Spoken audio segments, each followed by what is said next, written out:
Good morning. I'm Elizabeth Boltrey from the Finance Department. I serve the city as a budget officer, and it's nice to join you again this year. And I really enjoy this room. I think it's a great room for being at a meeting all day long.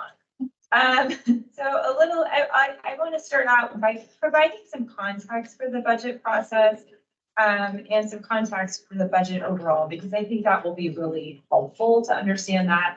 And I apologize if you've already been watching all of our workshops. We've actually had a record number of workshops this year in March, April, May, and June. We had one that week before we went for trend.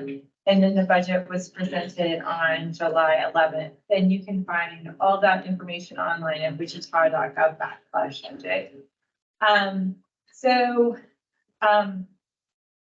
Just briefly, I think one of the main goals of the budget is to provide stable levels of service. And as if you had been watching the workshops earlier, you would have noticed that we started the year with a projected deficit and for 2025. And that was something that people paid attention to.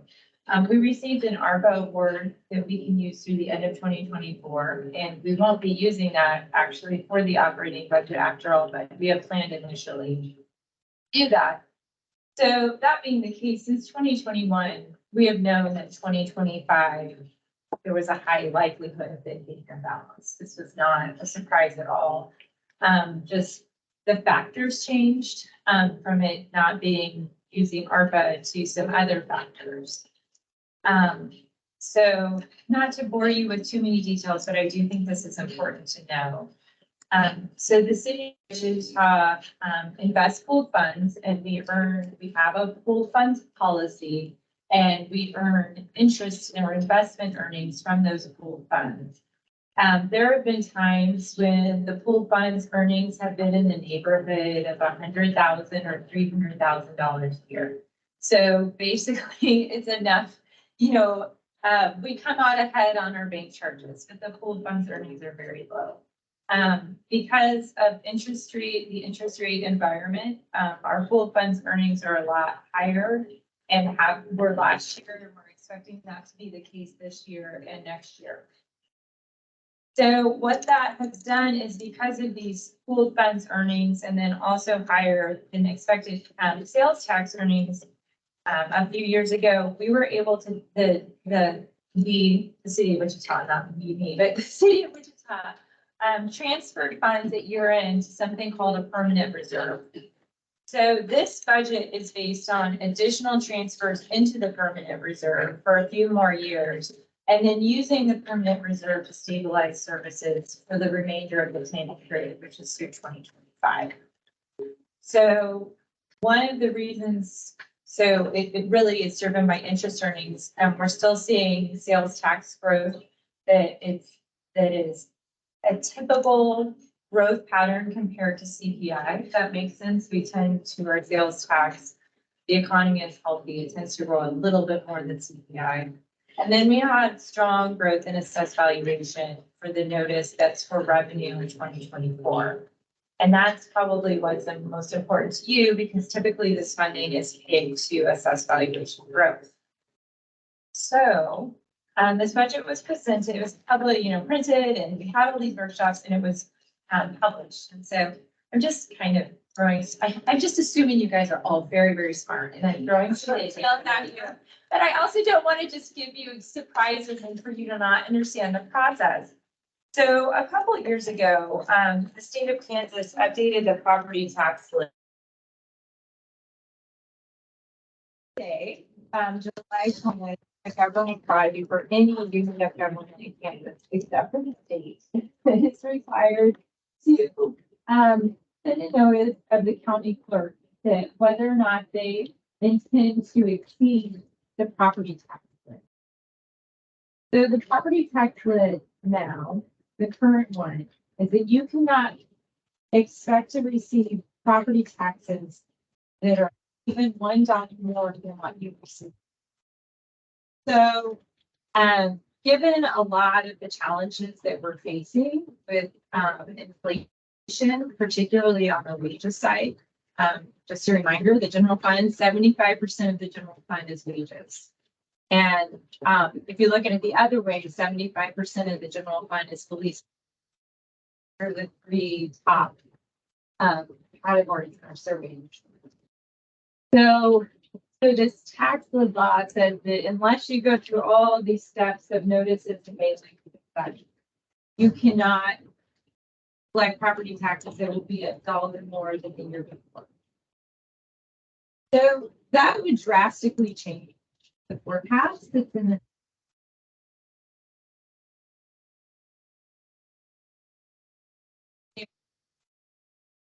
valuation growth forecasted at 9.1%.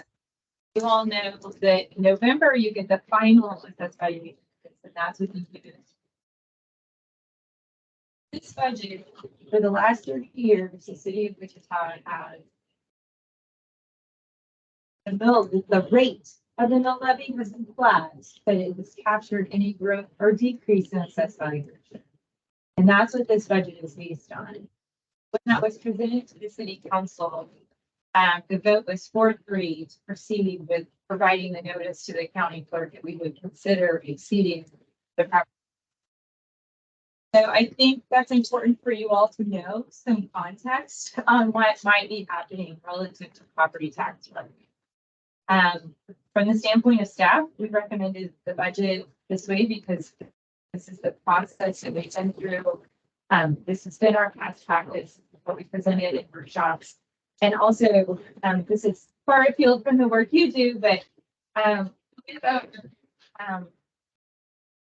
maybe a business that doesn't have the bargaining unit agreements with employees like we do, maybe they've raised wages as it's gone, but we have employees that are under contract. So some of those contracts, a couple of them, they received a 5% increase for 2022, 1.5% wage increase for 23, and then they'll get 1.5% for 24.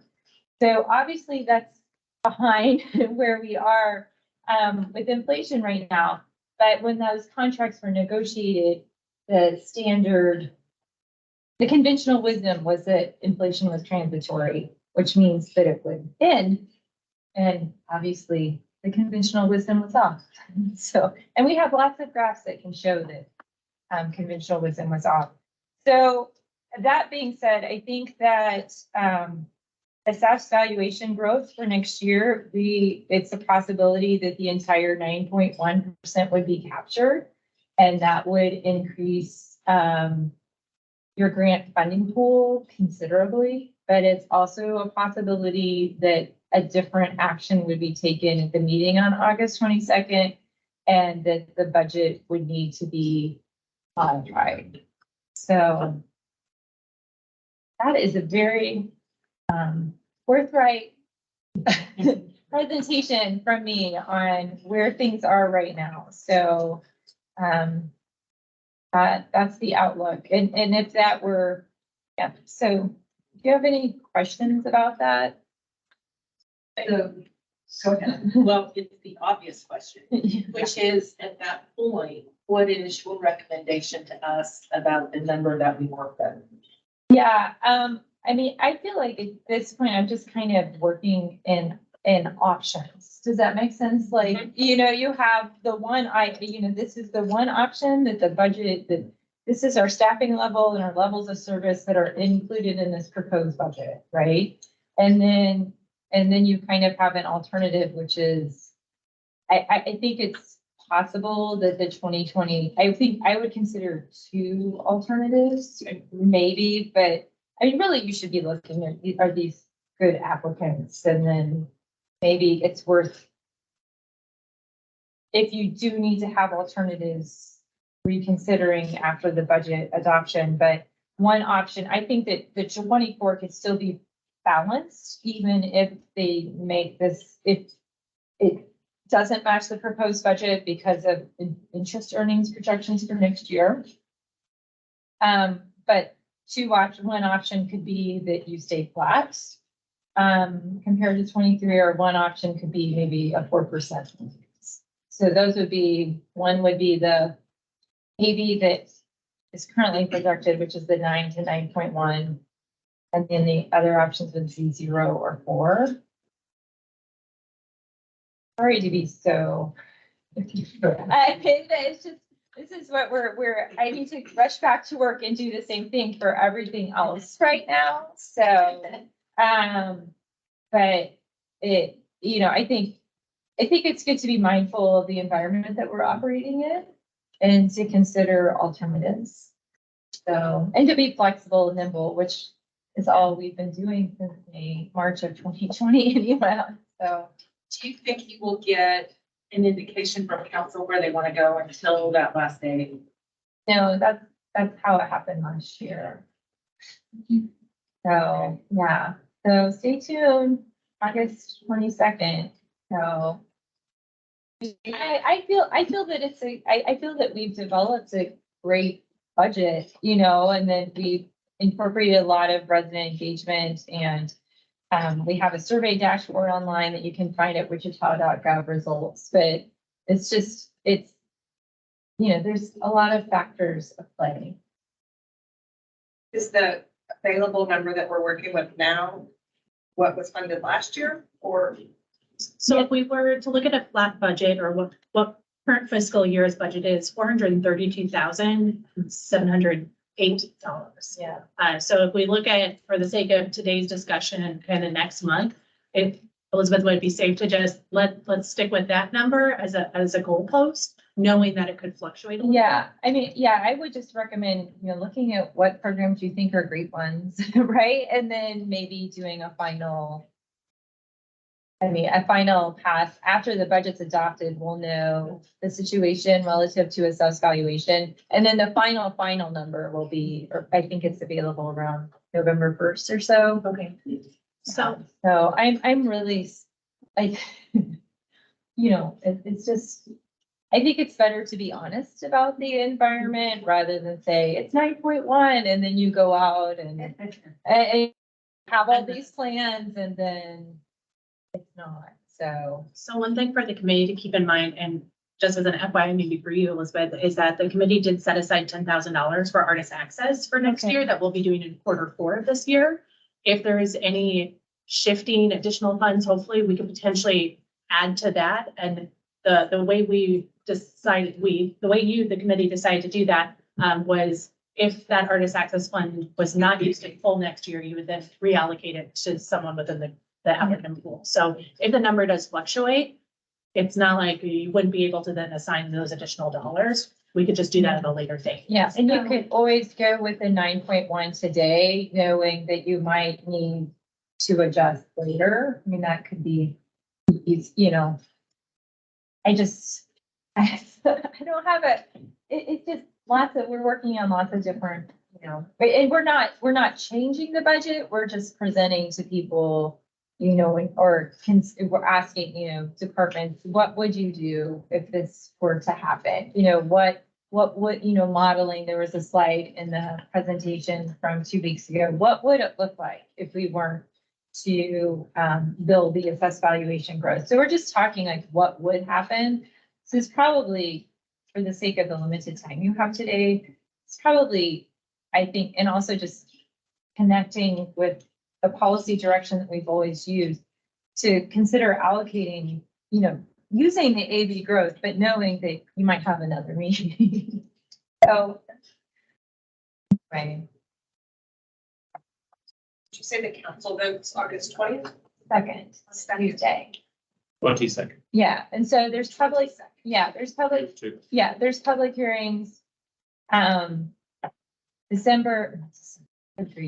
July 25th, there's an evening public meeting, and that's just to receive comments from the public. And then there'll be another one on August. That one's at 6 p.m. There's one on August 15th at 9 a.m. during the city council meeting. It's the same thing. No action is taken. And then the meeting on August 22nd is there's 3 actions. 2 are to exceed the revenue neutral rate for the downtown Schmidt and then the city of Wichita. And then the other action is to approve the budget. That's when the votes are taken.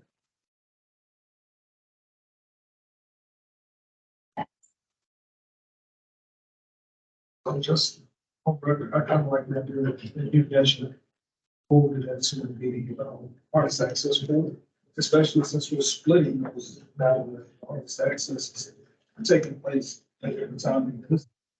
I got the kind of moving it there, put the option to reallocate that year should we see it necessary with changes. Most may see them because the artists that are fine. So Yeah, we could, so Lindsay, help me out. In the past, there's always been fluctuations between the numbers that we had. Not to this extent potentially, but it's pretty big. there's always been fluctuations. And so is that something we need to discuss, as to whether we want those fluctuations to be handled as in the past where we adjust? Or is that something that we would need to meet again to reevaluate our proposals? And what does that do to the, for agencies for notifications and contracts? Yeah, so the notification would not go to city council, or notifications to applicants aren't received until city council approves a recommendation or adjusts a recommendation from the committee. So that would happen after the budget is finalized, likely mid-September, because I think that's the earliest that we could get it to them. It might even get pushed back, knowing the fluctuation that we're in until October, and then we would enter contract negotiations. The committee could decide to allocate the baseline or what we have for this current year with a recommendation to upping everything this equivalent of the percentage that the budget fluctuates. So if we know that we have 2% more, every applicant gets just 2% more. So we can do whatever the city wants to decide. Artists. Yeah, we could do that as well. But if we think it's going to be a pretty large chunk of money that's very unknown, we could just say, just set it aside and we'll reallocate next year in the funding pool that we're already going. Yeah, I don't know that you mean reallocated in 2024 for the 2024 contracts. Yes. Give them contract adjustments in 24. And so we'll open in Q4 artist access grants for 24. So we'll have that pool open. We just might not know. Well, by then we should know the exact dollar amount available, if it's 10,000 or 20,000 or 15, whatever it is. And how much was the pool last year? About 420? 432. 432. So we know. I'm looking at it. And maybe a healthy reminder, especially for new committee members, this is a fresh competitive grant every year. Funding is not guaranteed for any applicant, so we discourage the committee from looking at what allocations were provided in previous years. Although we're talking about the dollar amount itself, from the applicant side of things, it's fresh. Every single year, the committee changes. The rubric doesn't necessarily change that much, but it's not guaranteed funding for any part. Yeah. And I guess another thing too is, I mean, I don't need to tell you that things, the environment in which we operate is changing, right? And so there might, just listening to Lindsay talk, there might be some value in you all, since you meet now, but then the budget's adopted a little later and then the AV notice comes in and the final comes in November, coming up with a framework of how do you want to deal with this every year? So there might be some value in that too, because it used to be, if AV went up or AV went down, that's what happened, but that might change. And then also to, state legislature can change things too for us, since we're, governed by state law. So that might be something to consider too. But yeah, it looks like it would be a swing of about $39,000 if you took the whole 9.1%. So. Now, we're gonna cross our fingers for that. Yeah. So I think the proposed budget is, I feel, I think that I coordinate the citizen serving and I have done for a long time. And I think it does a good job of reflecting community priorities. So I'm hopeful. Thank you. Yeah. And then just, this is a little bit overwhelming, or I know at least for me, is like, Yeah, trying no, to it's a make lot. these important decisions. Today, you're not making the actual recommendation for funding. Today is just a Q&A with the applicants. We'll meet at a later date to go through that, but you've got a jam-packed schedule today up until 5 o'clock is our last applicant. So we'll get through these conversations, and as staff learn more from the budget office, Yeah. we'll definitely disseminate them. Yeah, and definitely email them too if you think of something along the way. And then make that happen. So sorry, Thank you, Elizabeth. sorry to like really turn on your left brain this morning, but on we go. No, thank you, thank you. So, we've got about 5 minutes until our first applicant, so, feel free to take a coffee break or stretch your legs. Yeah, exactly.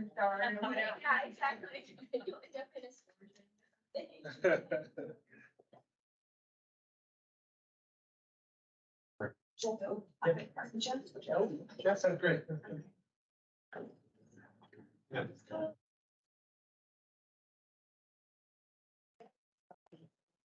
That's all of it.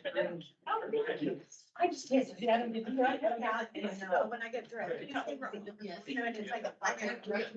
Yeah, there's like, stuff. Or what have I got? Yeah, I got this claim right here. One of them is now where you. Oh, okay. And I don't remember what was on number 3. Fair enough. I will look. Read it. Yeah, I will look.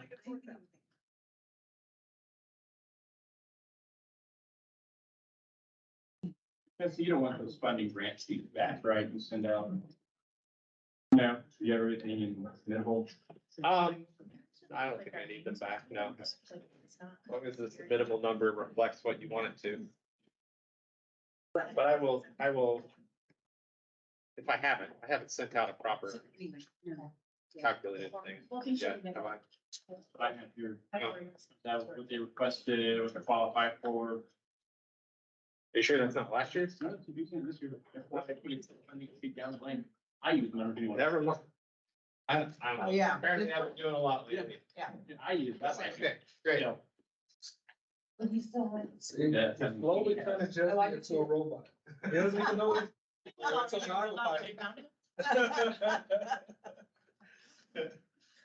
Everything's just on autopilot. I don't know. I score in, they won't say that. So it's me.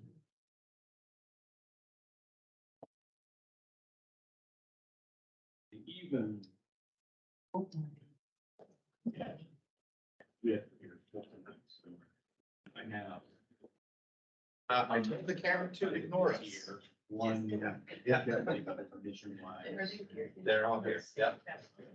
First two, I think, are here.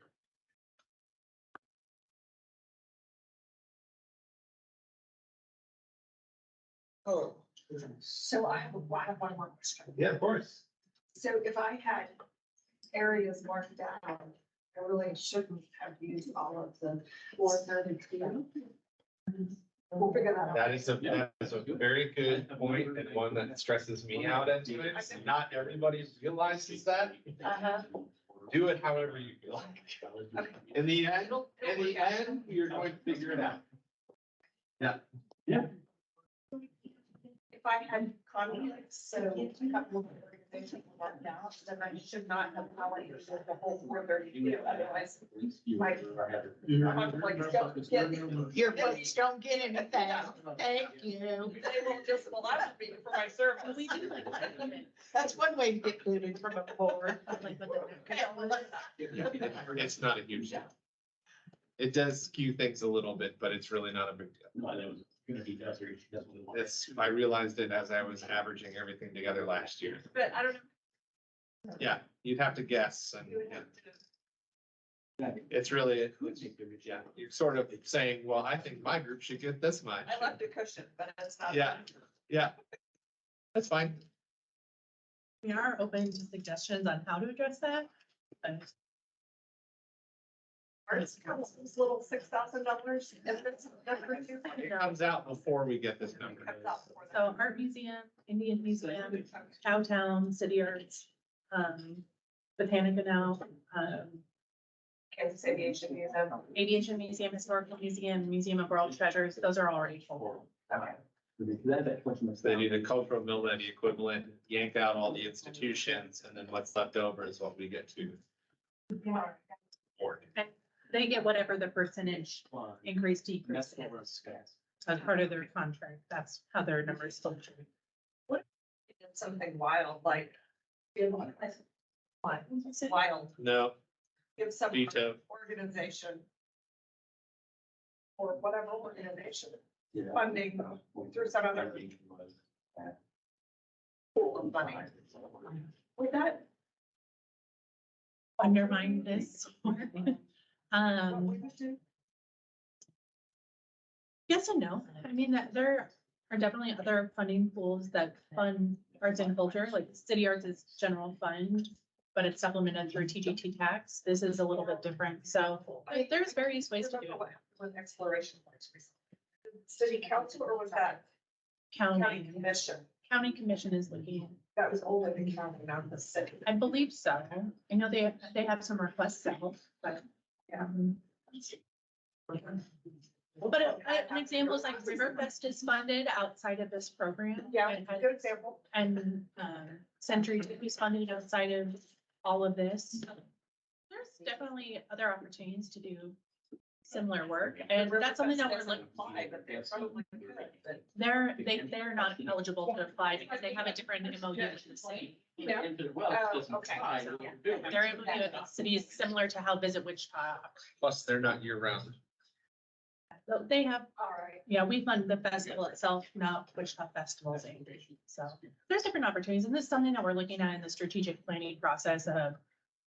We do a lot of the same things 300 different ways, which is nice because everything operates so differently, but also what is our standard? Well, Martha, they It's did, taking a little bit of time. they did fund festivals, but it was when we partnered with another year-round organization, like Harvester Arts to do the artist in residency. We brought in wine Okay. and others. So that's how we did it. We're supplying, Yeah. Well, through Harvester. two chunks, Sorry, I like was like talking about you right. in front they of get me. a dedicated, for their MOU, dedicated 40,000. There's a dedicated 40,000 towards their MOU. Yes, there is. In addition to a lot of in-kind use of the space, Right. PD, park support. I, just trust me. Oh, I'm so sorry. You're right. Yeah. But there's an additional, well, I don't even. Yeah, know. yeah. Okay, is everyone ready to? Yes, we're Rock and ready to roll. rock and roll. Beth is now steering this Yeah. cruise ship. That's it. That's.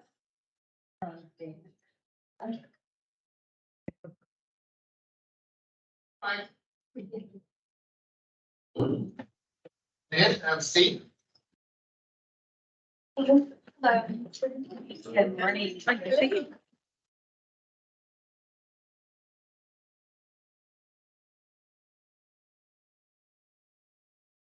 Good morning and welcome. We're very fortunate to live in a community where local government recognizes the important role that arts plays in our community. And so that's hence why we're here today. You see our name, hopefully, you see our name plates in front of you. So in the interest of time, we'd like to ask you to introduce yourself and then we'll immediately go to Q&A. You bet. I'm Jamie Nix. I'm the Director of Libraries at Wichita Public Library. I'm Christy Oberg, and I am the CEO and President of the Wichita Public Library Foundation. And I'm John Cesaro. I'm the current chair of the board of Wichita Public Library Foundation. Thank you so much. Does anybody have any questions that they'd like to ask our guests?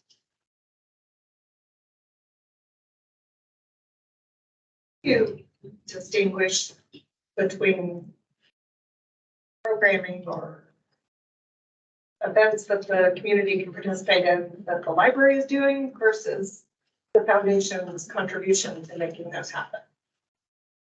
That is a very good question. And it's one that we get all the time, Martha, as a third-party support organization. We often will usually underwrite an event, and we underwrite all of the programming for the Wichita Public Library. The city of Wichita does not have a budget item for cultural arts for the library, nor do they provide dollars for programming. So it's our job at the foundation to raise those dollars. In the last 3 years, we've given the foundation $1.4 million. I mean, we've given the library $1.4 million, and of that money, 50% of it went to cultural arts. So then the library and their experts can then figure out how to use that money to best engage the community. We do have some engagement that we do throughout the community at the foundation. We've recently begun doing some big opportunities in marketing with the wind surge and the thunder. Thank you, Jamie. And then we also sponsored an event to bring an author to Wichita, which included an extensive amount of interaction with the community. And we hosted a party for an author event for that author. And the one event that we do that is totally on our own is we do a donor appreciation event annually, and we bring in an author. So we do some programming ourselves, but our job primarily is to provide funding for the library to do that. On the line of donors, what are you doing from a new approach or finding ways to reach new dollars worth or engage current donor members outside of your annual event? Yeah, well, that's a great question. And one of the things I'm hoping that this particular grant will provide us monies to do is to increase our marketing dollars on social media. And we do 2 annual fundraising mailings. We do one in the spring and we do one in the fall. And we send to everyone who is that's in our database that has given to us in the past. And then we get special permission from the library board to solicit funds from a specific demographic of library card users. So there are people who are very engaged in the library. And and of course, printing and postage and, mailing those items out annually, that does cost a lot of money.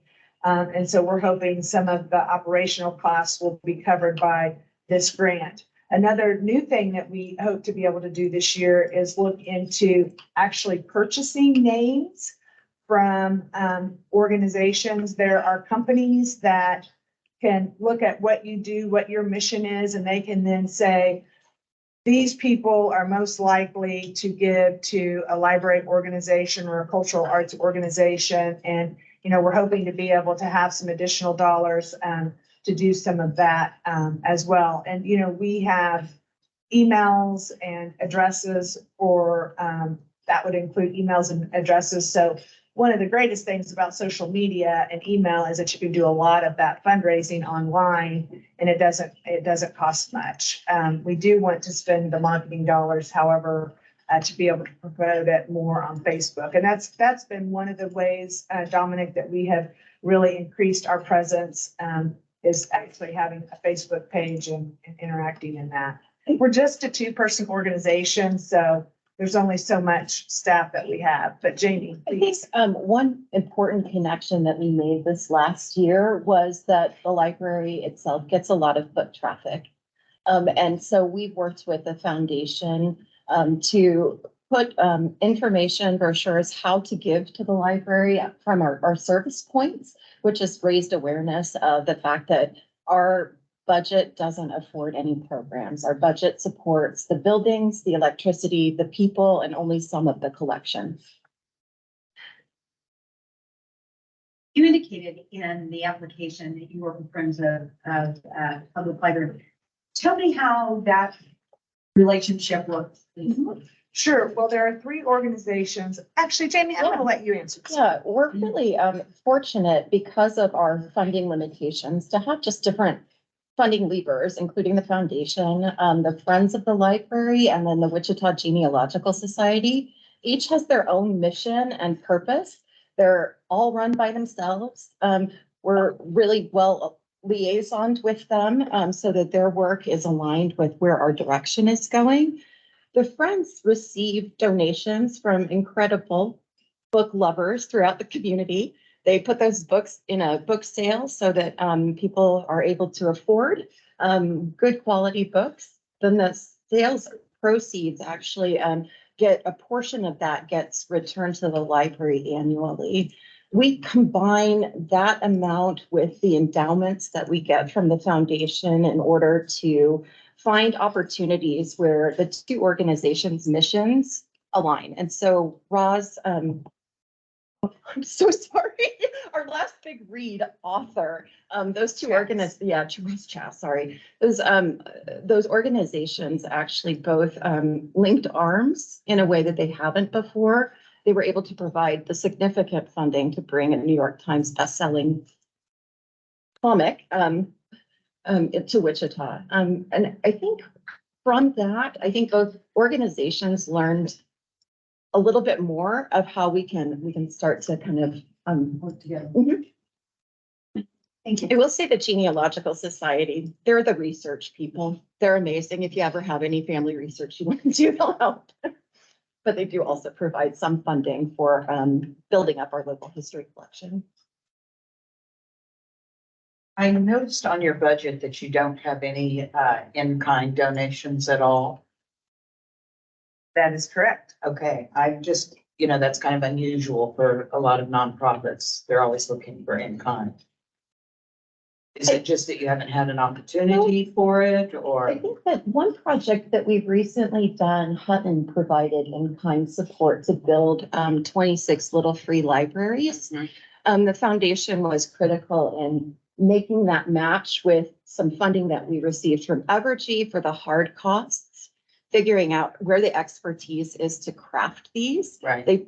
Hutton gave us a playbook so we can actually keep going with that. And that was in kind. Right. And one thing I might say, Anne, is that people do stuff for us for in kind all the time, but they're just not interested in having it going through and trying to tabulate, okay, how much did it cost for our guys to go out there and install those little free libraries? We paid for the cement to install the little free library, but they didn't put together an invoice and invoices for the labor. I mean, it's just more work for them. So, we have a woman who does our newsletter for us, and, she charges WSU Fine Arts to do their newsletter, but she doesn't charge us to do ours. So, and she just, it's Shannon Littlejohn. I'm sure some of you know her. She just does it out of the goodness of her heart. And I keep saying, are you going to turn in an in-kind thing for this? And she keeps saying, I'm going to someday. So that's really kind of, there is a lot of in-kind stuff that goes on, but people just don't take the time to document it. And that sounded just like.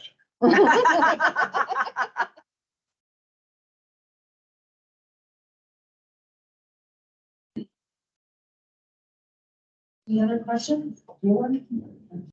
I have one. I think we've got time. I'm looking at my time. 45 seconds. I have 45 seconds. Okay.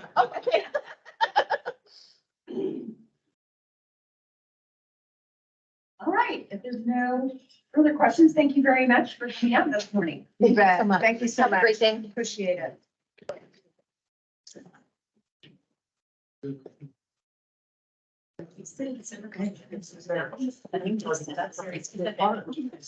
Have a good one. Thank you. And I don't think we took the time to say thank you for your service to the community, but I know it's a big deal. I can't imagine having to read through all of these applications. I know it was. Anyway, so thank you so much for your commitment to cultural arts. It's really important. You look great. Oh, thank you, Martha. So. Internet. It's, I can't keep it, but it's out. You go into, open up the internet thing and it will give you, City of Wichita Public. Dash Public. Yeah. Going to available networks.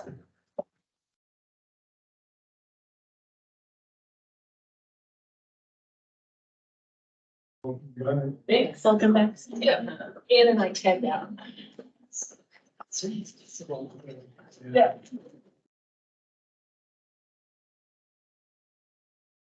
Hi, good morning. Good morning. Good morning. Steve, thank you very much for being here this morning. We're very fortunate that we're in a community where our local city government realizes the importance of art. And hence why we're all here today. So what we're going to do is we're not going to introduce ourselves. You see our name tags. We are going to ask you to introduce yourself and then we'll go immediately to question and answer. So.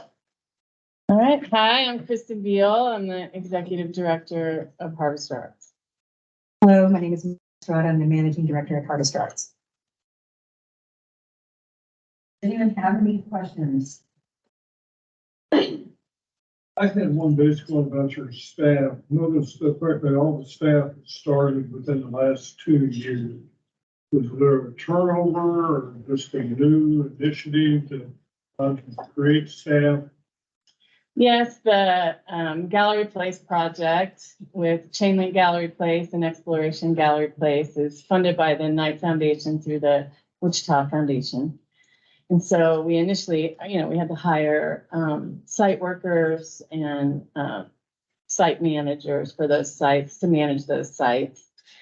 And then we also got $10,000 from CFC last year that allowed us to pay ourselves a little bit. And Mina came on last year. So I have a question. How do you capture attendance at things like the chain link project? Yeah, I have site workers there and they keep track. Yeah. And then they fill out a form at the close of each event or every time we're open. And on that form, they measure attendance, but they also measure belonging, which we found that the recipe for belonging was comfort, connection, and contribution. And I don't know, what we're going to do with all of that data just yet, but I think really what's most important about that is that my team understands that we're trying to create a place where people can feel belonging, and so it kind of sets the tone that they. So do they keep track of like how many people engage? Yeah. At that? Okay. Yeah. And I had a question about the complete budget. It looked to me as if the expenses didn't total what you were showing, and I think the difference is the Bloomberg grant. Would you like to speak to, I assume that the grant comes in, the grant goes out Right. to do the. Right. So we were not awarded the Bloomberg Okay. grant. So our actual total income is 368,396, and without the Bloomberg, that is the balance. So it didn't make any difference to No. the expenses? Right. Okay, great, thanks. Determine which organizations do you collaborate with? Really by our core values, if we're going to be able to raise the creative capacity of the community through this partnership, if there's going to be room for experimentation, capacity building, values kind of direct all partnership.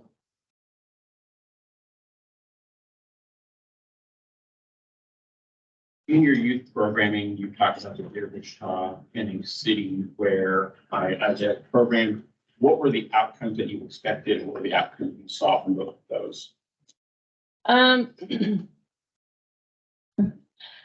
It's kind of hard to answer. I mean, one of them was where they made pennants, like little flags that show comfort, connection, and contribution.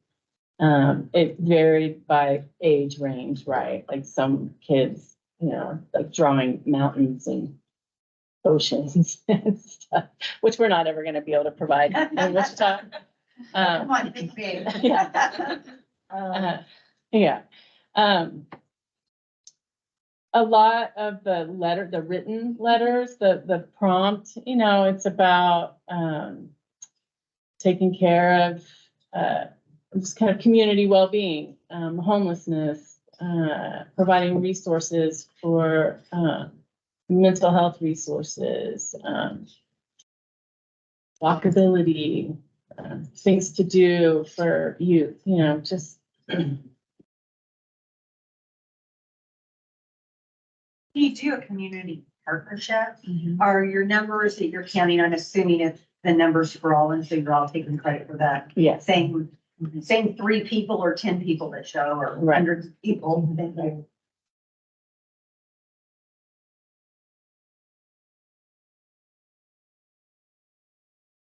Right, you don't do any fundraisers. No, we don't do any event fundraisers. our board, we're really, trying to invigorate the board. We've developed committees and there will be some fundraising responsibility through committee with the board. Next year's our 10th year. So we're really trying to push. Just understand me. I don't always agree with event fundraisers, especially when they. Yeah. I mean, I'll say we've not had the capital to throw a big event that would make us money. So it's just never made sense. We've usually, if we fundraise early on, if we knew we were bringing an artist and we needed $1,500 to pay this artist, we would go to multiple individuals to get that $1,500 for the artist. Most of our funding has come through grants.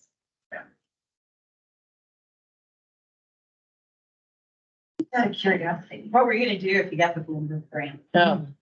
Okay. I mean, it was 25 words or less. No, I'm kidding. a blessing and a curse. It was a really exciting opportunity. I think it was really worthwhile to apply. It really made us scale the Gallery Place project and really think about how we could mobilize what we started at Chain Link onto the river. But I said to a lot of people, I don't know, but we'll have $1 million. We'll figure it out. We'll hire people to help us do it.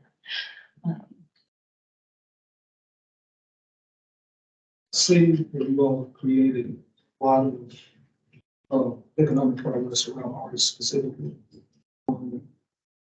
One that as a way to just kind of do that with your organization, or are you kind of hoping to push that throughout the city? And has any of that come to you, or are you all in some of those partnerships? Bringing those organizations saying how can we create more economic prosperity for us? I mean, absolutely. We're really trying to raise the creative capacity of the community. And I strongly believe, just personally, that if you bring artists to the table to solve community problems, it's a rising tide, like it helps us all. And we shouldn't be siloed in the ways that we're doing that. This creative community is really strong. If we work together, we're stronger, and we can make this a viable place for artists to live, to choose to be here and plant roots here and stay here. Without opportunity, artists leave. They're gonna leave. Yeah. Every partnership we have, we are focusing on the artists working with us as being the most vital part of it. And so we want them to prosper. We want them to get paid. Like we are focusing on that inside of every partnership that we're working. So it takes one very seeing the artists that you're contracting also help with the collaborative stuff.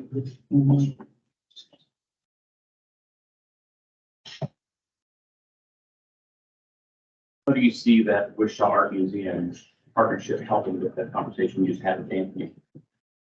Well, artists want opportunities, and I see when we bring local artists into the museum and they get to be seen as creative professionals in their community, in their museum. I mean, it's so affirming for them. You can see that. And it creates. I mean, you have to practice your field to get better at it. Right. And a lot of the work that we do, I come from Wichita State. I've taught and been involved in academia for many, many years. Students have that opportunity to experiment and fail and learn from their peers and try again. But artists that haven't had the opportunity to go to school don't have those opportunities. So we saw at Chain Link when we could kind of put creatives in a space like that and tell them this is an experimental space. It's a sandbox. We're going to pay you for your time and your creative output. And if it fails, it fails. It doesn't matter. And it took them time to trust that and lean into that. But I'm starting to see the same kind of camaraderie be built amongst the creative community in that sphere as you would see in an academic institution. And I think that translates into the museum because then they get to see themselves as creative professionals, whereas before, that was a huge barrier. It really feels impossible to make a professional step like that, if you haven't, you don't have the pedigree, if you haven't gone to school and gotten a degree, then maybe the connections to do that. That's the better. Okay. Able to say we had a time set. Not warning you ahead of time. No problem. Thank you. In this Thank morning. you. Thank you. Thank you.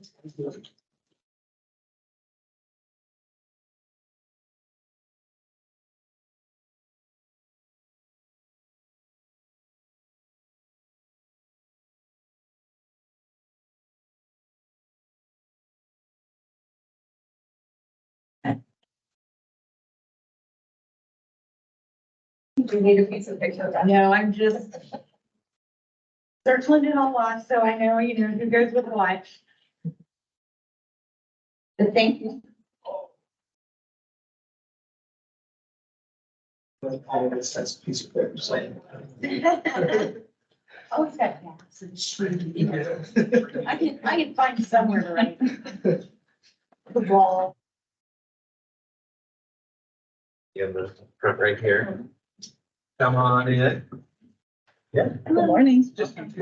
I know there's two more of us Okay. coming. Oh, I'm the only one that came. You and I are the only ones with you. No.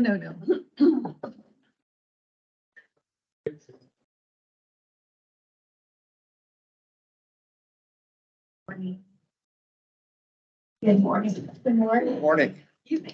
Thank you so much for being here this morning. We're very fortunate, as you all know, to live in a community where local government values the arts. And so hence why we are here today. I failed to do this and the people preceding you, but we do have a time keep. So when your 10 minutes are up, the buzzer will go off. We have nameplates in front of us, so you know who we are. We're going to ask you to go ahead and introduce yourself, and then we'll immediately go into question and answer. I'm Amanda Alessi, and I'm the director of the Great Plains Nature Center with the Wichita Park and Recreation. I'm Mike Leck. I serve as the business manager for the Friends of the Great Plains Nature Center.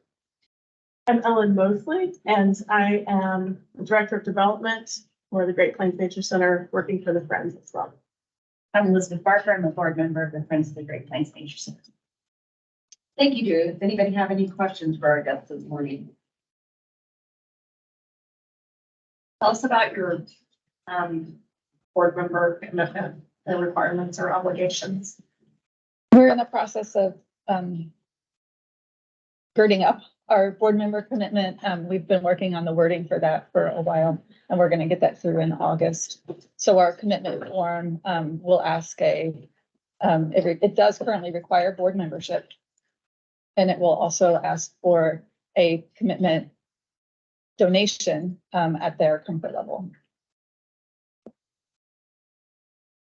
It's like a 3-year, what's the Oh. 3-year? It's a 3-year term.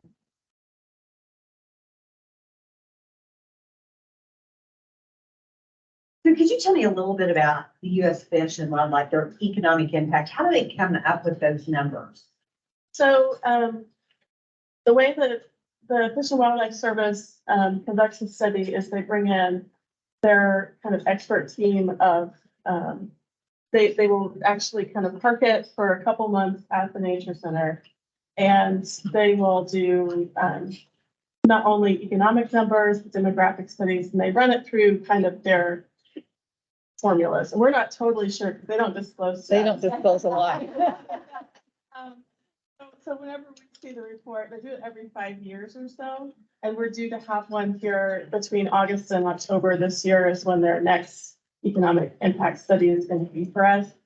So we're always thrilled to see what they tell us as well.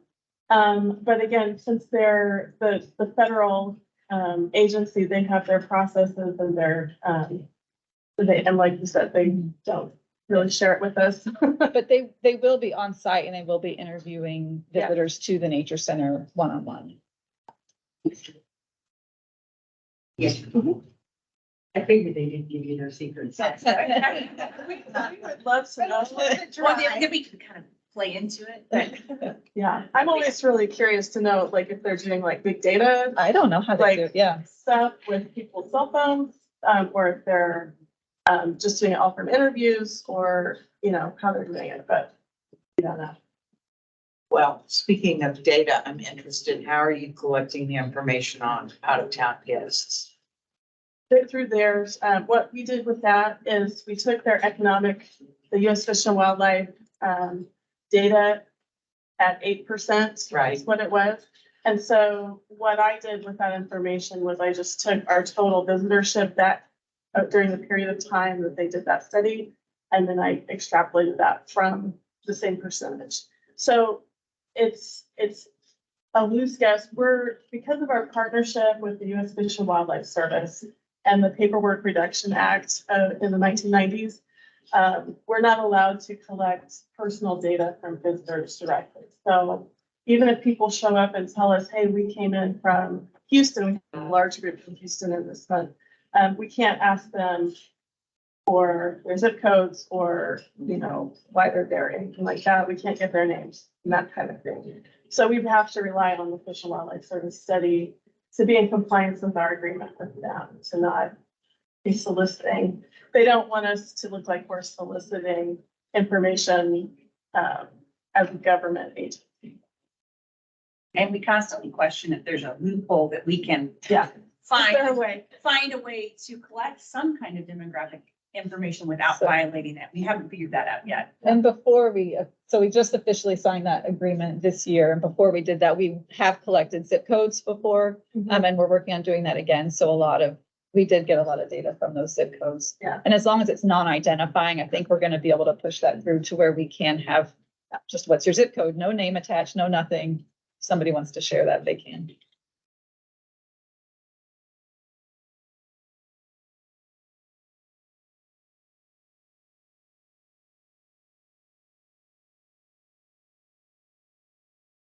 Be limited on other amounts that you can make because of your government funding, like corporate grants and such. What? You had been, I think, 21 and 23, but not 22. We're not limited in terms of corporate funding. We are limited in terms of accepting funding from a lobbyist group like the Sierra Club or some of these places that might be interested in doing some of that. But where we're limited in terms of fundraising is usually organizations can collect some kind of contact information from visitors and we're not allowed to charge at the center for people who attend. So we're limited in terms of being able to collect kind of the basic information that a lot of nonprofits get from their visitors when they come. And so we do what we can to create sign up forms online for them to get connected to our Prairie Post newsletters and that kind of thing. But we can't get information on repeat visitors into the building or what their addresses and contact information is unless they decide they want to sign up online to share that with us. So the numbers then on your forms are duplicated counts. Yeah. Yeah, we count on a clicker anytime somebody walks in the door. Yeah. There's no way for us to determine if that's same person or not. Sure.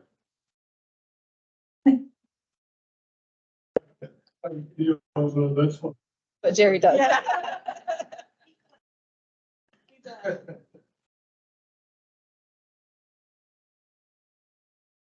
I noticed on the fundraising data spreadsheet, you didn't show grant or corporate gifts or foundation support for 2022, but it looked like you had revenue for those in your financial reports. Oh, we definitely received support. I don't know if I filled that out incorrectly. But we received, I think it's close to like, what, $80,000 or $90,000 between grants and corporate support in 2022.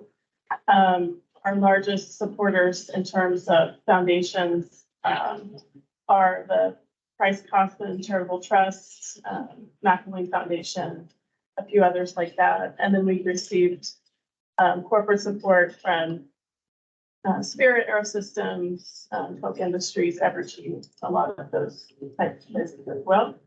And that wasn't doing for us this year, for corporate support. So we're certainly doing it. I just must have gotten confused on it. It's easy to do. Yeah. I made a change in the way I recorded gifts related to our Passport to Nature fundraiser. I had previously recorded those on the account sheet as corporate gifts or as individual gifts. But as we tried to improve the Passport to Nature accounting, sponsorships that we received for that were moved to special events income. So some income that had previously been reported on the lines that would show corporate or foundation gifts got moved to the special. There, it's in a different place. Yes, Good, thank you. we did not lose any funding in 2022. No, we didn't. Yeah. We were very fortunate through the pandemic that our supporters stayed strongly behind us. You were one of the few places that kept a bunch of us sane. Thank you. Yes.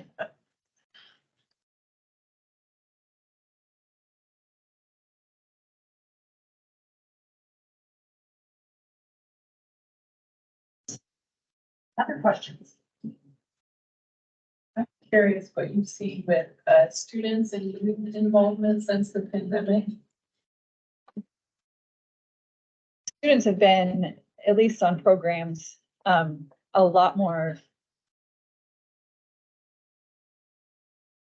We changed our strategy, not strategy, but kind of getting kids out more. So we're already getting kids outside, maybe leading them on hikes, but we kind of took the pandemic time to really evaluate our programming.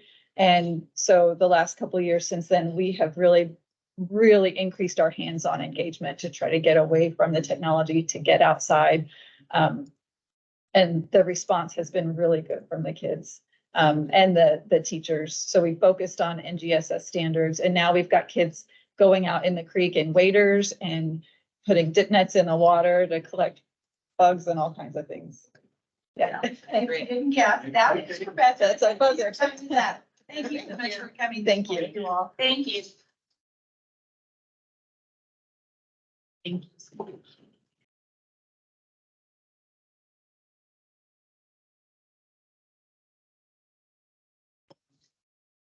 Hope y'all have a good day. Yeah. Thank me you. too.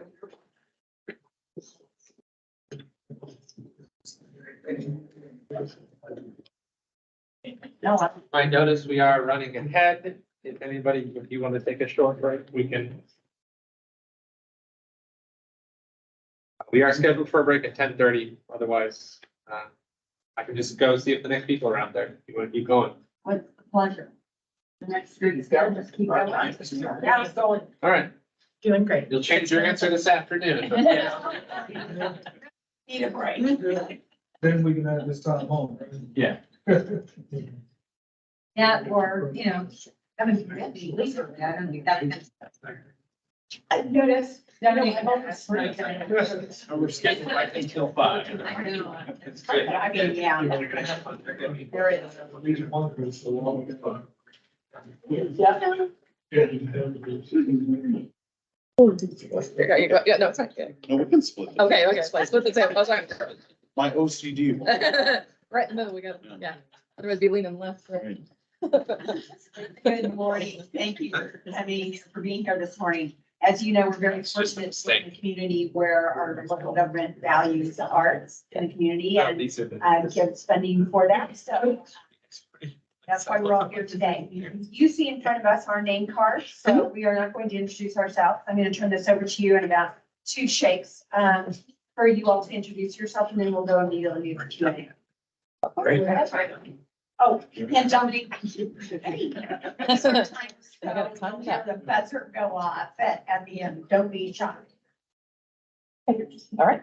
Well, guys, good morning. I'm Rebecca Beard. I'm the new Wichita Chamber Chorale President. I'm just taking over the reins and I've sang with the choir for about 5 years now. My name is Ray Von Moore and I am the artistic director and conductor of the Wichita Chamber Chorale, and I'm going into my 4th season with WCC. Time has flown by. Yes. Do you have any questions for our guests this morning? I have one, of course. What would be some of the non-performance events that you do throughout the year?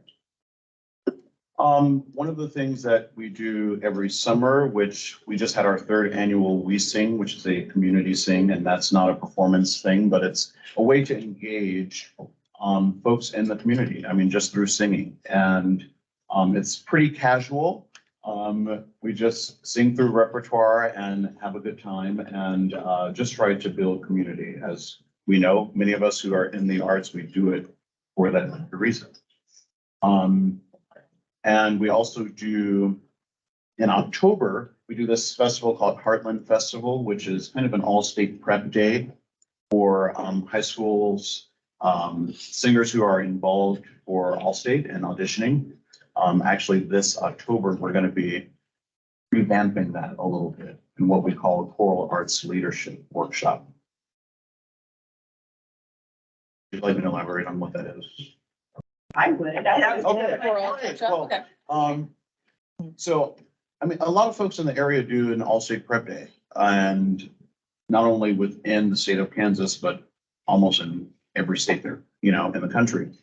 But the choral arts or the choral leadership workshop is designed to have local area high school teachers to provide a quartet of their strongest singers, their leaders in their choirs, and to give them tools to be better leaders. So not only will we do the all-state prep music, but there's going to be a session on vocal production, and maybe about 30 minutes of that. You know, that's being taught by one of our singers or another teacher around that teaches them how to warm up your voice properly. I'm going to do a session on score marking. I mean, students do not mark their scores. They're also not taught to do that. So how do we make them better leaders, which in effect not only helps their peers around them, but also their teachers, because you want to make them stronger. There'll be a session on that. And yeah, we'll also do like a master class. I'll probably even do a little bit of conducting for them, because they may actually have the opportunity to be section leaders in high school. And so gives them an opportunity to experience that. And hopefully I can create some more music educators out of the process, which is the goal.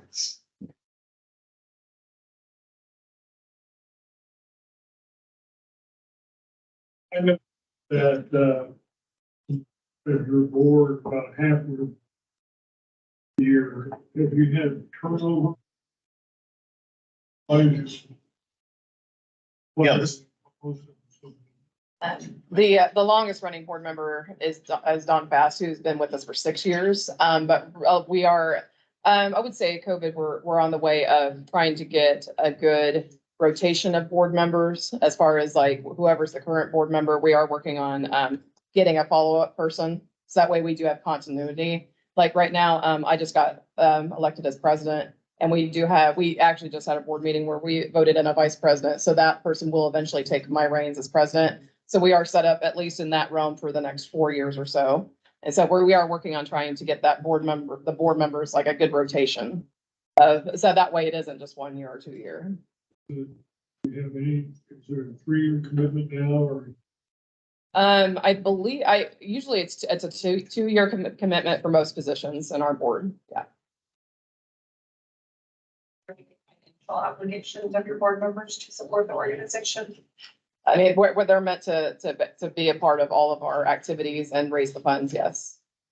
And yeah, they're meant to contribute time and financially, a little bit of both, so.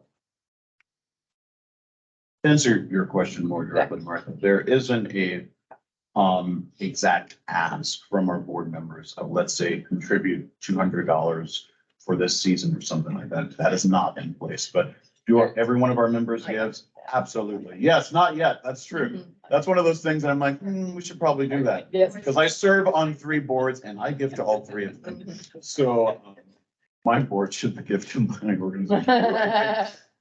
So yes, not yet, but One of your answers mentioned that in your strategic plan moving forward, an important goal you have regarding communication. Mhm. You list a variety of folks, including board members, singers, businesses. Can you say a little bit more about like what kind of communication and Oh, we are definitely revamping. that you're gonna be meeting your goal? Like, what are your goals? Yeah, oh man, we are revamping all that communication. We're in this process. I mean, we definitely do our mailers, we do our brochures, we do, our website, we've actually, have upgraded that in the last 2-3 years. We've got a good Wix account now, getting the website cleaned up. But yeah, mailers, email, website, we're definitely gonna explore all the different, TV outlets this next season. And we're just really trying to get a big push and really communication. We're trying to definitely target our older audience and our younger audience, because really it's broad now, isn't it? Between your 20-year-olds and your older folks, so we're really just trying to, we're working on that. Yeah. So how would you describe your current audience? We cater, I would say right now we cater to our older folks. But we're working on the younger. It's more about recruiting the singers and but the outreach, like especially the choral workshop, I believe is helping quite a bit, which is just letting the younger folks know what opportunities we have to provide for them. So, yeah. to speak more on that, everyone throws around this word diversity. Diversity is more than racial, Right. Diversity, everybody, right? It's also generational diversity. It is diversity in our programming. There's so many facets that it touches. And so, one of the ways to try to fix our diversity as far as our generational diversity and our demographic as ages is we did a combined concert with Wichita Community Children's Choir. We just did that last spring. Next spring, we're doing a concert with Arise, which is an African-American ensemble, which I'm sure many of you all know. And we're doing a concert of spirituals and hymns and gospel music. And I'm going to do a pre-concert lecture on that. And so it's also to educate our audience and also work together to grow both of our audiences. As we know, every organization is trying to build that back up. So I think more collaboration is the answer to diversity and connecting really different areas. What sort of turnover do you have among the singers, and what's your process when you lose somebody to the left side? Let's see, since I've been there, do you want to talk about history or do you want me to go? I'll talk a little bit. Yeah. Okay. So obviously we try to retain our singers. Past history, Bartel was the director and we had some interims in there. With Bartel, he would audition and we'd keep singers for 2 years and then re-audition everyone. Obviously past COVID, we're trying to keep our numbers back, and get people comfortable to come back and sing. So right now for this season, we're prepared that the singers that did audition last season are welcome to come back. And we are holding auditions again in August. So to bring in new singers. So we're trying to keep people in there, so. Yeah, we're back to that 2-year audition process. That's typical in the professional world. I come from that, and so that's pretty much what you do. I will say of our returners from last season to this season, I think we have probably about 75% of returners that's going into this next coming season. Yeah.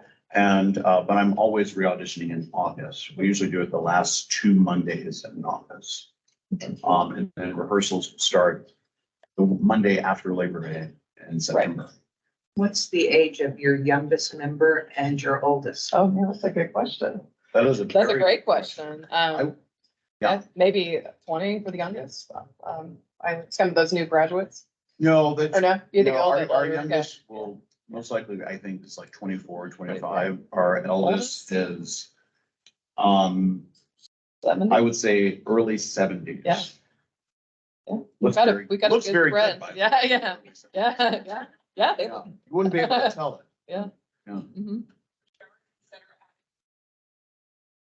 You, even someone in high school still as a place at a seat at your table at your board? I hadn't thought of this. But that might be nice just to get a different perspective, especially if we're trying to figure out how to connect with those Younger students. kids. the younger kids.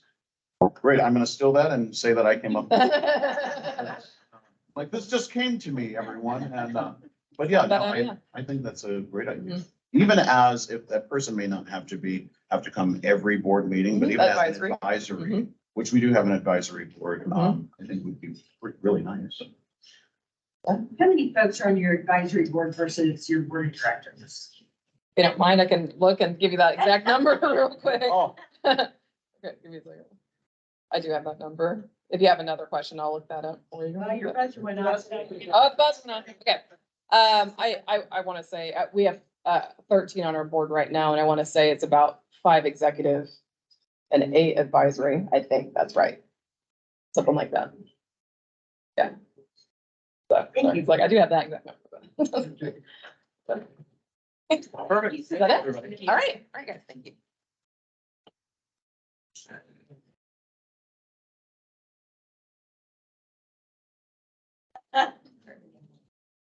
Thank you, guys. All right, thank you.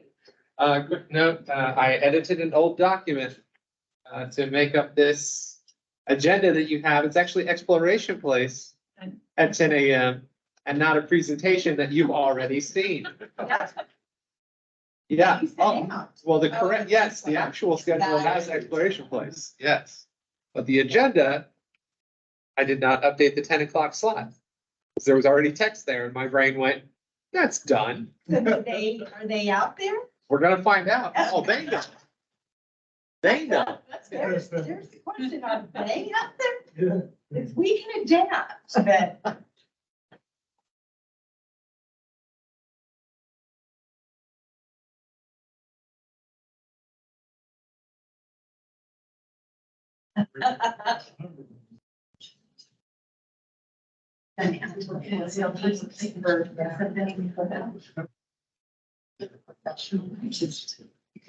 I'm just like, I've seen, I mean, people that I love it. They're just. You go this year. Well,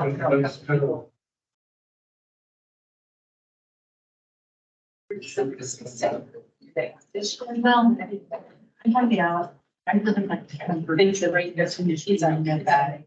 Yeah. He's a friend. Really recently. He's a perfect thing for Sunday.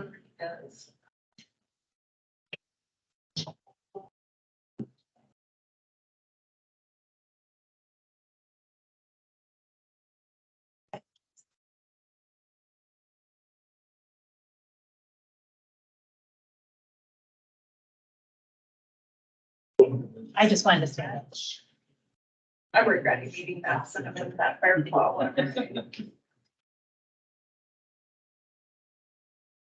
I might take this little at, during your lunch break, and we've got a couple breaks throughout the day. Voices of the Drum is a beautiful exhibit on display here at the museum. That's on loan from the Osage Nation down in, so if you haven't been here in a minute, be sure to check out that exhibit. Is that the one that's here through? I've got a group of that were coming, that It's on display, I believe, through mid-September.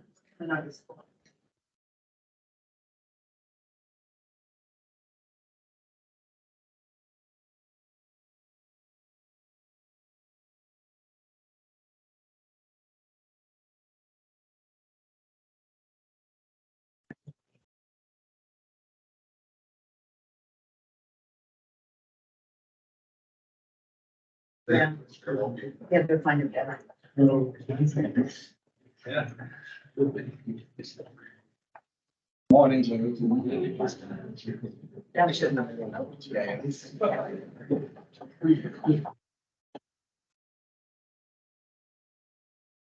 Thank you for being here this morning. We live in a community that we're very fortunate where the local government values arts in the community, so hence why we are here today. You'll see in front of you our name placards, so we are not going to introduce our kid, well, in the interest of time. I do have a timekeeper over here that once I turn this over to you, I keep feeling to introduce him. So when this buzzer goes up, people are like, what? So when you hit your allotted time, that buzzer will go off. And with that, we're going to turn it over to you to introduce yourself, and then we'll go immediately to question and answer.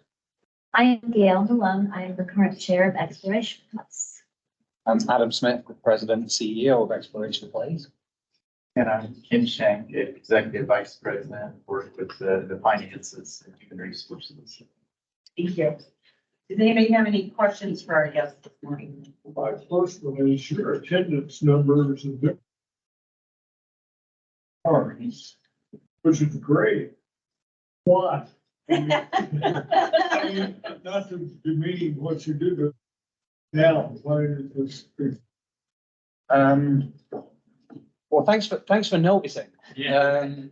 We actually, Ken sent me one of the most beautiful reports I've ever had last week, because our fiscal year runs July 1 to June 30th, and we had 363,000 visitors to Exploration Place in our last fiscal year, and we've been tracking that since the first year, and that's by a long shot the best we've ever had. And I think for me it's satisfying because I've been here just coming up on 4 years, and we've had to get through a pandemic, but I feel like a lot of the things that I wanted to do when I arrived here, we're doing them, and we're starting to see the benefit of that. So a few factors that I think that are playing into the success we're having. We've completely rebuilt our programming and marketing model, and that's fundamentally an engine that's driving where we're at. I felt when I arrived here the marketing model was like 20 years out of date. We live in a digital world, so a major shift from legacy media, basically broadcast and print media, to digital media. That's really fundamental, and there's actually been a big cost saving in that as well, which has been great. Secondly, we've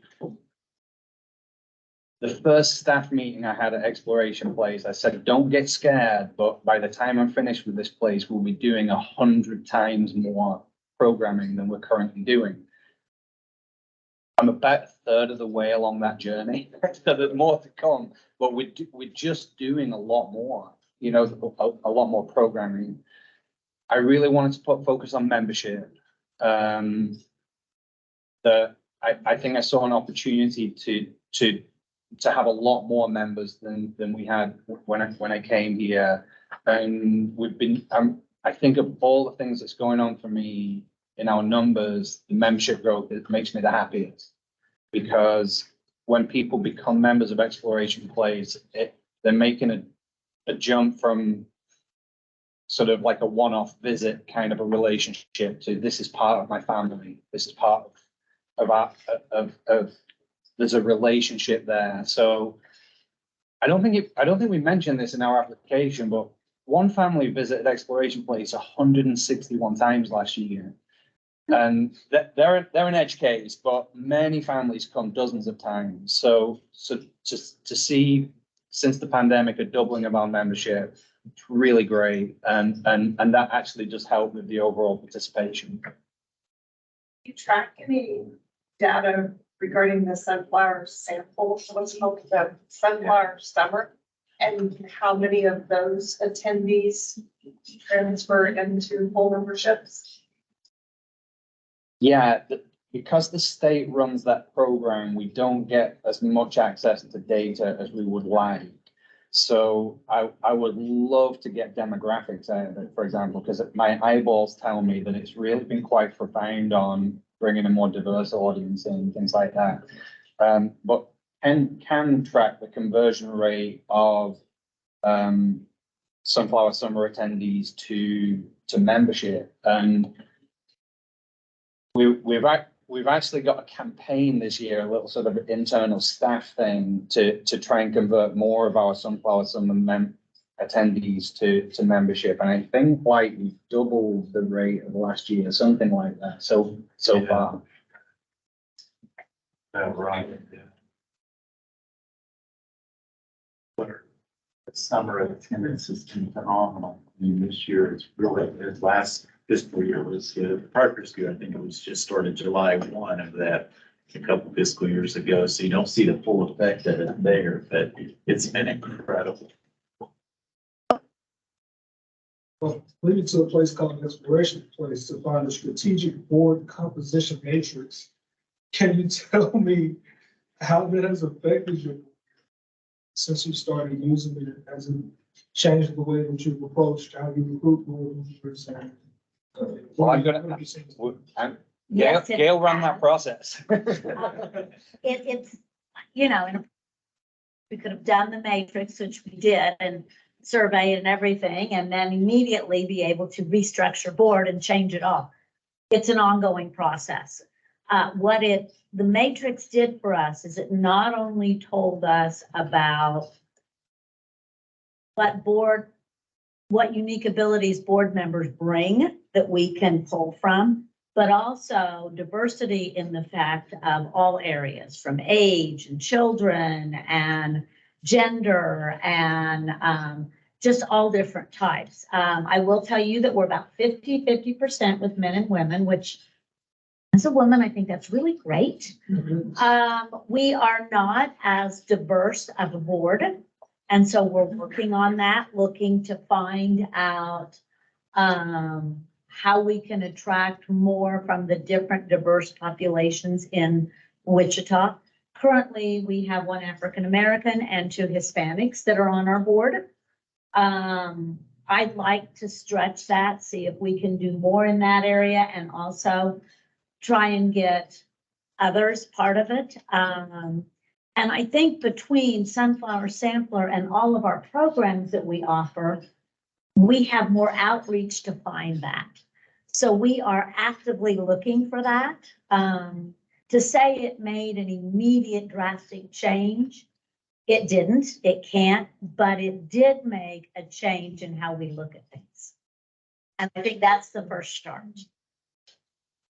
Yeah, just to add to that, the way our board is composed, each cycle, each year, we have about 3 or 4 new positions to bring in. So something like this, to change the entire composition of the board is really six years it takes. And this cycle was basically year 1, I guess, and I should mention that this committee and this process has actually influenced how we've thought about this, because a couple of years ago, we got a generally positive report from the Cultural Funding Committee, but it was pointed out that maybe we could do more on diversity. So I want to thank you for sort of helping us just be a little bit more structured about how we approach it. One of your answers, you mentioned that you're seeing cost efficiencies doing self-creating exhibits versus renting them. Can you say more about, does that mean that Exploration Place staff are creating exhibits versus you're getting them from an outside source, or what does that mean? Yeah, that's exactly what it means. I'm a lifetime museum nerd, and it's all I've ever done in my life.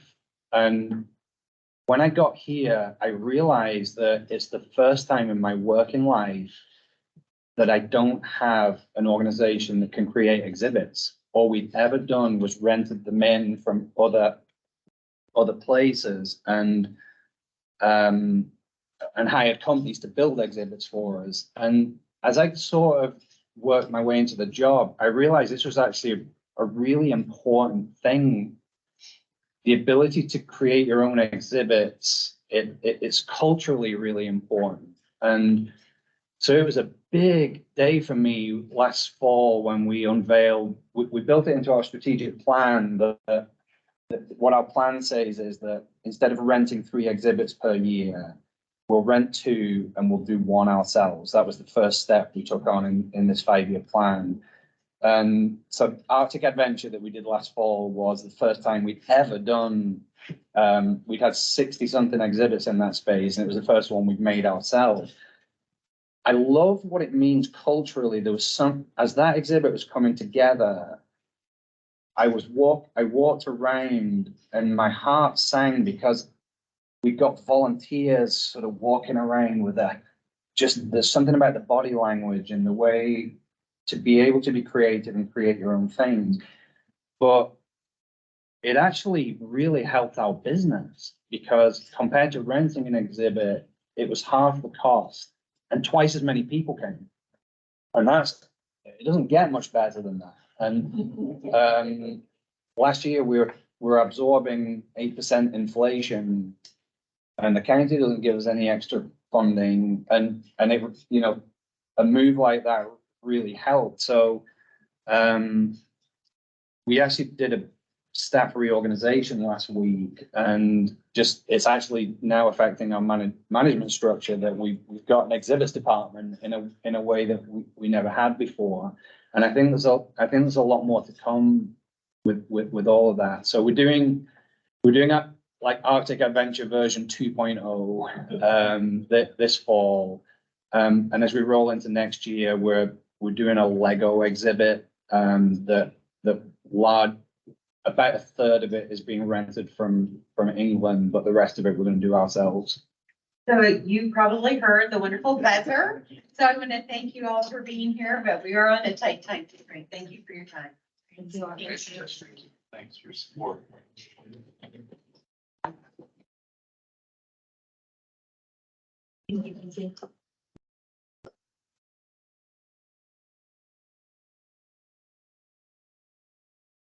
That's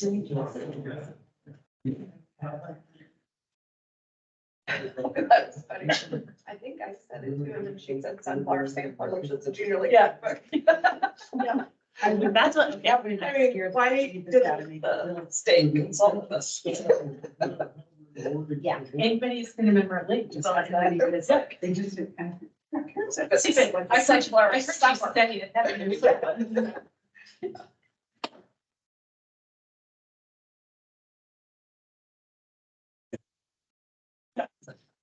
We have a break in 10 minutes. Well, I don't know that I've made a license that. Not fast enough. Yeah.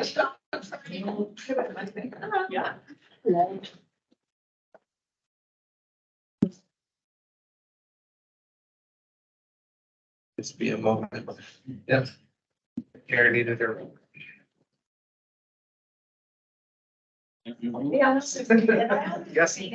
Guess I should ask, do I need to ask every time if he's afraid?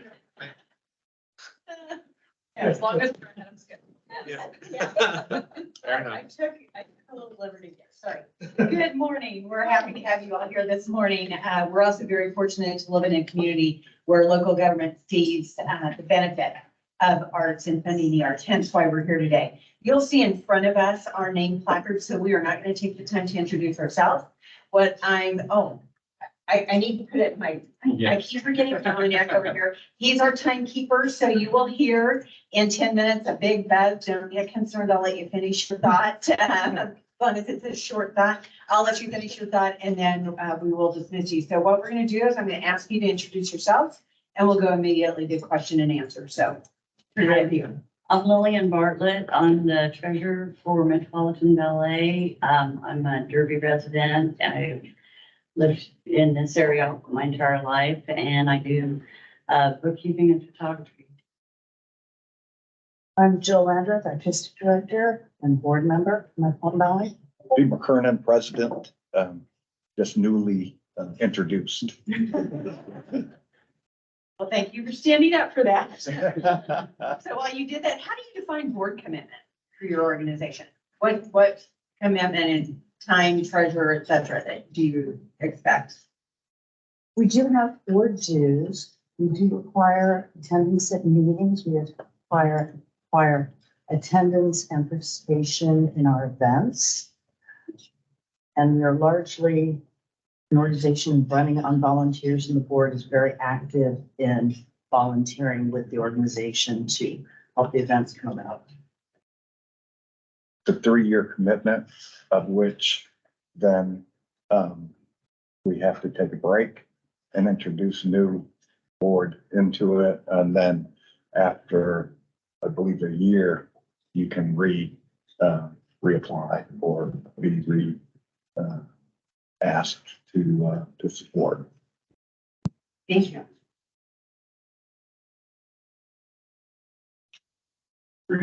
Your paid attendance is all of that the Nutcracker or the? Paid attendance, it is all the Nutcracker. Are adding in the spring touring so that there'll be also paid attendance from that, but.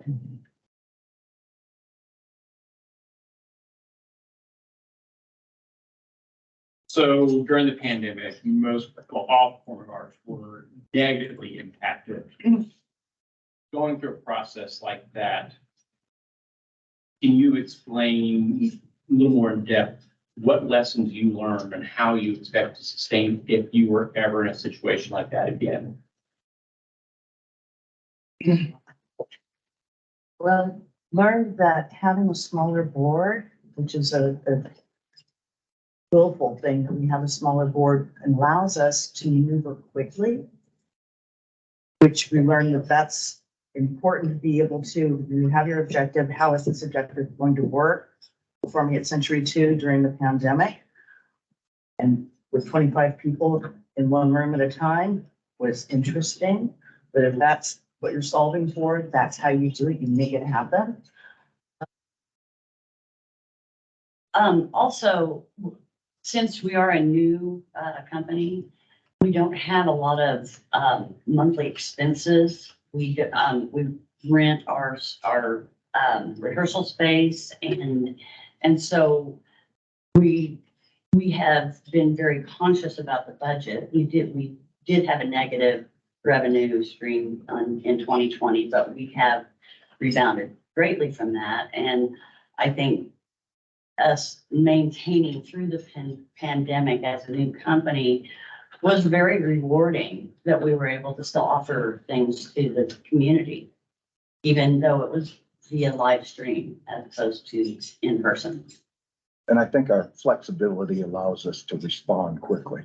We have no debt, we have no overhead that is long-term, that isn't committed to our basic mission. And so we don't own a building, as said. We have no long-term contracts with anyone. So our ability to respond based on what the business model looks like, allows us that ability to flex with what income we do see and project, and we plan and strategically align around that. Staff of one has to have its own set of challenges. Do you rely then heavily on your board members to do some things that a traditional business might do in order to function? Yes, we do. Our board members are also volunteers and active volunteers, very active. I also do costuming. And photography. And photography, yes, Yeah. that's correct. Mhm. There's been a committed board kind of throughout, the history of the organization. And when I say committed, there's probably 4 or 5. May not be on the board due to the timing, but they're very organization. And so it's kind of a revolving process, but there is a core of volunteer and commitment from, the community as well as from the internal organization, parents and such. Sorry, go ahead. Another interesting thing to me is that some of the older dancers who are out of college decided this past year that they would love to help Lillian out, and they undertook a significant portion of costume alterations. Very pleased with them. Teaching the young generation that volunteering is a good thing. Great. Where do you hold your board meetings? We have done since the pandemic, we've been on Zoom. Yeah. And it works wonderfully well for us. We did have a board board member Zoom in while her husband was driving from Houston. She was Zoomed in, so it's been a wonderful tool for us. You mentioned that the funds, if you were to receive them, would be used for programming. Yeah. And also that you'd be expanding and adding programs. How many programs are you thinking about adding? I like to not add too much on our plate at once, but definitely spring touring with the smaller group. We're specifically talking with Barton County Community College to do some productions up there. And we have done in the past with Salina. We'd like to do more with Salina, Salina. So adding those programs in the springtime, in addition to our summer programming, our Nutcracker, and we do Wichita Children's Festival in the early spring. Okay, one other question. Go ahead. You also mentioned that you're gonna try to add some additional dancers. How do you recruit dancers? Largely through social media, word of mouth, and by reputation. Okay. So we find that dancers come and then they come back to their home studio. We use dancers from all over the community and from outlying districts. They go back and they're like, wow, this was so much fun. Come and join us. And that is a great contribution to our core dancers. So word of mouth within the dance community. Yes, along with social media, reaching out beyond that. Also bringing children to the performances. That's how my daughter got interested. And you're making costumes. Yeah, I am. I didn't back then, right? If I find out you can sew well. On your attendance, what's in your unpaid admissions? What would that include? Sorry?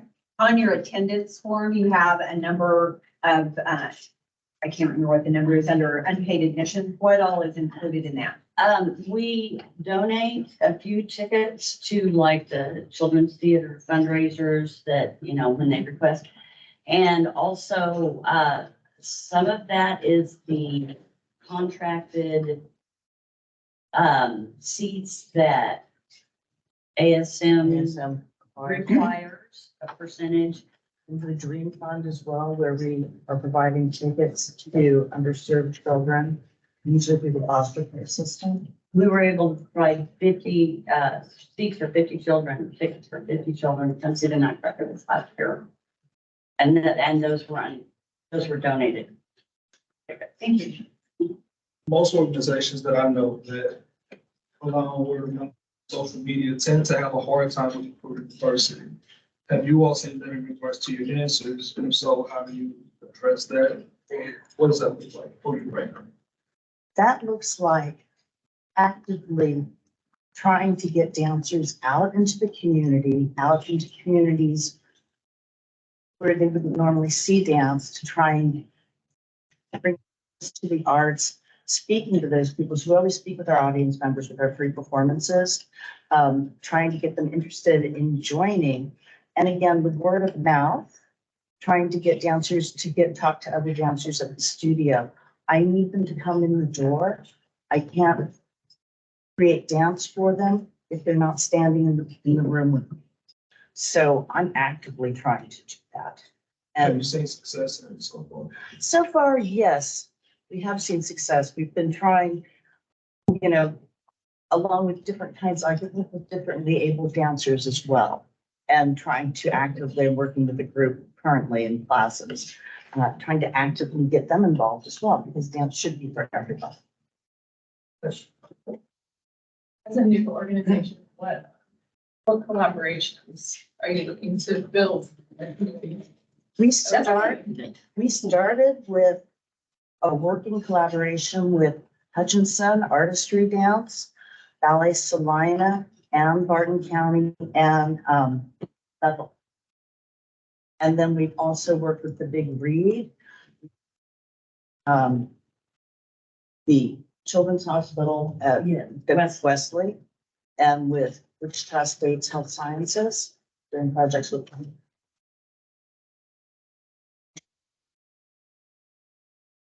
Well, as you heard, our buzzer went off, so I want to thank you very much for your time here this morning. Thank you. Thank you. Thank you.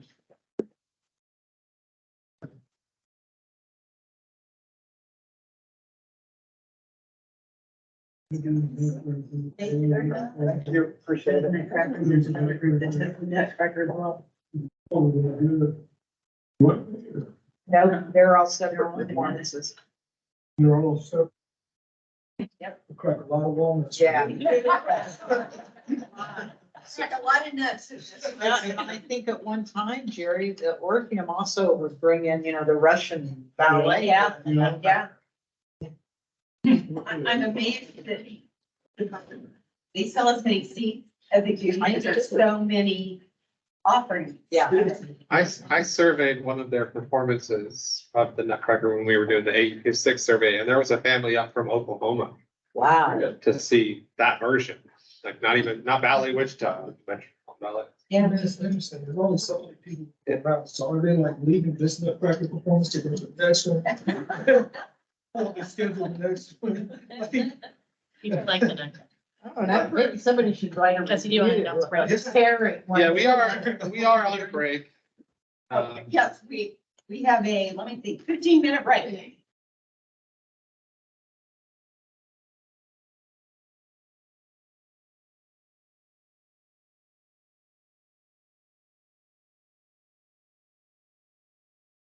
Okay, perfect, thank you.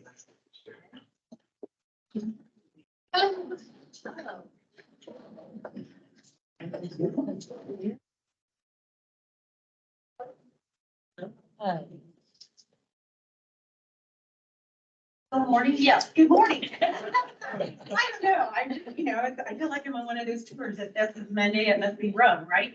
So, thank you very much for being here this morning. We are fortunate to live in a community where the city values the arts in the community.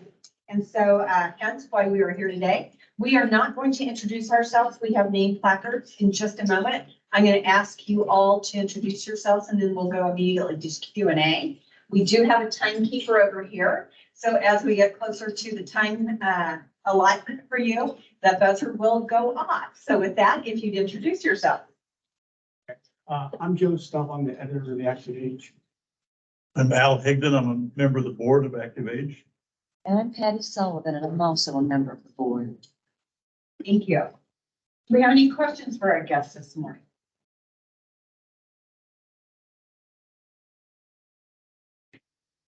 Surely you have one, Jerry. You were close on having 3 to 6 months of operating reserves. What are your actions you're working on to get to that point? We are looking at ways to both cut costs and increase our revenue. Great answer. I can go into more detail. Maybe just a tad, Joe. Okay, well, our single biggest cost right now has become postage within the last 3 years. As you know, postage is going up twice a year, foreseeable future. So we're working really hard to get, we have a nonprofit rate applications. We're working to get what's called a periodic rate, which should save us a lot of money every month. That's the key thing. And then on the revenue side, we're just constantly looking for more advertising, donations, and grants. I think the financial situation has greatly improved the last few years under Joe's leadership. Along that line, Joe, you mentioned trying to migrate over to a digital edition. How's that going?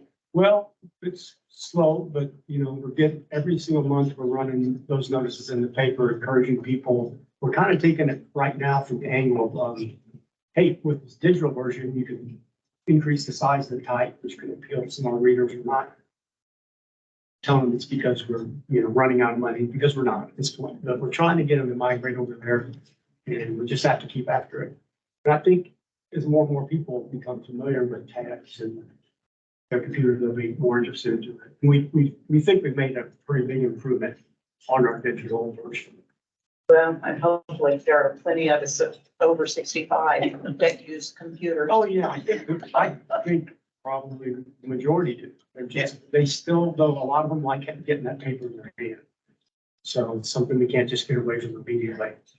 I want to mention on the digital side too, in the area of, I know there's an area asking about collaboration and community outreach. We just went live Spanish language page on our website since I have submitted the application. Translations are being provided by the Wichita Journals and Collaborative. Tell a little bit more about what that partnership has done for you, the collaborative? Yeah, it's been great. We've got funding to do some really in-depth articles through the collaborative. Now all the members are sharing content both online and in the paper. When we get, the Eagles republished, many of our stories as AMBW, let this reach a bigger audience. And, kind of bring into the community at large's, site issues that are of interest to our readers that they might not know about otherwise. And that collaborative just got funded again by the Community Foundation last week for like another 18 months. I think those of you who do read Active Age know that each issue has a number of articles talking about the culture of Wichita, what's here, what makes it unique in the region. So we try to stress that at every issue. There was a question specifically about youth programming and how you were engaging with youth, and as I recall, the answer was like, we don't. But have you ever considered how you might do that? Just along the lines of, if your target audience is 55 plus, many of them have grandchildren, I would have to assume. And I don't know how you would do that in your publication, but I wonder if it's ever been thought about. Well, we definitely have written stories involving grandchildren, like about grandparents, more and more grandparents raising their grandchildren. Yes. That's been one thing. And then there's a really big sociological impetus now for intergenerational interaction and learning. We've done several articles about that. Some of our cooking articles too, I think, have brought in the fact that it's a multi-generational activity that's done in particular families, and, at Christmas time or whatever, it's, the grandchildren and the children and grandma, they're making the traditional foods, and we might share the recipes too, and they would have some of them from a variety of different cultures that are present here in the city. Kind of more in line with my thought process of an opportunity to connect. Connect, right. I had the same thought, Martha, when I read it too. Because I think that there's opportunities for things like, silly little thing like a column of granddad's jokes, the preteen stuff. Right. Or I was thinking like a crossword puzzle or something. Right. Or a grandma read with grandma or something something. to do, and that keeps your publication active. Yeah. Active. I like a point. Instead of going in the trash, we have to keep it around. Right. Until the grandchild. There may come a time when grandchildren aren't reading any newspapers anymore. True. No, but they'll help grandma load the digital version. It'll all. Yeah. That's important.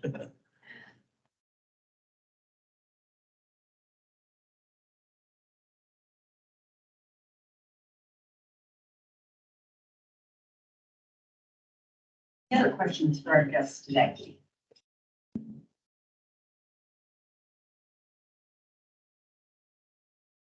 I know you mentioned articles on culture. Do you have anything? I'm sorry, Jerry. You mentioned articles. Do you have anything particularly that promotes the arts, promotes arts organizations? Yes, we do articles every single month, listing events around town, profiling artists, writers, filmmakers, musicians. And the August issue will be coming out. We'll have articles, 2 articles about things that are happening at the library. We'll have one on, I wrote this down, anticipation. 2 at the library, about a locally produced KPTS documentary that's been coming out about WAM seeking docents, and then a long list of events happening at WAM, Museum of World Treasures, Ulrich Cowtown, in Kansas African American Museum. And our audience, frankly, is an audience that has some leisure time on their hands and often attends these events. Some of the, in the past issues, in anticipation of your questions, sir, I kind of went through just the past few issues and said, what would be, truly an article about some of the culture that we're, instilling people into maybe a little bit more wanting to learn a little bit more about the culture of the city or partake. And we have an article like in the past few months about the new home for the Kansas African American Museum. There's an article, there was a long article about Conrad Snyder, the sculptor who did the continuity sculptures in front of the Advanced Learning Library. We announced the winners of Music Theater Wichita tickets that we give away to our readers. So that's encouraging them to, maybe it might for some of them be the first time they went to music theater. Maybe they'll like it, go again. You know, as I mentioned, the recipes before, and there was an article about the Wichita Jazz Festival. Some of them.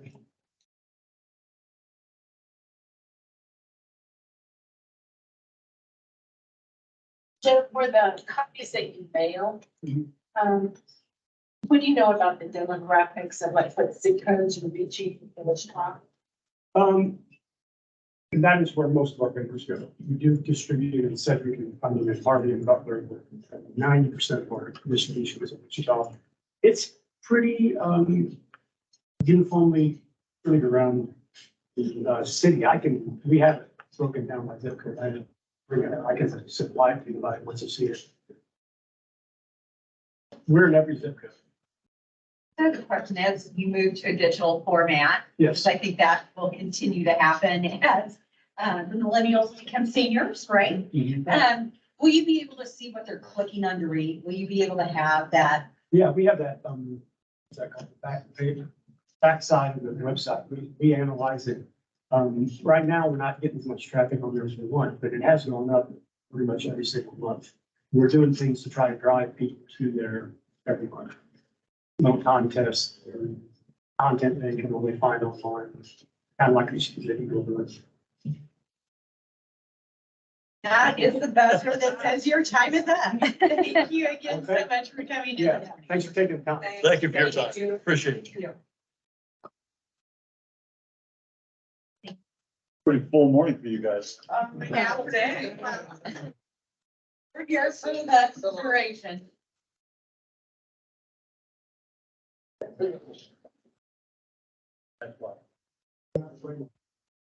Sitting here. So I think I'm already.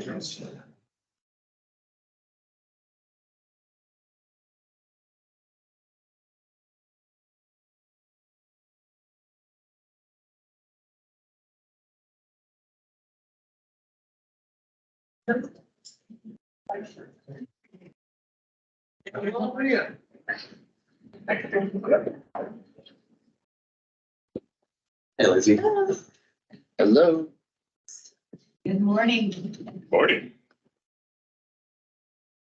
Thank you all for being here this morning. We are very fortunate to live in a community where local government values the arts, hence why we are here today and why we are here today. We are not going to introduce ourselves. We have name placards so you can see who we are.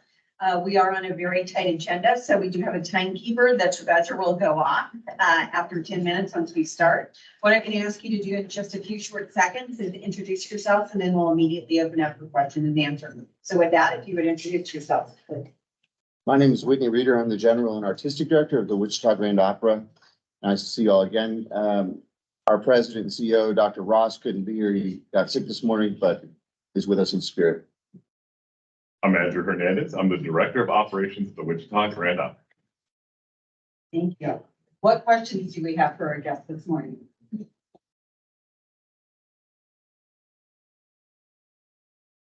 I always have a question. I just wait to see if anybody else will ask. Do you have term limits on your board members? And if so, what are they? We do. There are 3-year board term limits, and we've been revisiting that because a lot of people have been on the board for longer than that. And we're looking to reinstate those, but give people the option to stay on if they choose to, but probably with a gap year in between. So would that be 1 3-year term, or would you allow them to do 2 3-year terms and then a year off? Or Well, in the bylaws, it's 1. Yeah, but that has not been enforced.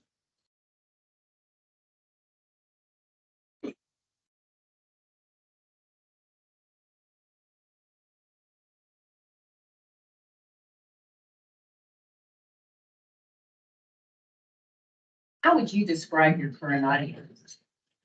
Growing. Age demographics, diversity? We're doing everything we can to get young people in. So one of the things we did do is hire a director of education and outreach, taking opera into the schools and looking to do operas that children can enjoy as well. One of our upcoming projects is Hansel and Gretel, so we're taking that into schools and hopefully fishing them back into the concert hall. When you say taking it to the schools, We did one at Hyde Elementary. How many were there in that one day? We reached about 6 different grade levels, and so it was a career day. And so we had a small presentation with them, actually sang the Toreador song there. And so it was pretty nice. We reached about 250 children that day.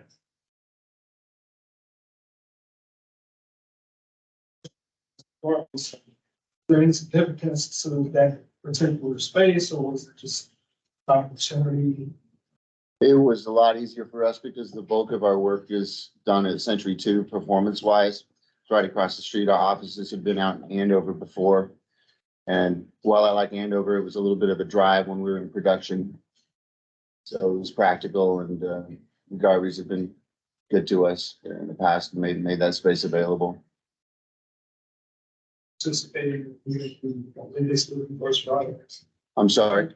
Do you plan on participating in any of the events they have there? I think it's going to be this Friday. At the Garvey Center? Yeah. I haven't. I don't know what First Fridays is. It's citywide event where artists kind of collaborate and open studio spaces, people come in and out to see everything that's going on with the artists. Okay. We recently had an opportunity, and we're going to participate in the Open Streets ICT with Century 2. In your application, you talked about the fact that when you moved to the non-traditional venues, you created opportunity to sustain earned income and expand audiences. Can you tell us a little more about that? How that, not necessarily how you did it, but how it worked out? Well, we did a concert at the Wichita Art Museum.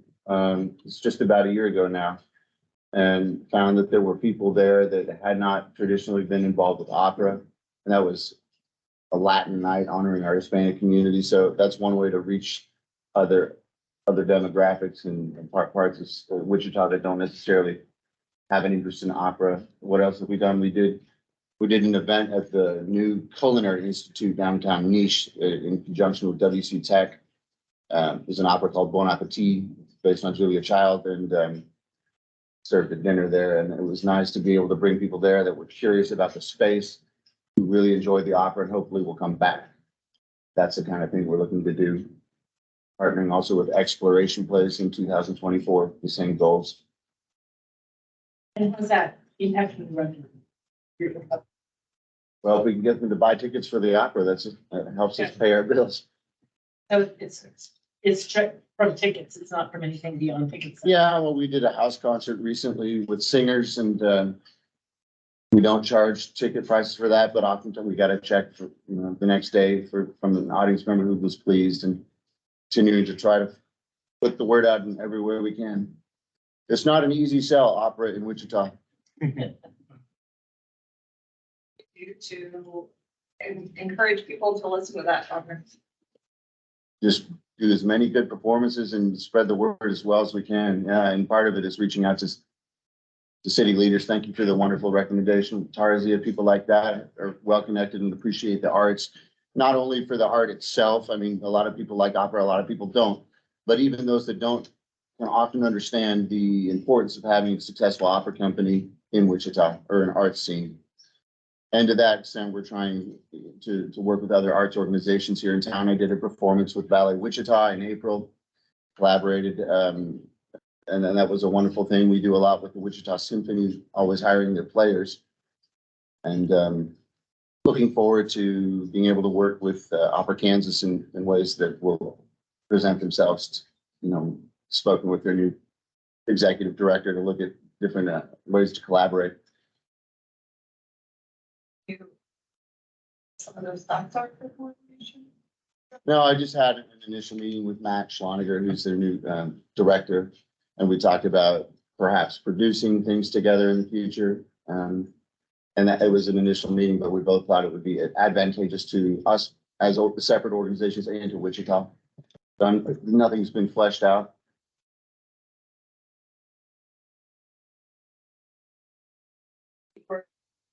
You may not have, we may not have thought of that as an opera event, but yet there was obviously. We did kind of seduce, So. we did kind of seduce them in with the aroma of good food.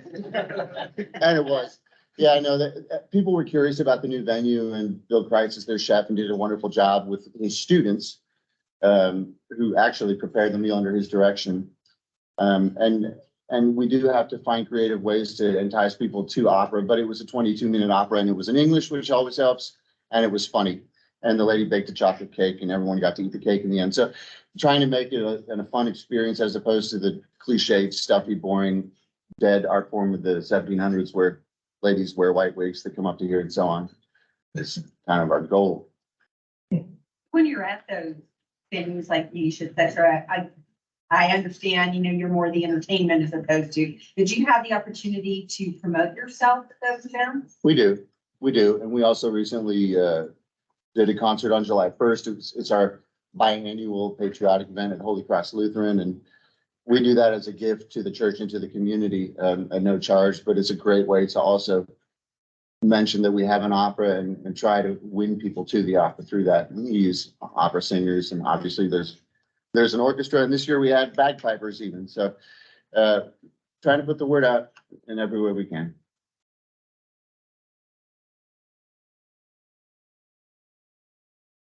Well, speaking of regards to the economic impact, we see a lot of artists that maybe started with you guys here in Wichita and transition to somewhere else where I don't become successful, or people that come here to engage directly with you on what is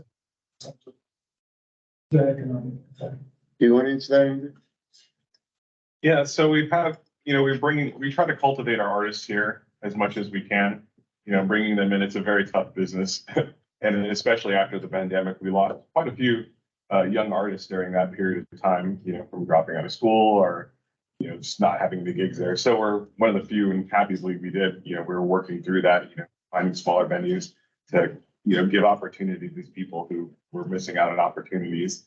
And so we started to see an influx there of people coming in and kind of trying to engage with us as well. Also, we do things like we did an opera last November in conjunction with Wichita State University, another relationship we'd like to continue to foster. And Sam Rainey sang and Alan Hout sang, and we were both international opera stars, but the students got to participate both in the chorus, but also singing solo roles. So that was a great opportunity, I think, for them to be able to sing with world-class professionals in a professional setting. So we try to give local artists as many opportunities as we can, both people that live here or people that have come from Wichita or through WSU or whatever, and bringing them back, which we did then and will continue to do.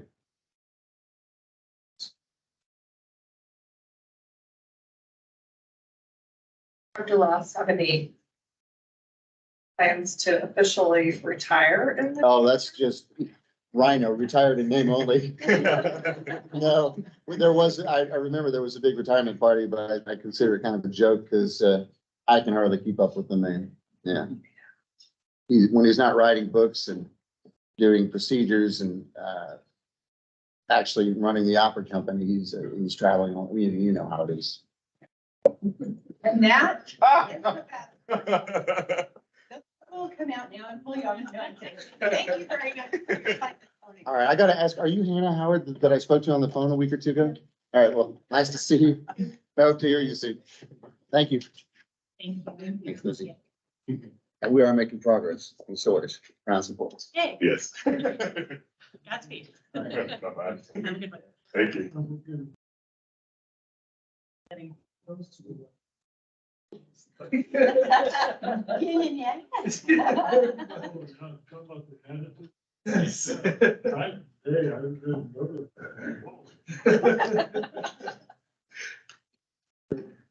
And UW has not yet arrived, so we'll grab them when they're here. The worst one about Ross is with them. It is an interesting. And their personalities are all Yes. very different. And then like, cause Dr. Ross is like so much bigger, just command everything and just. Yeah, definitely. We're good. It's tightening it up and, I don't know, I think just in general. Yeah. But he does, Getting you better. know, he also is an artist personally himself, so you know, he commands when he walks in.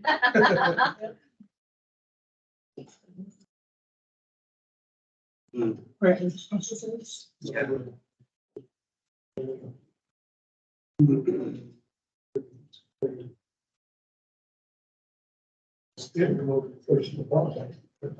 Nadine, now would be a good time to step outside if you. Yeah.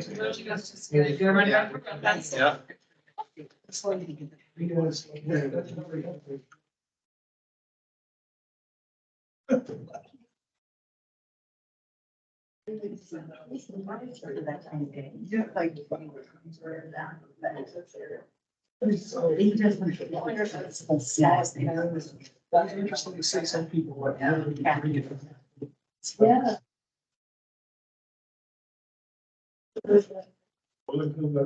Oh. Yeah. Serious guy. Yeah.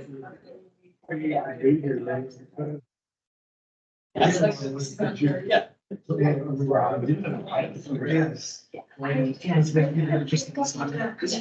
I did the test time. It's so. Yeah. Oh, my gosh. Or my lip, everybody, we did. Because he has, he knows. Him a little bit about what the title. I think it's very little. I actually just that. Deviate from that. But he's back, but he must have been really. Actually, yeah. Yeah.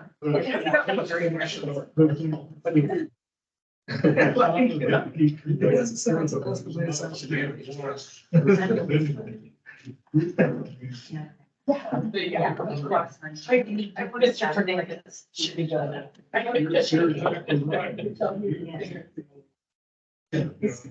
was almost gonna put on. One of our employees, that's what he was very unclear. I was giving the same. It's everywhere. Did you not see the explosion of powdered sugar every time I took a bite of the thing? I was too paranoid about my own crumbs. I was like, thank God I'm wearing a white shirt. Every time I bit into it, it was like. Just had to do it. Powdered sugar everywhere.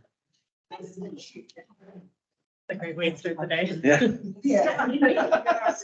It was, yeah. I swear I did not. The sandwiches, the box lunches should be here around between 11:30 and noon, so I might have to step out. So, this door here is the catering kitchen. You go through the catering kitchen, the hallway go left. Dr. Ross just pretty much. I never used to. They have it like, hugely blocked out. Yeah. Respectfully say, please don't take a shower. April yesterday was like, those are the old bathrooms. They're fine. They are the They old have it very bathrooms. like decorated. Yeah. But it's like, oh. Oh, really? Yeah.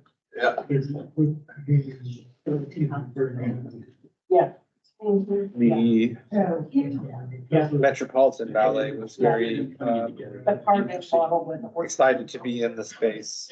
It's unfortunate. We're asking all kinds of questions about it. That's the hope, yeah. I think this room is. Agreed. Thank you. Yeah. He's so popular. I should have had like a please. Give us a minute while we get. It's kind of where it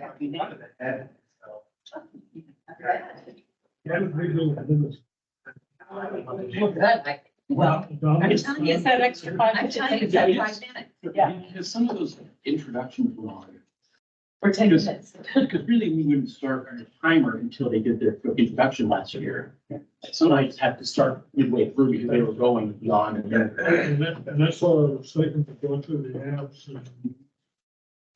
And I couldn't figure out last year why we were, because we've always run a little bit ahead of schedule. It was because we had the 5 minutes, because people know people and they say hi and, you know, so yeah.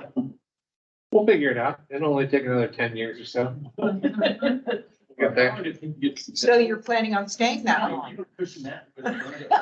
With this, we'll say with the city for that. Like, this is being recorded by you.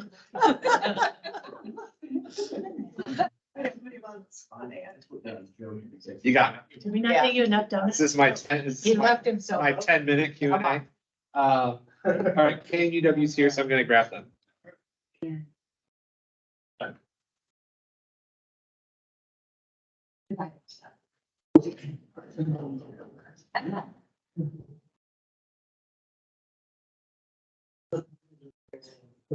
Right, just like the old.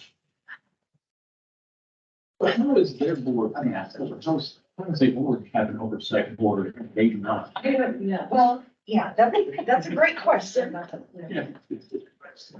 We can do that. Question.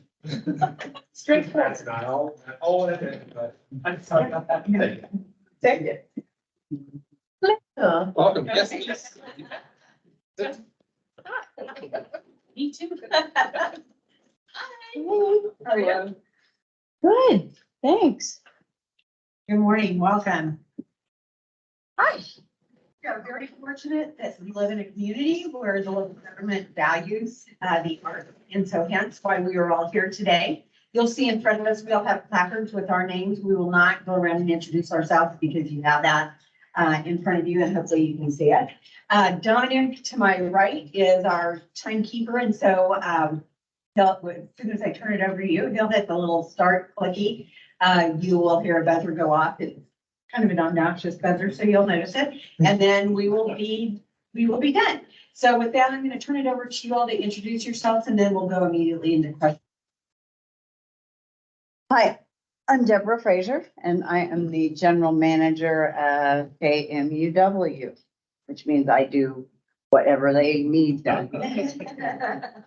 And I'm Luann Stevens, and I am the Director of Content and the Assistant GM. And I do everything else. It sounds good because nobody else is here to contribute. That's part of the battle. Well, thank you very much for being here this morning. Do we have any questions for our guests this morning? I think we're still in morning. Do we have any questions for our guests? I'll get the first one I kind of asked. I don't know to have the right ask it properly. So you show you have no board membership, but we also work with another organization in a similar situation. They do have some sort of oversight on them.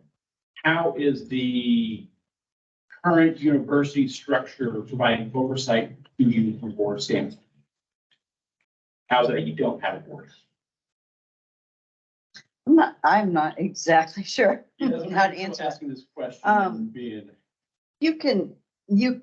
We have the ability, or we are allowed to create a community action board, an advisory board. And so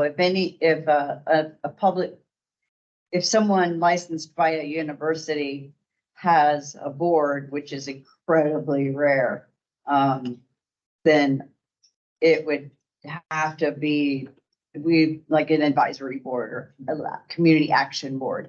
So we don't have boards for that kind of stuff per se. We do committees. So we have like community action committee. We have fundraising committee, and they are activated when we need them. But we are flat out forbidden by the Corporation for Public Broadcasting. And they say our board is the board of trustees, board of regents, whatever. We actually have to have them fill out some very bizarre information, and they're incredibly uncomfortable about that.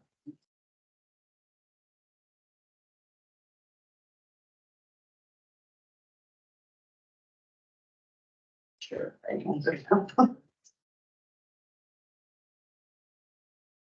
Well, I don't know that I'm gonna be able to be as specific as I need to be, but you filled out 2 staff forms and were submitted, and one has more people on it than the other. Which one is correct? Do you know? I think it's actually an addition on to Is what the additional, they are some of the people were repeated? they were repeated. I think so. I didn't notice that. I don't know. We technically, we're not, able to see that. It was submitted on our behalf. This is a program the university has started within the last couple of years. And someone has to submit it for us. So I'm not exactly sure what you're talking about, but, KMEW has at any given time, I would normally say 24, but our budget has been incredibly tight lately, because our networks are increasing costs every year, all 4 networks. And, so we are presently down to 22 full-time staff. A couple of key positions, have come open for good reasons, all the right reasons, but we are not refilling them anytime soon due to the wonderful economy. What do you guys count as paid admission? So on there, we have a question that asks you to provide attendance figures. You mentioned membership at other places, but you have a paid admission listed at $206 and a dollar amount of $2,060. So I can't imagine that is your, my monthly money going to you in that. So that's, no, it has nothing to do with that. That's our community engagement. That's, trying to work in Wichita's part of that. So, Wichita's, I think, has a $10 fee. And then, we have a book club called Lit Feast, and it has a, what's 10, I think, a $10 fee as well. So that's what those are. Otherwise, our goal is to be a community service, so you don't charge to be a community service. In our case, we ask that people help on the honor system, but we recognize that it's just not an option for a lot of people. An incredible list of online, or sorry, in-kind donors or donations that you receive from various organizations. Are those something that's someone's full-time job to collect those, or how do you go about engaging with that many organizations to get those in kind? I say yes to everything.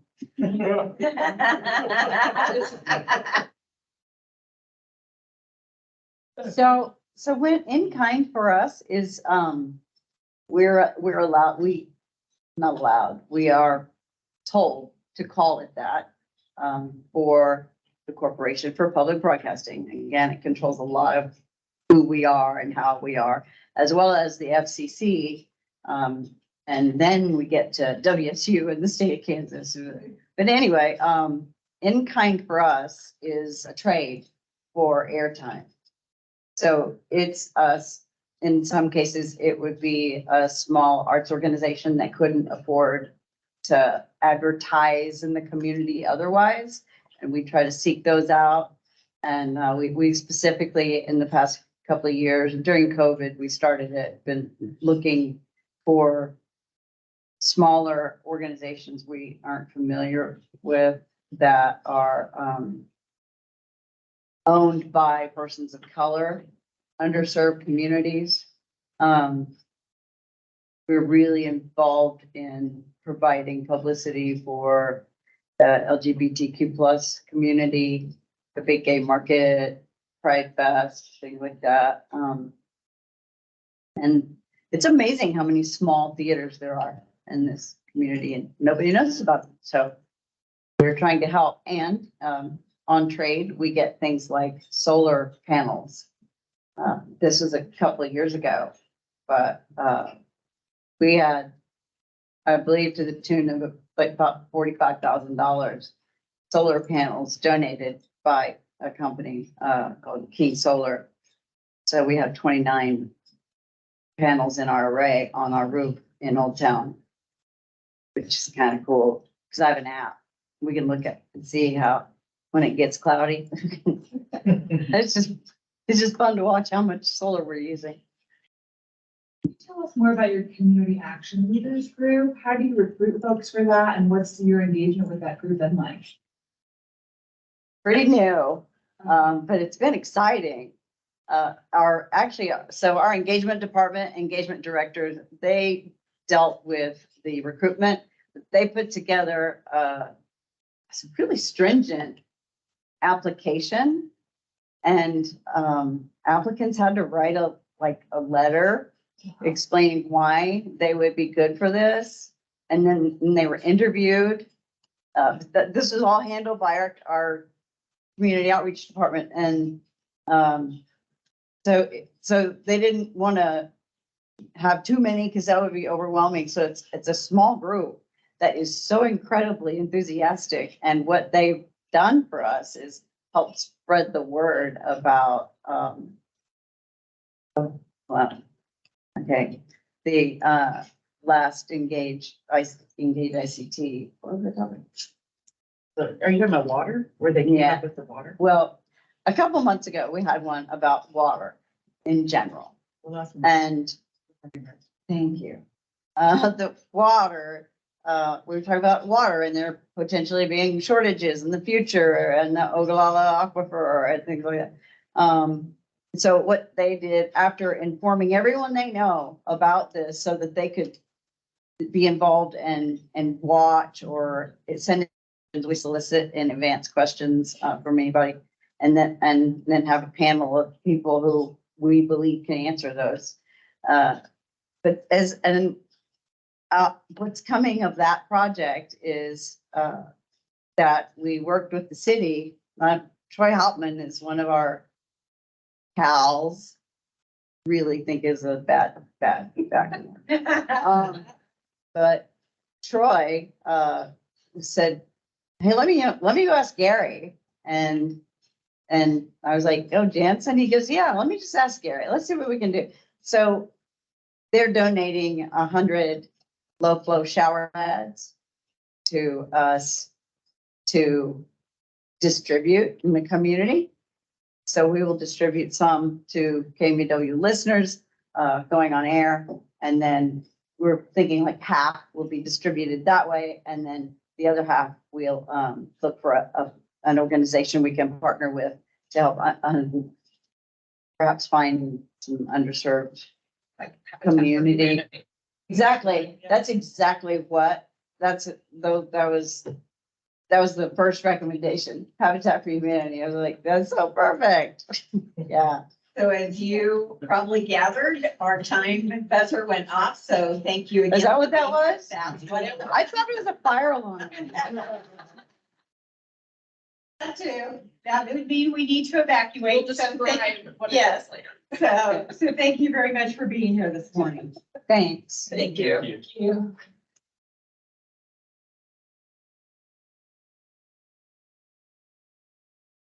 It does sound like, yeah, it does sound like something with her phone.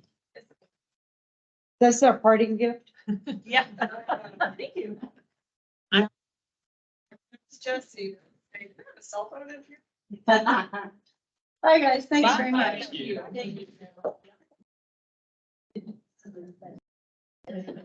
Maybe leave it at the front. No, I'll be back. It's not. Yeah. Figure it out. Credit card. Yeah. And send them an email real quick, but. Yeah. Like, you don't care very much.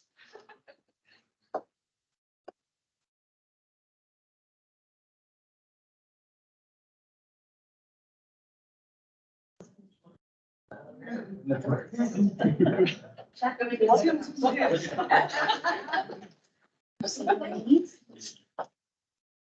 everybody. Good morning. Thank you for being here this morning. I'm so glad you said morning, so I didn't have to look at my clock to say, yes. Good morning. We are very fortunate that we live in a community that values the arts, hence why we are all here this morning. You will see in front of you our placards with our names, so we are not going to go around and introduce ourselves. What we're going to ask you to do in just a few moments is introduce yourself, and then we'll immediately go to Q&A. Dominic, over here to my immediate right, we'll set a timer as soon as I turn it over to you. That will give you 10 minutes, and then you'll hear what has been just recently described as a fire alarm buzzer. And at that time, your time is up. So with that, I'll turn it over to you to introduce yourself.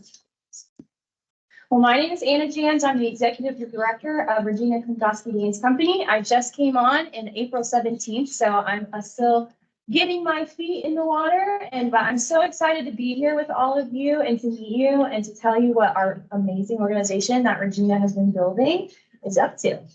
And I'm Regina Kondowski. I'm the Artistic Director and Founder of Regina Kondowski Dance Company. And ditto all that. Thank you very much. Does anybody have any questions for our executives?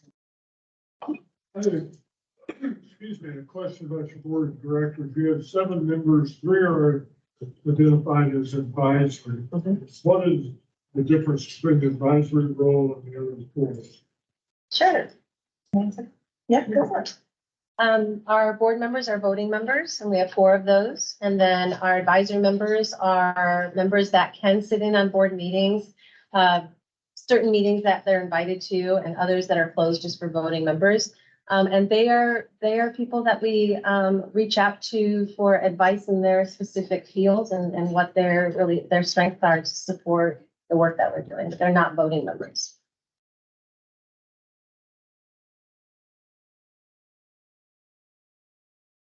Listed 11 people on the staff list. One, like, clearly was identified as California, or 11 positions. Is that the only one, or are the other positions all Kansas positions?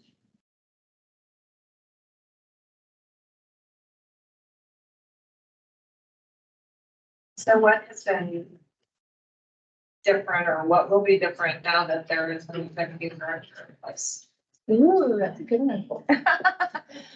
Yes, well, I mean, I will jump in and say that I think that it's been astounding and so incredibly impressive to see how much Regina has done to build up her company in the 25 years that it's been in existence. And so I'm so excited to come on board and really alleviate some of the work that she has been putting in and take it on for myself. And then we're both working towards the same goal.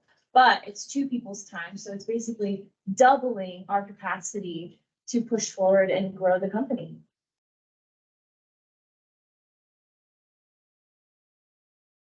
Exciting you're going to do in the next 90 days. Me? You want to tell us about? Yes. Me personally? Ooh. Well, I mean, let's see. What's exciting to me might not be super exciting to others, but I love putting additional systems and operations into place so that our time is used efficiently, so that our time isn't spent ticking away in little Excels, but really getting systems in place where we can keep our focus on our mission and the artistry so that all of the stuff that runs the business is working well and working well together. So that's really, it's getting all of our systems to talk to each other, pull reports that are efficient and can tell us what we need to know. I'm happy to hear that because my questions about performance benchmarks, it's not quite clear how you're measuring what you're doing. Like, I like the goals you have laid out. How in the future do you plan to create performance indexes to know if you're getting the marks you need for your goals? Sure.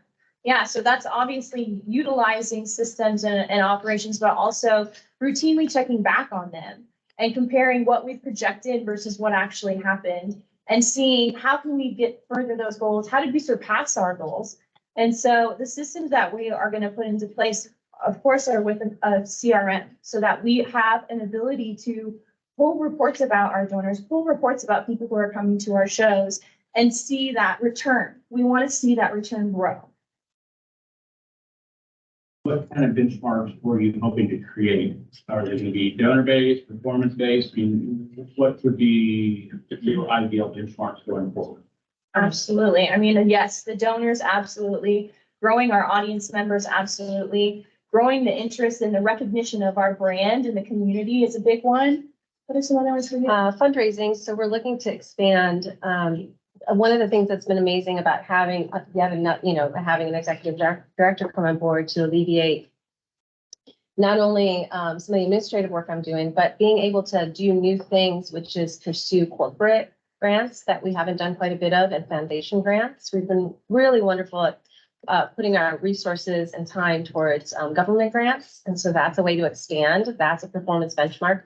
Can we increase our grant submissions and wins in the corporate and foundation place? Also increasing our individual donation. That's been another really important market we've talked about, as well as our board members who we would like to bring on. We're in talks with one to bring on a board member by the end of this year and another one by the end of our new fiscal year, which is something Anna put in place literally this month.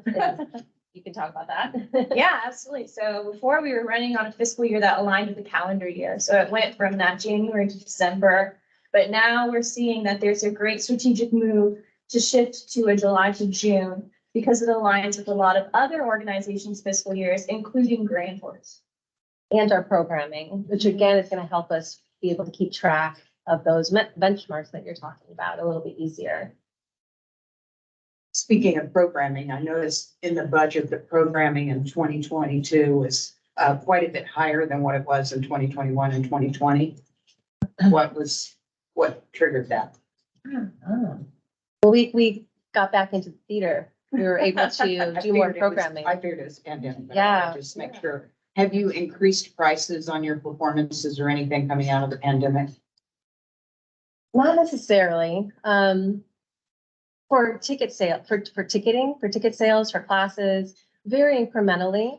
I don't think so. Contemporary dance is new to this community, newish outside of the universities. And so I think it's more valuable to me to bring in audiences than to increase ticket prices. And so that's why we're working towards more grant submissions, more individual donations. Sponsorships is also something new that we're wanting to increase to be able to keep ticket prices a little more affordable for the community. Why did you your partnership with Ascension? RKDC was part of the first cohort. It was creating creative aging work with KCASE statewide. And so we were on that first cohort. It's something I've always been interested in and work that I did in the past, but not since I've come to Kansas. So through that, being empowered and inspired and being a part of that cohort, then we wanted to take. Last year, we were working on the Golden Apple, which is a work based on a Macedonian fairy tale that really deals with themes of environment. And I really wanted to take those ideas and work with an older community that whose world gets smaller with their limited mobility. And I thought it would be a wonderful theme to work with an older population. And so the timing all worked out. And we started that program in last year, and we're continuing it at the deeper partnership this year. I assume you've gotten, sorry, just I assume you've gotten a good response from residents and staff and all that. Very much so. Yeah. The first class had 8, and then the fourth class at Christmas time had like 25 with staff participating as well. So definitely they were looking forward to us coming back again. How would you define your current audience? Yeah, absolutely. So our current audience is, they have a relationship with us in some sort of capacity, whether they're following us on the newsletters or they're following us on social media, or they've heard of us through Ascension, or they've heard of us through other partnerships, as well as we're seeing starting to see a little bit more of a turnout from other great they support the arts. So people who are supporting the arts in Wichita, we're starting to see them start to come to our events as well, which is really exciting because it tells us that we're reaching the people who love the arts. And that's who we want to reach out to. And then we're also reaching people who are new to contemporary dance. And so they're coming with a little bit of a question mark, not really understanding what it might be. But then they come and they say, wow, you exceeded my expectations. That is not what I was thinking I was walking into, but I'm so glad I came. And I would add to that, that we work quite intentionally and often with partners. And so we're always seeking like Ascension Living Hope. And we did work with Botanica a couple of years ago, with Andover Dance Academy, who's our space sponsor. We don't just work with them in their facilities, but we work with their audiences. So we do a lot of master classes and workshops with students at Andover Dance Academy as part of that relationship.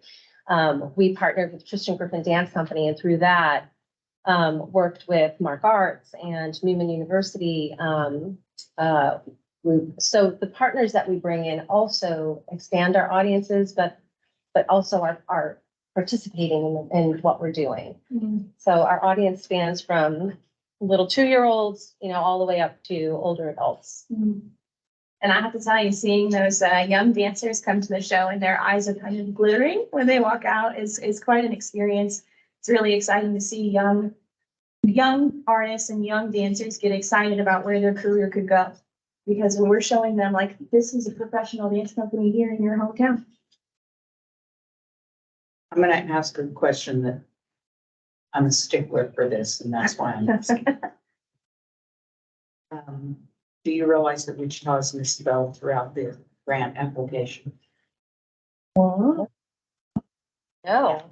I'm supposed to so very It's spelled WITCHITA.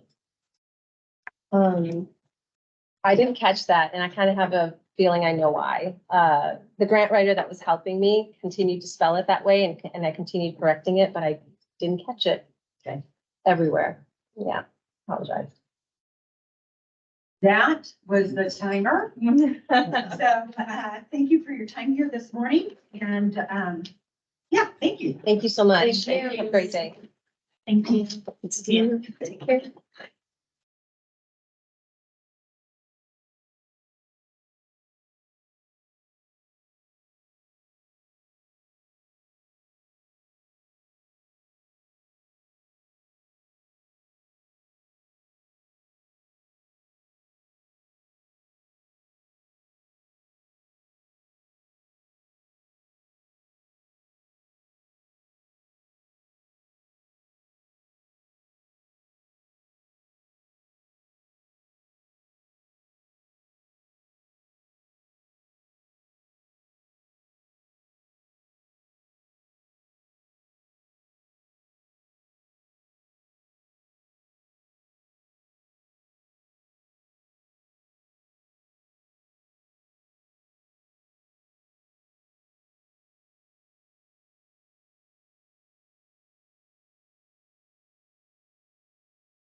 There's so many.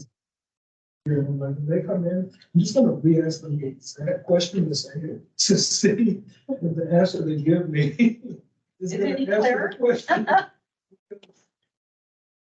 When I say what color is the dog, I don't want you telling me what color the house the dog lives in. I need to know. Don't give me all this. The grammar anymore. I mean, because if I scored based on grammar errors, oh my goodness. So, Yes, but on the other hand, these are professionals. yeah. So you're asking for serious money. I hear you, Ann. I think there was a movie, somebody put it, it's only 2 of us, and I'm one of them. I can't remember which one it was, but it's like.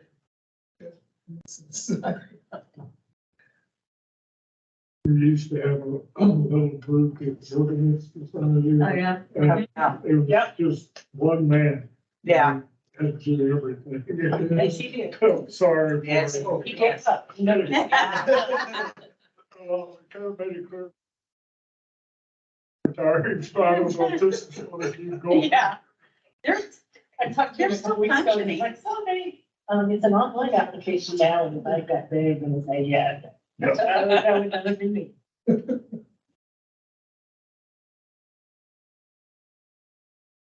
Yeah. Yeah. She was like, so amazing. Yeah. Oh, no, I'm not with her. She's a thing. That's been still in Canada. Canada. Yeah, for some reason, they love the cold. It's like everybody else chasing the summer, they chase them. Well, sometimes they didn't have any air conditioning at the fish house where they live, Oh. so it's, there's no air conditioning, you leave for the summer. So the other thing, I would chase the cold if I lived in Houston. I mean, I would chase that cold so much, not even. Oh, God, I hated living in Houston. Maybe This time of year, you'd have to shower 3 times a day. Everyone's like, it's so hot. I'm like, yeah. See, I'm from Mississippi, so I grew up in that. I know that, I understand that. When I first came, saw the amount of snow that was here, I refused to leave my house. We don't have that anymore. That's bad, yeah. Yeah. I was in Memphis for 4 years and you'd step outside, it was like you could swim Yeah. through the air. Yeah, So when humid. I walk out from Houston and I have to go. Yeah, it's like, I don't want to deal with this. You can't get to your car without breaking a seat. You can't. It's funny because I remember telling my wife, when we leave Tennessee and get into Mississippi, you're going to know when you hit the Mississippi line. Yeah. Because all of a sudden, it's so much more humid. You get on the other side of Memphis, that bugs are gonna start like. And she's like, oh, no, it's not that drastic. You're being dramatic. And I feel like we're getting across that line here. She's like, I remember, There's a man. reason why, people age better in this human environment. very much so. Oh, yeah. If I did chime in from outside, I would do it. You did right. You got away with that last year. You got me. My husband didn't really have COVID. It was just not. When you notice I brought. Yes. Like, yeah, I've learned. I learned every year. My husband keeps our so cold, you could hang from the finish, Checking to be sure that he doesn't come below. Yeah, I should have ordered soup for lunch. We used to annually go back to Ohio for Christmas, and one year I forgot to set the thermostat correctly, and so came back and all the plants were dead because it was so, it had been so cold, and like the foam couch was like rock hard. It's cold in the house. It was a little much.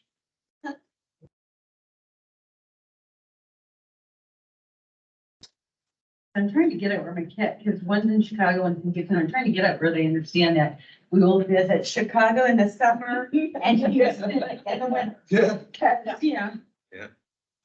Hasn't worked yet, but I'm still trying.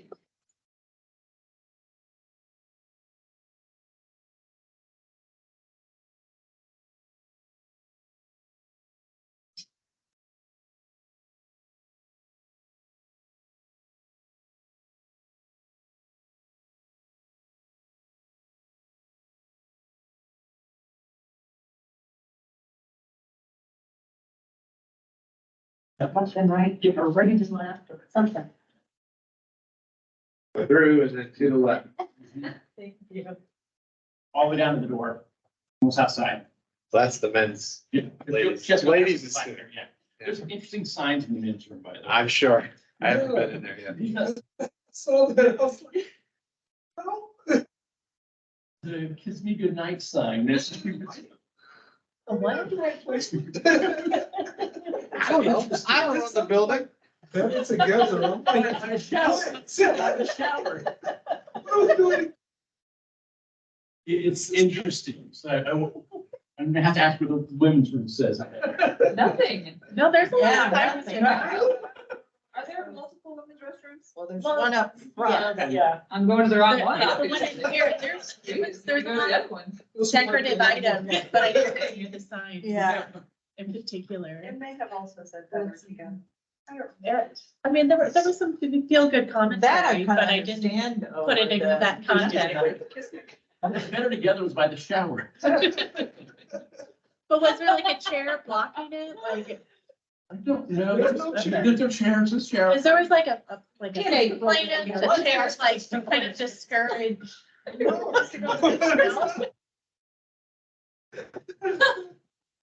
We're just trying to see if people are paying attention. Yeah. How detail oriented this committee really is.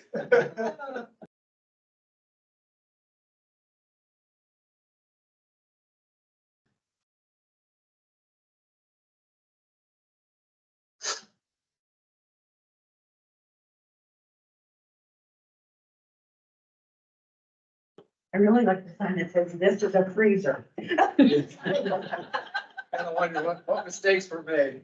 Did she just miss our whole site? Yes.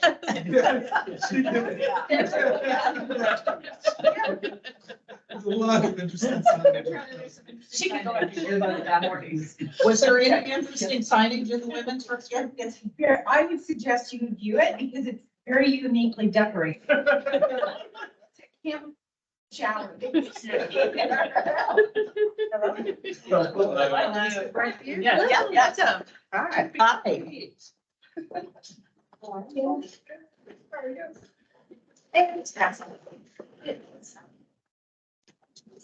Good morning. Good morning. Thank you all for being here this morning. We're very fortunate in that we live in a community that local government values the arts, hence why we're all here this morning. You'll see in front of us the placards, so we are not going to introduce ourselves. But in just a minute here, I'm going to ask you to introduce yourself.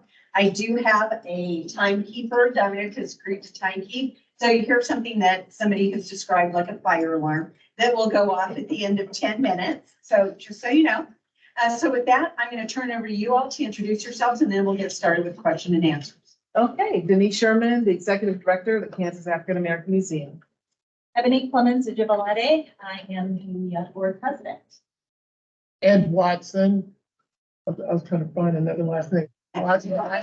It's like that. Yeah, you have to have the poll that I am the president-elect. And I'm Fabrice Matan, I'm the accountant. You have to remember that. Speaking for another name. Okay. Does anybody have any questions for our guest this morning? I have an accounting question to start. I was wondering what you include in the miscellaneous expenses. Some expenses have increased, I noticed over the last 2 years, but there's a significant increase in miscellaneous expenses. And I wondered if that maybe required a more specific breakdown or if you have an explanation. I know that in general, when we include anything in miscellaneous, it would be small office expenses, small expenses and things that needs to happen in the museum. As far as organizing for a specific event or things of that kind. I know that in 2023, for the current year, we have not had anything in the miscellaneous category, but we may have to go back and give you a better breakdown of that number for sure. And may I just add to that question? We also switched over from QuickBooks on the desktop to online this year. Yeah. Correct. I've heard lots of positive about those transitions. Yeah. All right. It was rather smooth. In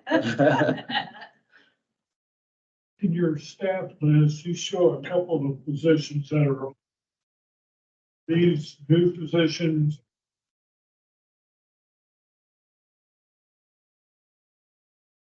Yeah, right. There are positions that we are backfilling, positions that we've had all along. Our education position will be filled with our intern that we had this past year, starting August 1. And then we also have contracted a person for our administrative position and hope to have her on board in a couple of months in a part-time position as well. We're still actively looking for a curator. But we have coverage with our curator who has been with us for over 12 years, who is our volunteer curator. So she is taking care of our collection. It's nice to see the increase in attendance, but I did notice that your membership down from year to year is about half. It went from 108 in 2021 to 57 in 22 under the tape membership and season tickets. What is that? Yeah. So unfortunately, the membership activities has been as robust as we'd like. And I think part of that is due to some of our staff changes, as well as spending more time in other areas like our capital campaign and also in our programming. And so we have identified that with those numbers, and we hope this year as we move forward to get back on track with our paid memberships. But also, as we increase our Cowrie Shell Leadership Society members, some of those members have moved into the other category. There's no need to have both. I was going to add, with the capital campaign, we offer our Cowrie Shell Leadership Society, which is our giving society, and that is robust with over 100 donors. And so a lot of them have moved from the paid membership for family memberships and have moved over to become a citizen.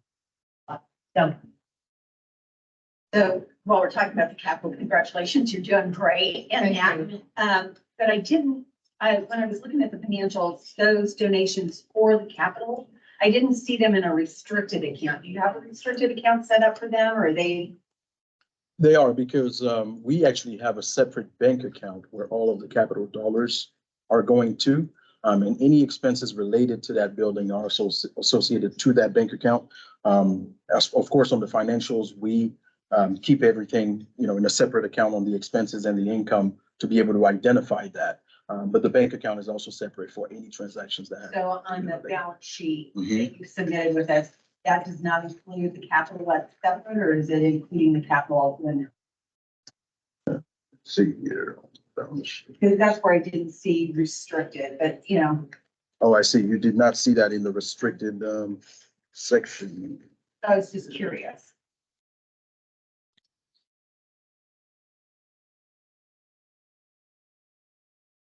Okay, you should see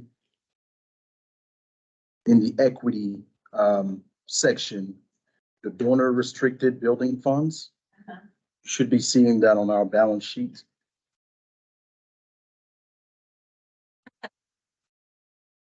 Do you see it? Okay. That's all right. And then just to clarify, the asset is in the Fidelity Building Fund. That is correct, yes.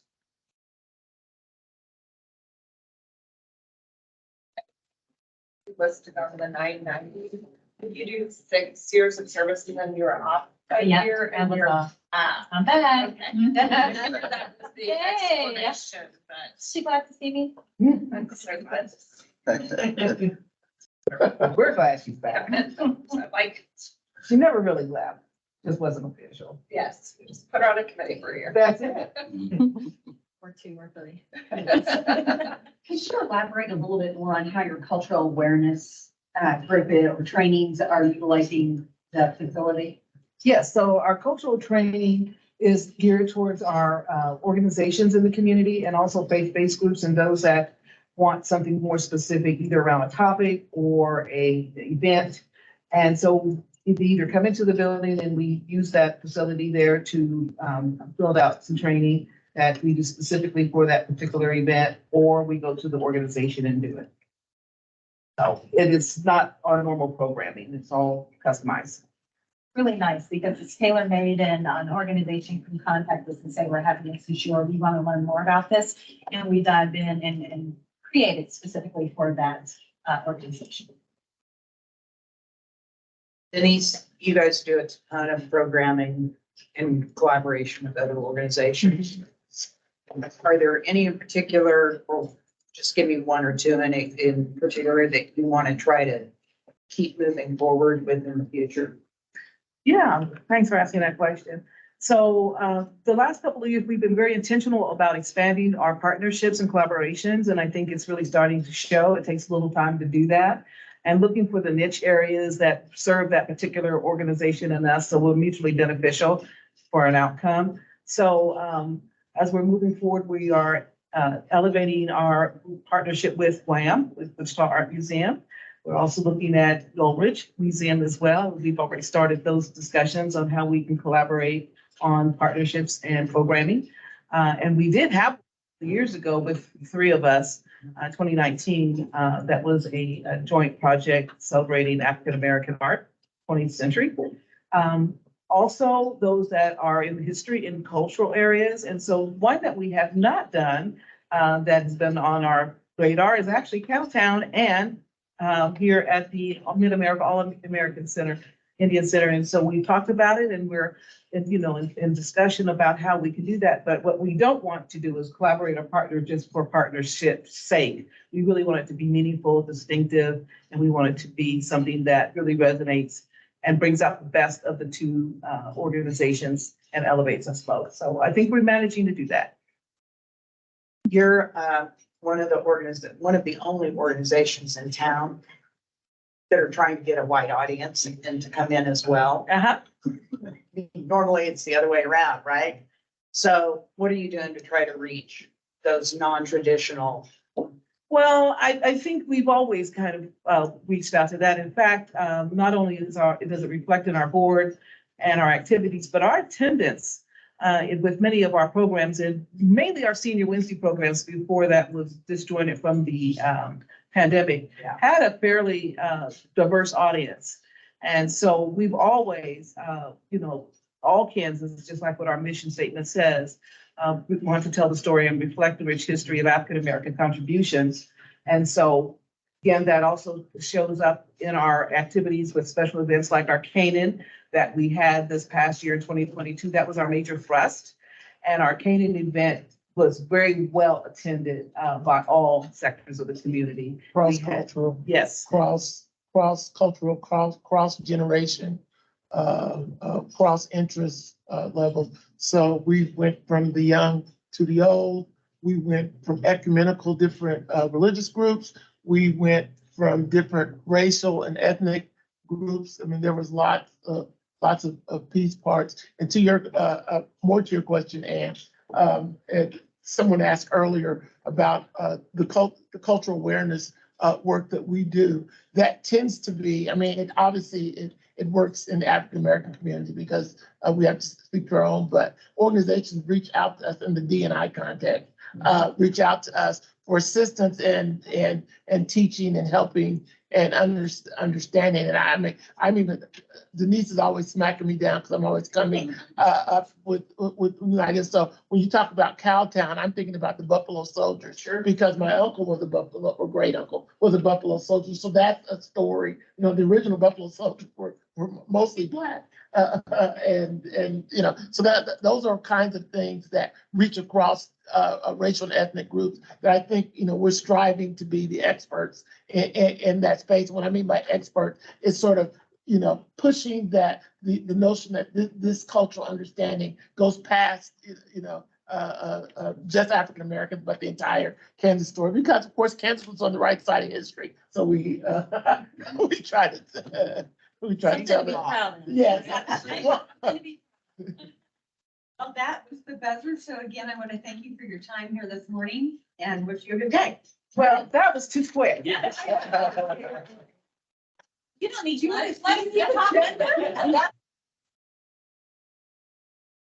Enjoy your lunch. Thank you for your time. Thank you.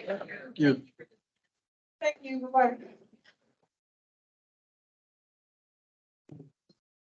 Thank you. Good to see you guys. We have one more before lunch. All right. I'm gonna slide back some of the.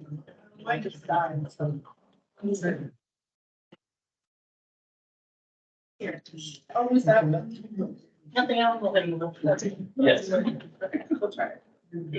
Maybe.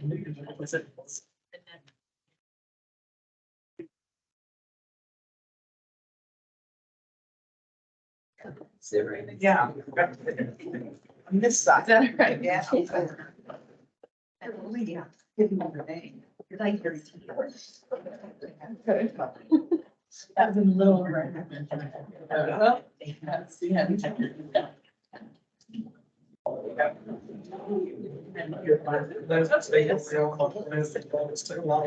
What's that? Taking away off. Yeah. That's fine.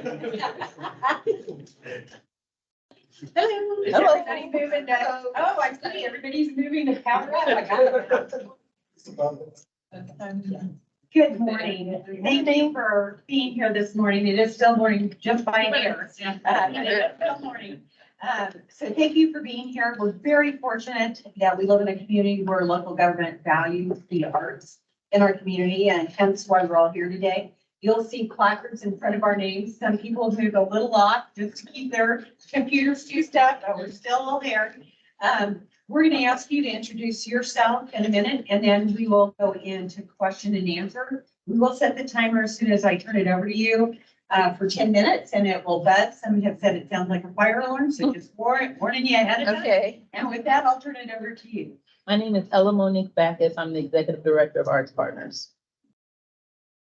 Your guess? Oh, this is my daughter, Judah. She's my sidekick. She has longed for the ride. She's very professional. Look at them. I was just telling Denise from TCAM that she's like, oh, she's a boss. I said, she's the boss. She's just not my boss. Oh. Does anybody have any questions for our guests today?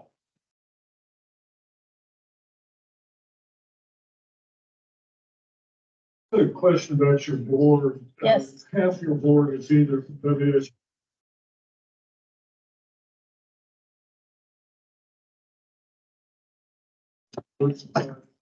That would be wonderful, yes. And you know what happened? Some of the people on my board have moved over to, they've changed jobs.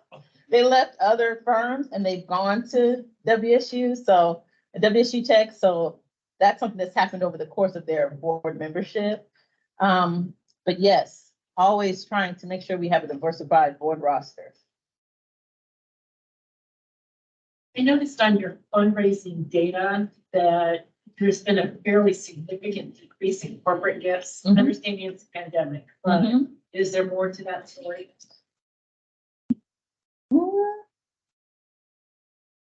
I don't know. I guess I just haven't pursued corporate giving as much.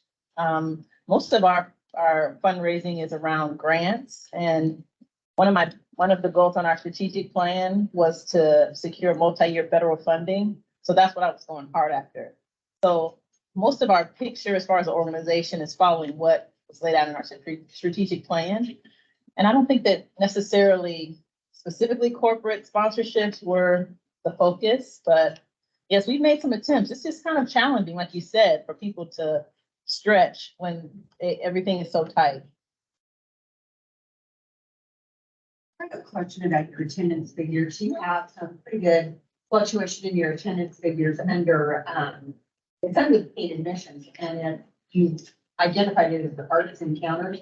It's gone from about 19,000 to 61,000. Can you help me understand that growth? Yes. So part of the growth, I'll give you a really recent example. In the last 2 summers, we started doing summer camp with USD 259. And in that camp, there have been 3,000 kids in 1 month. So just that by itself, having camp 4 days a week with 3,000 kids every day, that's how we get that many. That's one way that we get that many arts encounters. And we really didn't do summer program at that level before. It was just like, oh, there's a little latchkey program at this school, maybe like 5 little programs, but this is a huge, it was at 17 different sites. We hired more artists at the same time than any other time. So that's one of the reasons why the numbers jump so high. The other thing is, as we were during the pandemic, what we were doing is trying to find other ways to reach people since we had never done programs that weren't in person. So we spent energy investing in equipment so that we could live stream our programs. So that's another part of it, because live streaming meant we could reach like 4,000 kids in one day, because it could be broadcast to multiple schools. So we went from some virtual, the first summer camp was hybrid. So we were serving 20 sites, half of them virtual, half of them in person, and we would rotate. And then this summer was all in person. So that's one of the reasons why we have such a big jump like that. Then also with our federal grant that we received, it allowed us to do residencies. So that's something that usually is cost prohibitive for a school, and so those are for every grade, K through second, we were doing 18 sessions per classroom. So again, and that's across 7 different schools. So that's the reason why you have multiplication like that. We're able to have longer lasting programs than just like 1 session or 2 sessions. Can you speak to I'm assuming you're seeing different outcomes for the kids, different impact on the kids with that sustained engagement. Can you talk a little bit about that? Oh, yeah. So we were able to engage an evaluator from KU Pediatrics, and that's really great. Oh my gosh, to have data. So he's, what we were looking at is we want to say that we're having academic outcomes. Our grant is specifically supposed to address social emotional learning and literacy. So we're still waiting for him to give us all the data points on, because we're tracking what the district calls, they call them track standards, because they're like, if a teacher doesn't do anything else, you got to do these things. So we're hoping to see academic improvement and improvement around social, emotional, and character development. But just our, I guess, what's the word? It's not anecdotal. I can't think of the word. Just the experience of the artists and the kids and pictures and video. It's a huge, big deal. Like they're singing along. Even me, I was in the classroom with some kindergartners, because sometimes I have to remember, like, why am I doing this? So even just being with those kids and seeing in the beginning, they had very little words that they could use. And then after 9 weeks, they could read the book. And the teacher was like, what? The librarian was like, what? How could they read the book? They're going to read the book? And they could. They knew all the words. And they knew the little song that went with it. And it was amazing. And they were engaged and excited about being able to do the project. So yeah, that's what I've observed firsthand. And then we're waiting for all of our data, so we can say, oh, this percentage and all those types of things. Mm-hmm. That's really amazing. Yay. It was really, I love it. Back to Beth's Art Encounters question. She mentioned that 61,000 number. Yes. But there's a dollar amount that is associated with that, 200,000. How do you come up with that dollar amount associated with the number of? Okay, so Art Encounter means every time we touch a child with arts, right? So if we had a 9-week program and there's, 2 kids in that class, then that's 18. That's how we get Arts Encounter number. Way that we structure our funding is every workshop that we have, we charge for that, for the whole class, not per kid. We don't do like, you're getting a ticket to a play. It's more like, to work with a class size under 30, it's this. If we're doing a performance for a whole school and it was like 100 kids, then there's a different rate for that. So it relates to our fee structure, and we track that with Salesforce. That's what we use. So when we put in our bookings, there's an amount that's associated with that, and that's how we came with that number. And I'm assuming USD 259 engaged you to be in the classroom? Is that? Okay. Invited you to come to these 2,000 students. Over the summer? Over the summer, yes. USD 259 asked us to provide a summer camp, a STEAM-focused camp. So they did their academic portion that was really strong math and reading in the morning. And then the afternoon, we used art to teach STEM. So that they asked us to do it. And the focus was, we need to address, their focus is addressing learning loss as a result of COVID. So they're using ESSER funds. But that's Arts Partners was created really for USD 259. do you do anything outside of 259? Ooh, coming soon. So because of this grant, we get to expand to 3 additional school districts. And so that's really exciting, because I've been to some communities where they don't have art. Like they're in high school, they don't have art. So I'm really excited about that. We're identifying communities right now that will let us do that. And it's specifically, like I said, around literacy and social, emotional, and character development. So have you identified the school districts together? Yes. Nobody has signed the dotted line. Okay. That's why I said coming soon. When I have a real official agreement, then I'll. Assuming surrounding communities, say Hutchinson. Yes, I want to go to Hutchinson. I like Hutch. That's special to me. Just to lose from Hutch. Anyway, I mean, yes, I want to reach all over Kansas. I really do. And my staff's like, whoa, let's take some baby steps. But, you know, I'm like, let's go to Pittsburgh, let's go to Junction City, and I want to go far. So we'll see what our capacity will allow. But I know there's communities that they don't have the resources and that we do here. So, and those kids are creative over there too. They need the arts. So I'm trying to figure it out. What can we afford to do, you know, and make it awesome. I always like the low hanging fruit. So Yeah. 259 has a budget to be used by you and for arts, and it's not fully utilized. So any goals that you're maybe I can tap into more of that? Oh, there. How do I get more of it? To expand our work in 259. So we have done things like expanding with the summer program. We developed some ESOL programs that were really wonderful, and we were able to have a partnership with WHAM and have the students work on display there. Low-hanging fruit.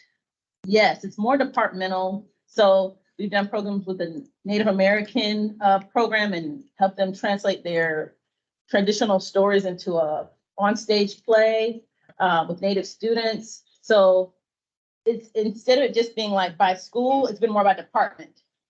That's how we've expanded in USD 259. Well, that was thinking quite okay. Okay. Thank you. Thank you. Oh, okay, all right. All right, have a great day. Thank you. And thank you for coming along with Mom today. Yeah.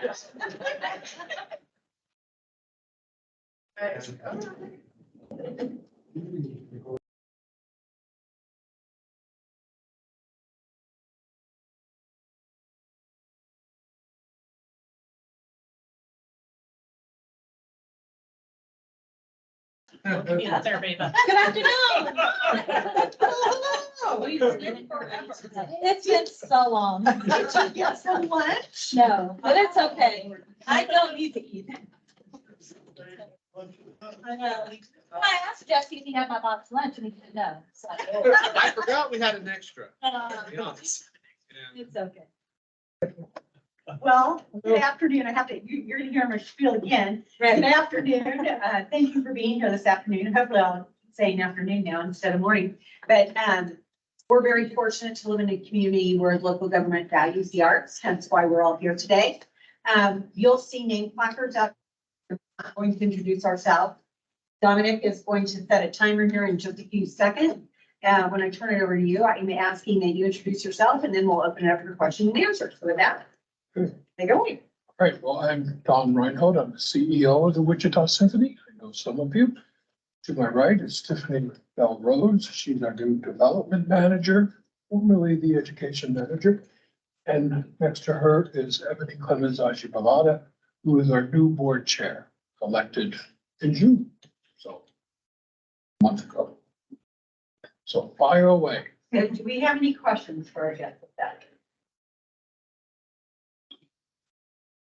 I have one about your, under your corporate gifts haven't come back from what they were pre-pandemic level. Is that a concern or is there any particular reason why they haven't come back? Well, you almost have to ask the corporations why that is. A good question. I wish I knew the answer, but I think there is so much demand placed on corporate money in this town by so many organizations, and we don't have that many big corporations. And that is a problem. So will it come back? We hope so. Tiffany will do something about it, I'm sure. We're very hopeful in that, Serena, thank you for bringing that question up. And I think Tiffany will be a great asset for us moving from education over to development in order to bring more awareness and get more tips and dollars.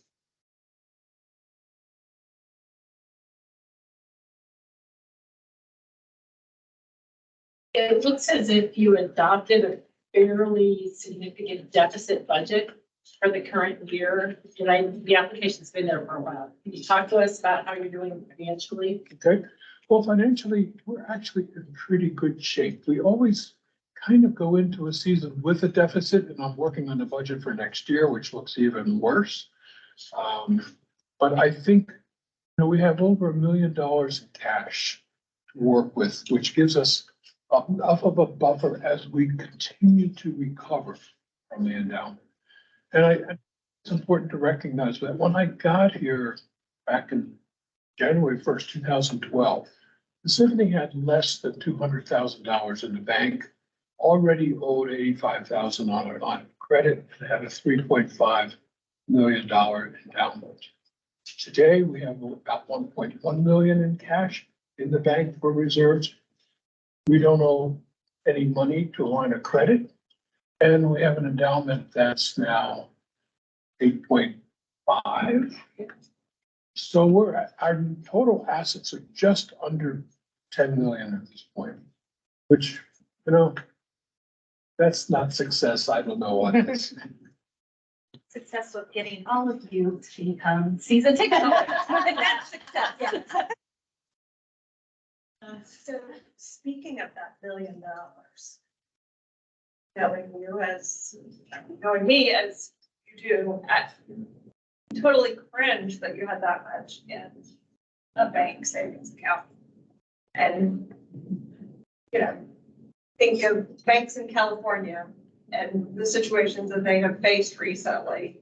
And so we would think, oh, that would never happen to a Wichita bank. It can always happen at any bank. And I don't know, maybe you've gone through a process where you have additional FDIC coverage for that large balance, but normally that's not the case. And so I would just have a concern and thoughts on why you have that large balance. Well, I think that's the same risk we have with the endowment.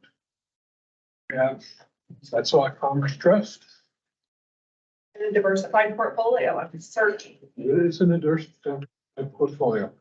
We will probably move some money into some CDs in the next few months. Or spread across multiple banks and keeping it in Possible. cash is something that you're interested in. I don't want to spread it too widely because it's a real pain in the neck to track down. It would be a real pain if you lost $1 million too. Risk is low, but it's a concern. Thank you. Heard. Don't have a question. Your attendance numbers are up over for the year, so kudos to that. But they still tend to rely pretty heavily on virtual. Do you see that continuing in the future? Do you see your virtual going down and more face or in-person performances? What do you? Yes, I think that the virtual is really very critical. Obviously, before the pandemic, we weren't doing anything virtually. So our virtual YPCs, our work with PBS, all of this serves purpose to bring us into more homes, broader content. So yes, I think it's important going forward, but I think ultimately the lifeblood of the symphony is how many people you get in that hall. And when I think back of the previous season, over a year ago, we came back under pandemic circumstances, never had more than 500 people for any concert that year. And this past season, it's been over 1,000 upwards to 1,400. And by using smart seat allotments, we don't sell the back of the balcony because you can't see them. We can get all those people down front, and the energy level is transparent, and it's very magnified this past season. So we're very pleased with how that's going.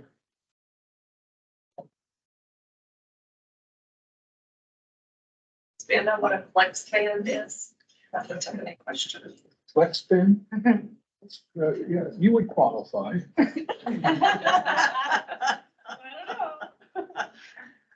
Tiffany, tell them what a flex band is. Well, what we've seen in our youth orchestras program is that we have this incredible base of young string players feeding up through our program, starting at fourth grade all the way through graduating high school. But our wind and brass and percussion players can't enter our program currently until 7th grade. going straight into a full orchestra setting, which can be really overwhelming for a young person who's only experienced band in school. So I think what you're referring to is the band that we're intending to add in 2024. This is a band that will be very much like a band you would see in a middle school. It's all the flute players playing the same part, supporting each other on that part, all the trumpet players playing the same part, supporting each other. And our goal is that we get these players engaged at a younger age so that they're better equipped to join our repertory orchestra and youth symphony, those full orchestras, and so that we can retain those students all the way through to graduation and then setting them up for success even beyond their lifetime in our program. I think this will be a really big asset when we can get it off the ground to our entire music education atmosphere in the city.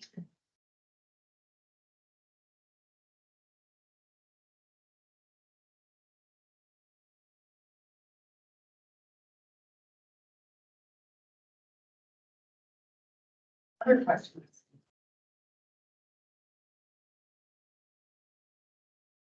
Do you have any future plans to do, I'm going to say non-traditional symphony performances like Bugs Bunny? That was a fun one, wasn't it? We did. Hope to do films that's be expensive. Just to rent, whether it's Bugs Bunny, Raiders of the Lost Ark, E.T., Harry Potter, the studios demand so much revenue. It's upwards of about $40,000. And on top of that, we have to bring in screen, sound, the projectors, that's another 10. Orchestras are big, they're expensive. It just doesn't match out. Break even's not good. Break even's not good. Can't begin to get there yet. So it needs a lot of sponsorship to do the Hollywood films. We've done a few, had a few sponsors, but we've also lost some money on them. But the answer is maybe. But we did, did do that one a number of years back, and that was a well-attended fun. I loved hearing about your collaboration with Wichita Parks and Rec. And you said you went out to neighborhood parks to do brand new concerts. What was the reaction to that like? And if it was good, are you gonna do more of that in the future?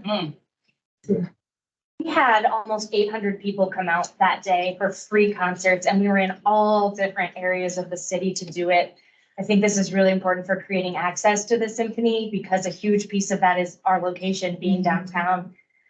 So I think our response was really great. We specifically programmed Disney music to encourage people to come out with their whole family. I think that programming of that was a really big draw.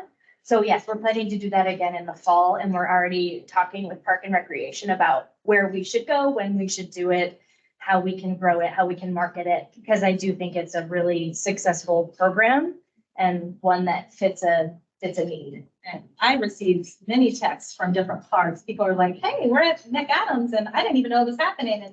And there's music here. And then I received people who were eating at Homegrown was like, hey, they're out playing in the park. And I was like, yeah, I know, I see you. I'm over here.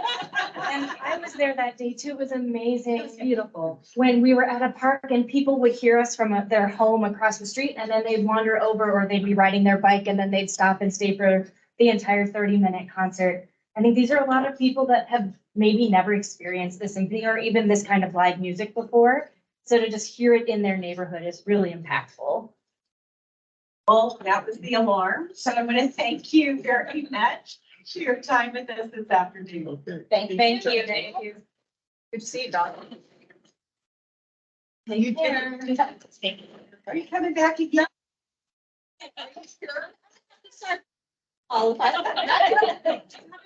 I know, right?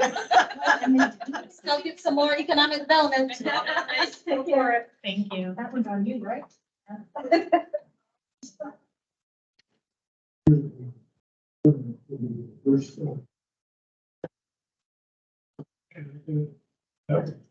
No, that was very good.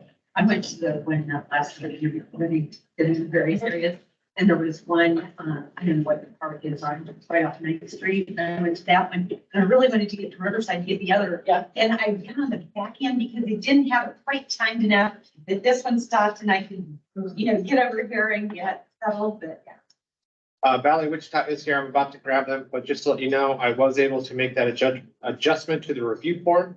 So now instead of penalty points, it does say adjustment points. It is a drop down, so it gives you anywhere from -5 to +5 Oh, you are so that you good. can. Cool. But you may have to go back, if you've already used the penalty points, you may have to go back in and put them back on using the adjustment points. But Thank you. Yeah. Thank you, Tessie.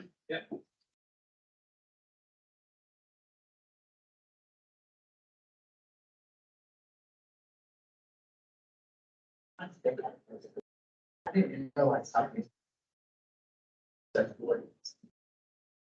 I thought it was this one. That is not working for me. Sounded like a great idea.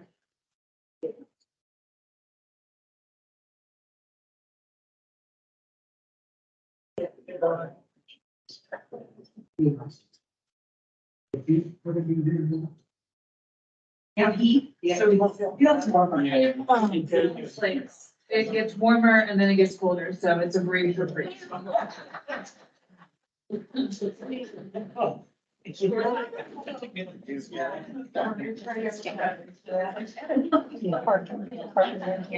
know, exactly. It's like a trick. It's like, oh, you're fine. No. I don't mind that. I always worry. Thank you very much for being here this afternoon. We're very fortunate to live in a community. We've been freezing. Some of us have been freezing. So we're talking about the temperature here. I apologize. We're very fortunate to live in a community that values arts and culture and that has a local government that also values it. Hence why we are here today. You'll see in front of us, we all have name placards. We are not going to utilize your time to introduce ourselves. Well, I'm going to turn this over to you in just a minute. You can introduce yourself and then we'll go immediately to question and answer. Dominic is going to set a timer so that we keep on schedule because we have quite a few people still here after you. So with that, I'll turn it over to all of you. Okay, we'll start there. Hi, I'm David Justin. I'm the artistic director of Valley Wichita. Connie Bonfi, writer, grant writer. Brent McNulty, I'm the president of the board of directors. Gigi Sunhouse, development director. And our executive director is out of pocket today with a little emergency problem, so she sends her regards. Thank you. Do we have any questions for our guests this afternoon? Well, I wanted to start off, I found it a trick of your interest in using the old library for the academy. Do you have any feel on if that may get some traction or not? Well, we've heard feedback, Jerry, from the city and we've replied, but it's a 5-year lease maximum. So it's a short-term thing and there's just some balancing that has to happen. So probably could answer that better than I. It's an ongoing process that as far as we know, we'll know more in December. That's the timeline that's been laid out at the moment, right? Yeah. But we've been working on it for over a year, so we'll see. Go ahead and do that. I'm still trying to figure out where all my stuff is. And your chance to dance program, that's starting this fall. Yes, and Yeah. David can tell you more about it. Yeah, part of that grant allowed us to employ a coordinator for the community. So we have a community engagement coordinator. And I start teaching WSU dance students pedagogy skill sets on how to go into schools in 259. And I start teaching them in August. And then in mid to late September, we have the first actually in classroom events for 259. And in fact, about a month ago, I presented the entire program to 259 to their stealth program, which is like like STEM, stealth. It's now grown to that. And of all of the stealth coordinators that were there, they all signed up to actually participate. So it's a compelling program that we're really excited to They start. identify the students to be involved.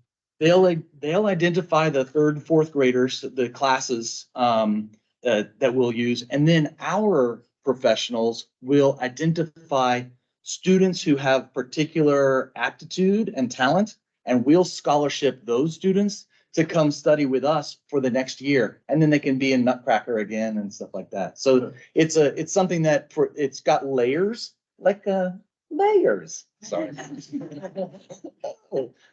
Parfait. Yeah. Sorry. Dang it. I noticed on your admission data, on your attendance data, your admission numbers or your attendance numbers are down. It's basically due to your virtual performances. Well, actually, we're up this year tremendously, it's in our narrative. So what you're looking at is a little bit older in the data.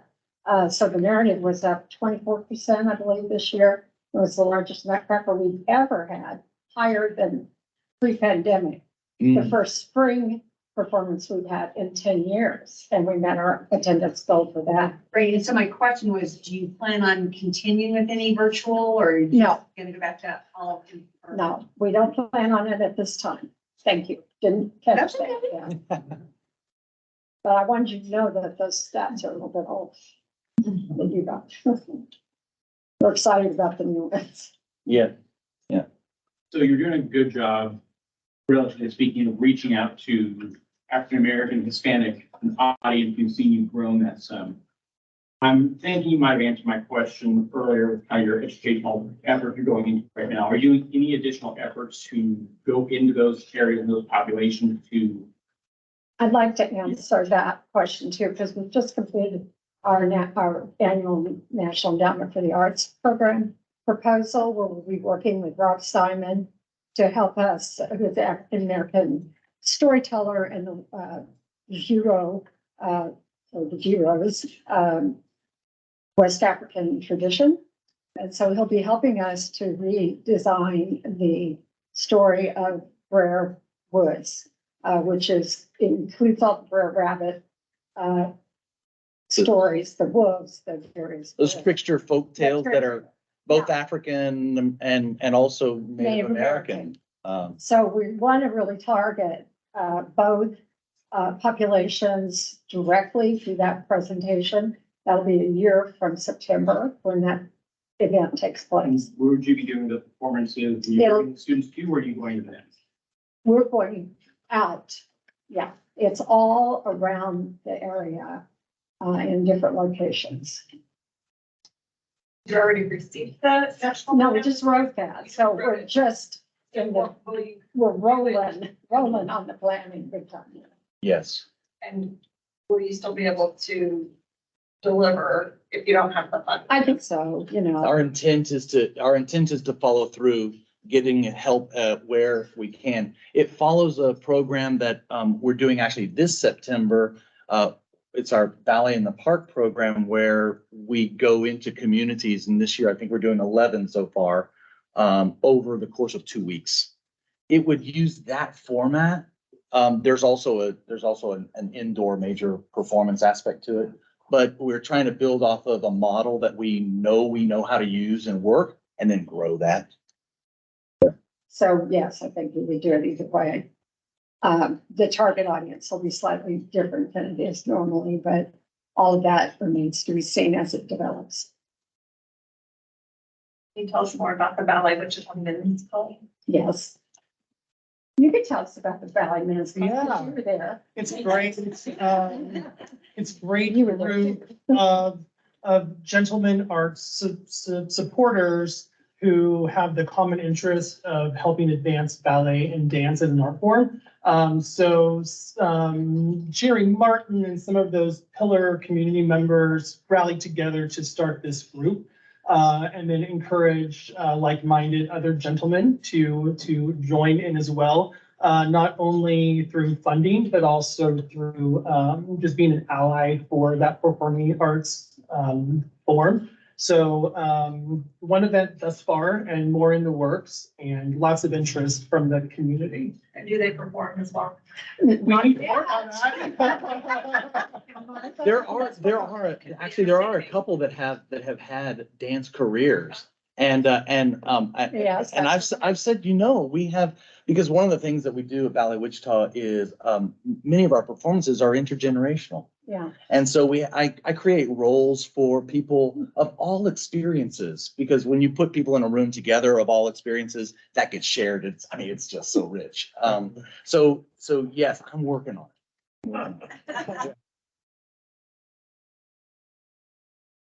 it. I'm intrigued by this title. So in your strategic plan, you talk about hiring an entrepreneurial school director. Mhm. Tell me what that role would actually do. Well, we actually have just hired someone. She's a professional dancer and in return came to Wichita for the first time about a year ago. So she is really sharp. And the idea behind it is that our new school, should we get to move, is going to be one of the driving forces of our income, just be in the library. So the entrepreneurial spirit, the marketing, which Gigi is helping us with, also in addition to development traditionally, is very important to that. And we also, as you probably saw, have a variety of potential partners, including DPG, where grant works that will increase our income there. But the school is a very important part. And we had worked with all our partners and WSU Small Business Center to project that growth conservatively but thoughtfully. So. Good question.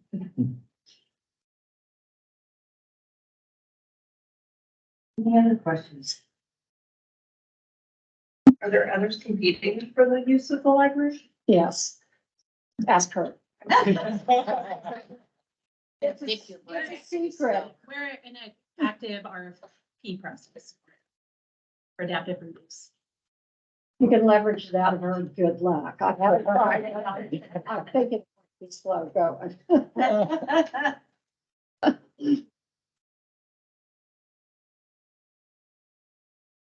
Any other questions for our guests this afternoon? If not, thank you very much for coming. We Thank appreciate you. it. We hope you all join us. We promise not to put you on the stage unless you want to. Call me. Thanks so much. Thank you. Take care. Oh, wait. Second? Did you say second? In dance, if you're not early, you're late. And if you're late, that'll be dead. Take care.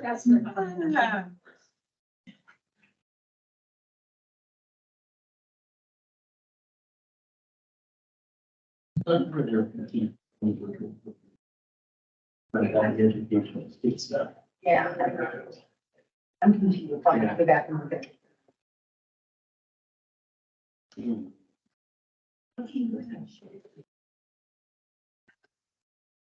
I'm asked for kind of jumped out of, I like that idea.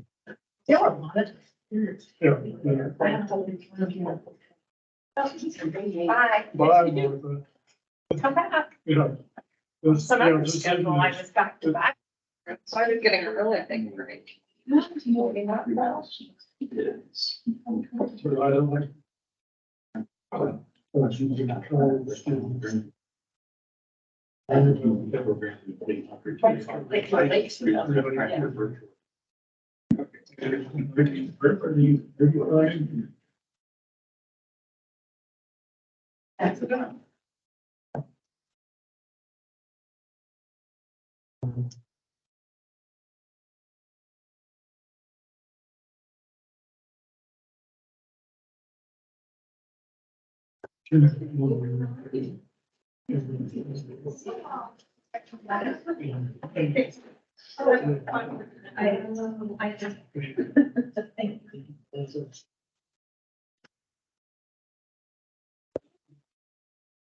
Hi, how are you?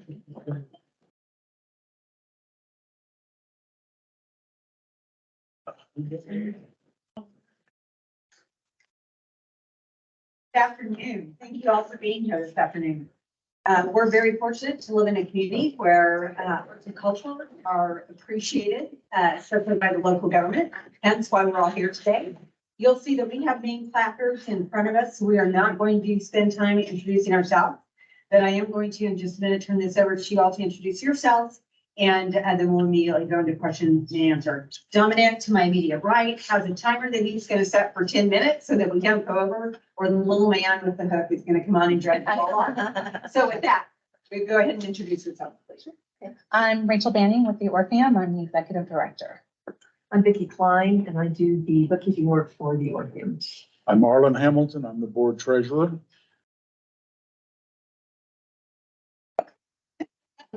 So we're going to continue. Okay,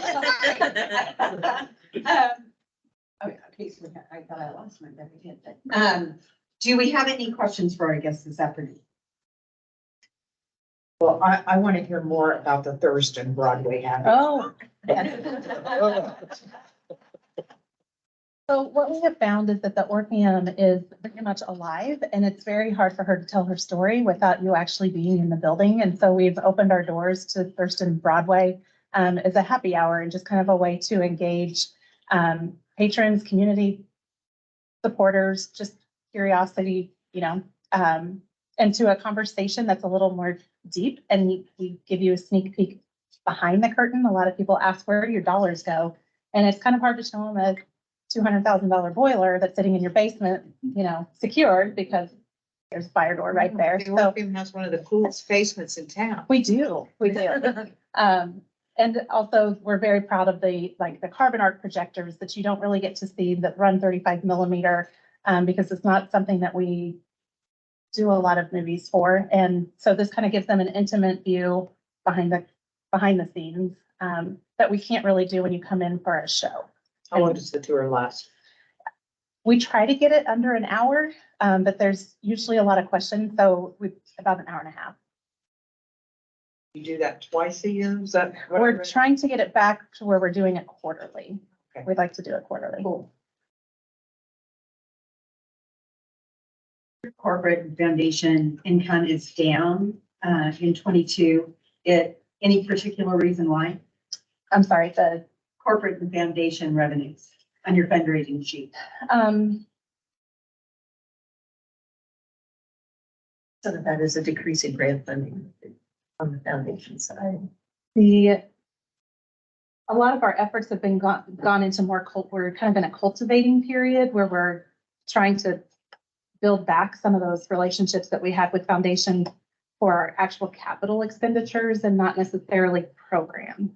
So one of the things that makes sponsorships a challenge with us for programming is that we have to split that sponsorship with ASM Global.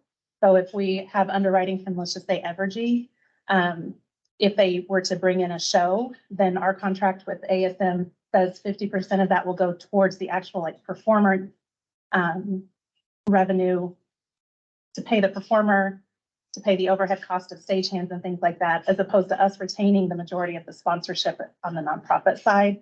So we're kind of in this, instead of sponsoring a show, you might be sponsoring an event, or I'm sorry, an evening at the Orpheum or a venue sponsor. But yes, grant support compared to 2021 when we received the SBOG was significantly down.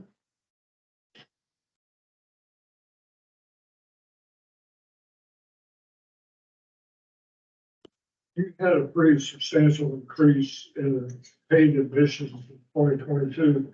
Was that due to more events or bigger crowds that same number of events? Yeah, when we opened in 2021 after being shuttered, a lot of what we'd had scheduled for 2021 kind of went into a holding pattern, and then we rebooked for 2022. So we started 2022 with a full calendar essentially, and that just everybody was kind of done being at home watching streaming service. They wanted to be at a show, and so we saw a tremendous amount of activity in 2022. This year we're kind of coming back. It's not necessarily correcting itself, but we're seeing that pendulum kind of swing back in 2023. It would be coming back more like it was pre-pandemic. Yeah, the 60,000 was pretty high. We maybe 54,000 is what we anticipate for 2023.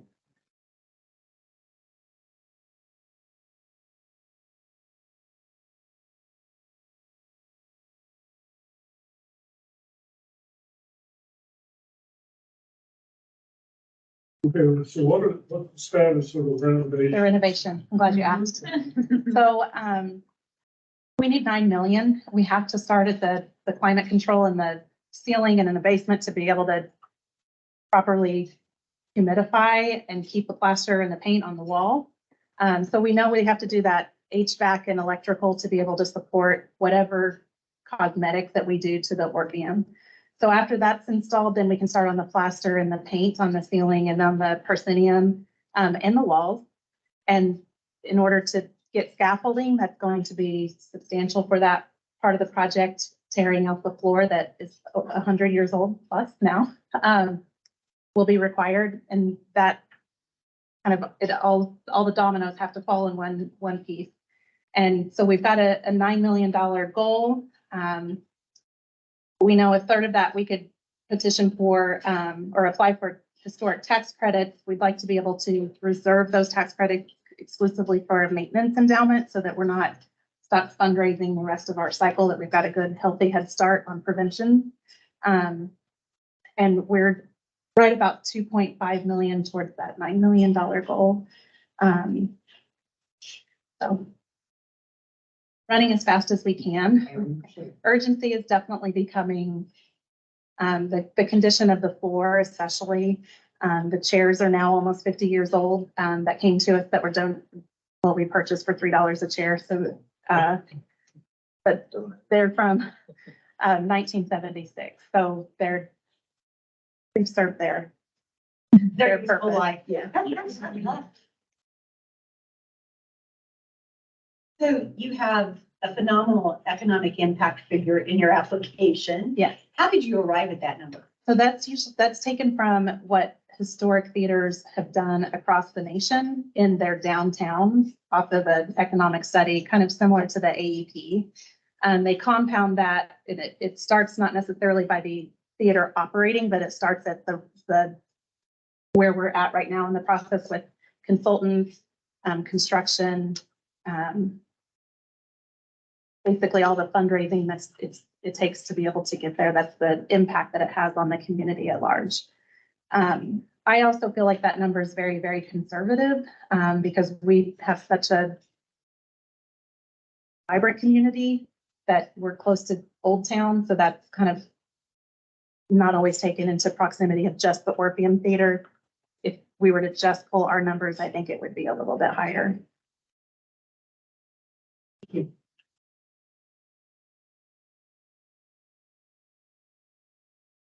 What are some of the pros and cons you guys are seeing from your fundraising efforts with the ASM partnership? Most people think that we're commercialized. Right. Yeah. And I think it's hard to explain that relationship is so complex, but essentially Stacey Olden and I and then the board of directors are working towards that capital improvement, and ASM is putting acts on the stage. We're trying to provide an environment that's comfortable and artists want to come to Wichita and perform. We've had some artists tell us, we're not going to perform in your venue because you're just a little too rough around the edges. And we're excited once we're restored to be able to not have that as an excuse for artists not performing. We also have a imp and sandbag, which I think is adorable and quirky and beautiful in our historic theater, but we have an aging workforce that it makes counterweight on lines very challenging to find a workforce that's safely able to operate those. And so there's some shows that we have to pass on because we just don't have the capacity. And if we're competing with Hamilton that's going on, which is, fantastic for the ecosystem overall, We may have to pause, and we did have to reschedule the show because we didn't have enough stagehands to be able to safely operate the show that we had planned to host. So moving towards the mechanical grid, while it's not as quirky and cute in the Orpheum Theater, it makes sense for us to be able to sustain into the future.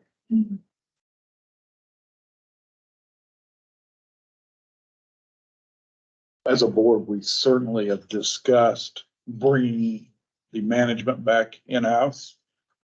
But as we've looked at our mission and said, if this theater is going to be used, the size of the crowds and the number of people that go through the doors, since ASM is now working with us and the shows they're able to bring, we just had this discussion about 2 months ago and said, we even brought ASM and had them talk about their fees and how the whole thing was structured. And we just felt like there's enough positive and enough use of the theater coming from these better shows and these larger crowds that it was worth having to explain to our donors why we were using ASM. And we believe now that they're managing Entrust Arena, Century 2, and the Orpheum, people are getting a little more used to that model. Well, that was the buzzer. So I want to thank you again for your time, and we appreciate it. Thank you.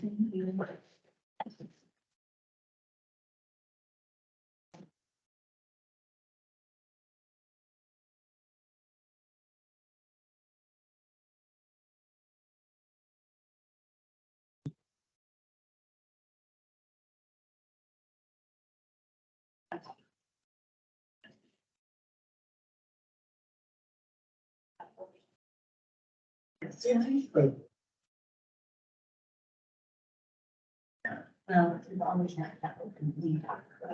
I think it's good. So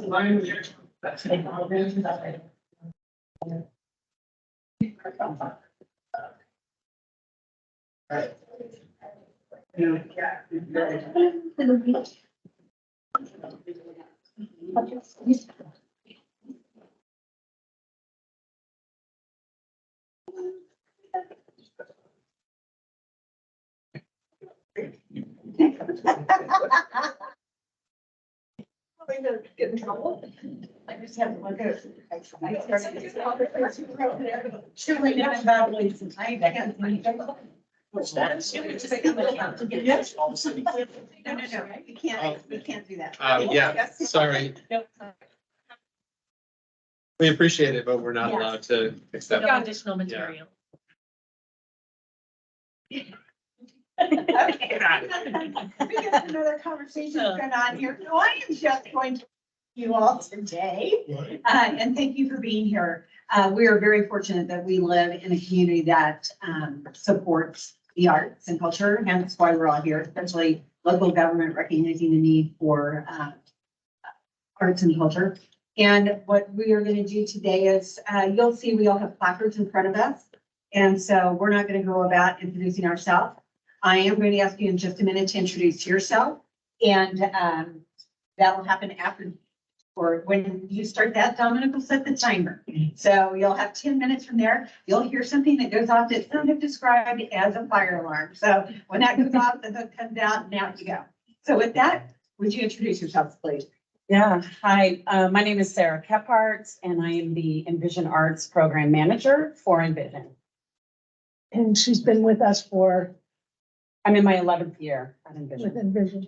And I'm Maureen Carochi. I'm the Senior Vice President for Foundation and Mission Services. And in that regard, I work with Hannah and her program, community programs, our Envision Child Development Center for blind, visually impaired children, as well as sighted children, and our clinic and rehabilitation center. We have a development office. All of our services are provided to people regardless of ability to pay. And so all of the participants in the art program do not have to pay to play. We provide their materials to them and so forth. And Sarah had a vision to expand from the art studio at the Envision building and Main Street to start an art gallery, which we opened in January of 2022. And it's on Douglas, 801 East Douglas. And if you get a chance on a first Friday to go, you'll see work displayed by blind and visually impaired artists, as well as people with group organizations with other disabilities. Like this week, a Derby Foundation is in there this month. Next month, it'll be Starkey. I'll just stop there and let you ask questions. So in your application, you reference both the art gallery and the art program. Could you give a little clarification as to the difference between the two? Well, in the Envision Arts program, year-round, serving ages 0 to senior citizens, these are just for individuals with vision loss or blindness. As Noreen mentioned, it is a free program and service that we provide for the improvement of psychosocial health and increased independence in the lives of the people that we serve under the overarching mission of Envision. The Envision Arts Gallery is an opportunity for us to share the stories of all the lives that are marginalized within this community in terms of people with disabilities, outside of the vision loss.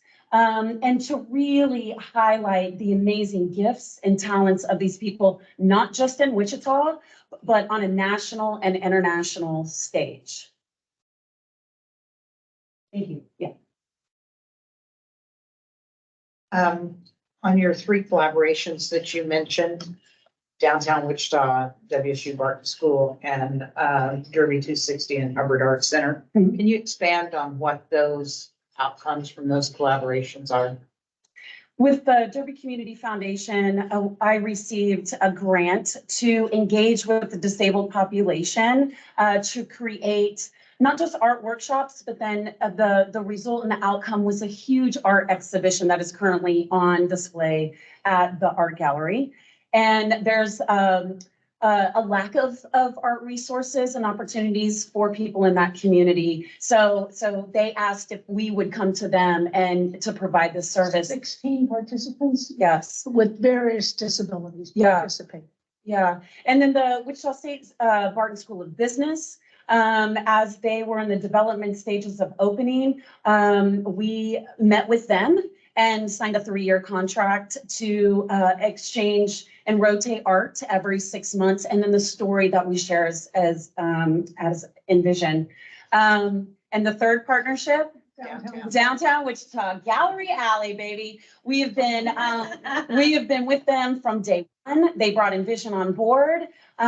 We even received funding for being at the table to help design and facilitate looking for the artists, making sure that these artists were creating works that all people could engage with, not just the blind or visually impaired or disabled, but children, mobility impaired, maybe a disabled vet that's in a wheelchair. And so one of our students in our program, 65-year-old Tomio Tajiri, has a permanent sculpture there. And then they just asked if I would create and facilitate a sculpture that is going to be installed. And as of right now, I have 15 new community partners, nonprofits that are coming in to build this sculpture, unveiling in the fall. So, yeah, stay tuned. Thank you. Yeah. How many unique individuals do you serve in the year-round program? In the year-round arts program, it ranges probably from 5 to 25 unique touches. Yes, overall, I have around 120 students. In your financials, you show that some of your donations are restricted. What are the restrictions? They're restricted to a particular fund, some go to the art program, some funds are restricted. Like we have some grateful clients in our clinic who have set up fund for assistive technology devices for blind people who can't afford it. So that's what Restricted to. the use of that program or service. Sarah, how long has the gallery been in existence? I know it used to be in the Envision office and kind of off to the side, and there would be different things. How long has the gallery really been around? The gallery opened in January of 2022. And since opening our doors, we have had nearly 5,500 visitors, really from all over the country. The Envision Arts program has been established for the last 12 years. So being that you're one of the only ones in the US doing this, are you getting inquiries from around the country? Yes. Yes. Yeah. We just had an article, gallery on in an online national magazine called Thrillist. And it was shared with 60 different organizations have shared that article. And a couple of months ago, she got an inquiry from a blind artist, George Mendoza, who currently has an exhibit at the Smithsonian, wanting to exhibit in our gallery. And that's going to happen next year. And next July, he'll have his own solo show. And we just booked yesterday our first UK artist. His name is Clark Reynolds and goes by the Blind Braille Artist. He's been on the BBC, getting ready to do a LA short documentary that comes out in the fall. And his exhibition at the Envision Arts Gallery opens April of 24. And this will be his first solo exhibition in the United States. John Bramlett was here last November. He's a nationally and internationally known blind artist from Texas. So from doing the gallery, especially once you tend to bring in a lot of artists, as you stated, but also collectors, several other people. Can you speak to or are you all actually gathering a lot of data in regards to the actual economic impact that that's having on Wichita, on dollar amounts, potential dollar amounts spent, and things like that? Absolutely. We are, collecting all of this information, and we shared in our impact report. We are now developing an impact report. We had our first one roll out in December, and we have continued to do that. So we can bring that kind of information and show that impact that we are having in the Wichita community as a whole. So last year, the artists get 70% of any commission that they sell. And last year, our sales were $24,000 and $15,000 of that was paid to the artist. So we had our reach online was in the first year 110,000 plus. We exhibited 196 artists in the first year. So the foundation is applying and you just have 2.5 staff? That's correct. That's correct? Mhm. And so Maureen, you work for Envision, but not for the foundation. Right. With Envision, it's a big complex organization and it employs, on Water Street, 90% of employees are blind, visually impaired. This is separate. Any money we raise through the foundation goes directly to programs. My salary would never be a part of any grant we would see, for example, or Michael's, the CEO. It's all to support the programs. There's no overhead charge to her, that's in that budget. It's all real program expense, operating expense. So operationally, like you're basically a separate entity from the services that are provided at the water location? I'm sorry, I'm Yes. still trying to understand how y'all operate. and, Yeah. Yes. I'm funding Envision, but I'm funding the arts program. Yes, right, exactly. No grant money would go to Envision Industries. That's what's on Water Street. Yeah. Okay, so along the foundation, never mind. Thank you. Yeah, appreciate it. Sorry that I sent a reminder about the material. Well, it didn't say That's we okay. couldn't, you know what I mean? It So didn't it's say we like couldn't, that. so I just thought, That's fine. not? That's fine. Thanks very much. Thank you. Yeah, thank you.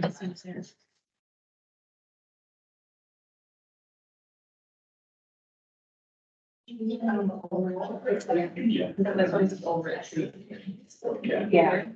So I was really focused like, vision is, mission is there, kind of bring me on. Well, it's separate. It's. That's what I'm saying. It's not set up for. All the training. Hello, we will hear. Yes, please have a seat. Okay.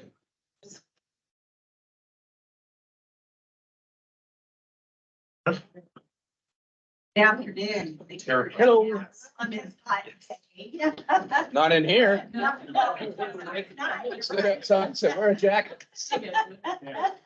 We're very fortunate to live in a community that values, that has a local government that values the arts. It's why we're all here today. You'll see that each of us has a name placard, so we are not going to introduce ourselves. I have a timekeeper to my immediate right that will set the time as soon as I turn this over to you all. And you'll have 10 minutes for question and answer. I'm going to ask you to please introduce yourself, and then we'll move immediately into the questions and answers. Everyone's. Over with the Farming School Museum.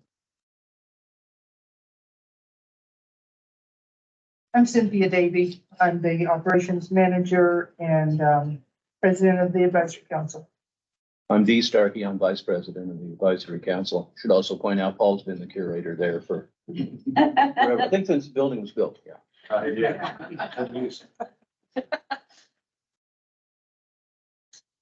Thank you. Do we have any questions for our guests this afternoon? Great one. Could you elaborate a little bit more on what you're doing with youth program and youth participation for the school or for the museum? Programming has been somewhat delayed by a focus on the building itself. We need to stabilize it. It is a historic registered facility. And to encourage more use, we need to bring it up to snuff. For example, it does not have handicap access to more than the hallway adjoining the two buildings. And we're trying to remedy that with some grant funds that we've received for a chairlift that would allow us to access other portions of the building. And right now it's been extension of internet, Facebook and websites encouraging visitation, which has not brought too many people in other than with events. We've had a 16mm educational film night that was successful. And we'd like to elaborate on that as well as to conserve and preserve a 16mm film footage, some of which is local, that deals with schools, the public schools in Wichita, and others which deal with world views from the 50s and the 60s. And we would like to allocate funding ultimately to digitize a lot of that and make it more available by using film nights that we would have perhaps on a monthly basis would encourage that. Other aspects? Yes, I want to mention the Christmas programs. We had a extreme, a lot of, what do I want to say? This year's Christmas program was well attended by our schools. We had about 385 musicians come from the schools where the USD 259 did fund the busing to get them there, and they performed throughout the day for the community. And it went very, very well. And then we also opened for that weekend. But we have a couple of programs, specifically the exhibits and kits. I had some interest from some of the teachers who would go into the schools with, for instance, a raccoon box and do a hands-on activity with the students that would be based on what the student teachers were doing. So we do have several things that would be student-based that are in the works, as well as we have two people currently interested in the 1890s classroom experience that we would absolutely love to get reestablished, where the students actually do a half day in the 1890s classroom with basically a reenactment with the school marm. They have 1890s curriculum, and it's been a very popular program back in the day. And of course, if we did that, we would have to be open more hours to accommodate that, which would increase our operations costs. You get the word out that others could use your venue. We have, I don't do it, but we do have Facebook, we have a website. We also are absolutely right now in the process with a new volunteer that's just come on. She retired the 1st of June, and she has published newsletters in the past, fairly extensive newsletters, and we are working to do a monthly publication that would actually go to the school system as well as throughout the community to the different venues, different publications, so that we can start really getting some word out and actually posting what we are needing volunteer-wise. We have some historical, some pictures maybe, so we're actually in the process of doing that. The local neighborhood needs to be contacted as well. We've experienced some vandalism to the building, of course, because window panes are falling out, which is a future grant application for the Kansas State Heritage Trust Fund. Hopefully we'll have some chance at receiving those funds. Windows have been boarded up and painted to make them look not boarded up, but local students from the area there have come in and said, I thought it was abandoned. So again, the focus on getting the building to look not abandoned is rather important for us at this moment. Does the school district continue to give you new material? Your records and things like that? On a systematic basis, no. We have to request information from them just like anyone else does. And it's getting increasingly less transparent, even though that's what everyone wants. Generally, it's a custodian who's been given instructions by a principal to clean out a room because they need more space and they find a box of materials there that are turned in. We have plenty of PTA scrapbooks that really define the history of every school. And they are something, conservation of those is quite a matter to deal with. But all of these, in particular the photographic records, are something that the district knows we are a place to repository some of these materials. We've got land records for some of the Central County schools that were absorbed by the Wichita Public Schools as they expanded, and many boxes of those. So we could still claim to be the official repository for the Wichita Public Schools. Yes. And to piggyback on that, we do occasionally have a reason to contact, for instance, the financial officer, and they do what they can do to help us, but they are completely two separate entities now. I want to ask you about your collaborations a little bit. So we've asked for 3 collaborations in the application, and you mentioned the reconstruction services. That's totally understandable, and the Tornado Alley Young Marines. And then you mentioned the Wichita Association of Retired School Personnel. What does that collaboration look like? Because I'm not. Do you want them separate or No. just WARS? Just the WARS? Just WARS, yeah, just that. We have meetings with WARS. They actually, there's some people on the WARS board that serve on our board and some people from our board that serve on theirs. For instance, the secretary of our advisory council is also the president of WARS. But most generally, what the collaboration looks like is when we have events, they step up a lot for volunteer hours to be stationed in rooms or to come in and help clean the building in preparation for the event. So it's a I would say, fairly close collaboration between the Association of Retired Teachers and actually more than teachers, personnel. Yeah. And WARS provides scholarships for incoming teachers who are going into education, particularly those that will teach in the Wichita Public Schools.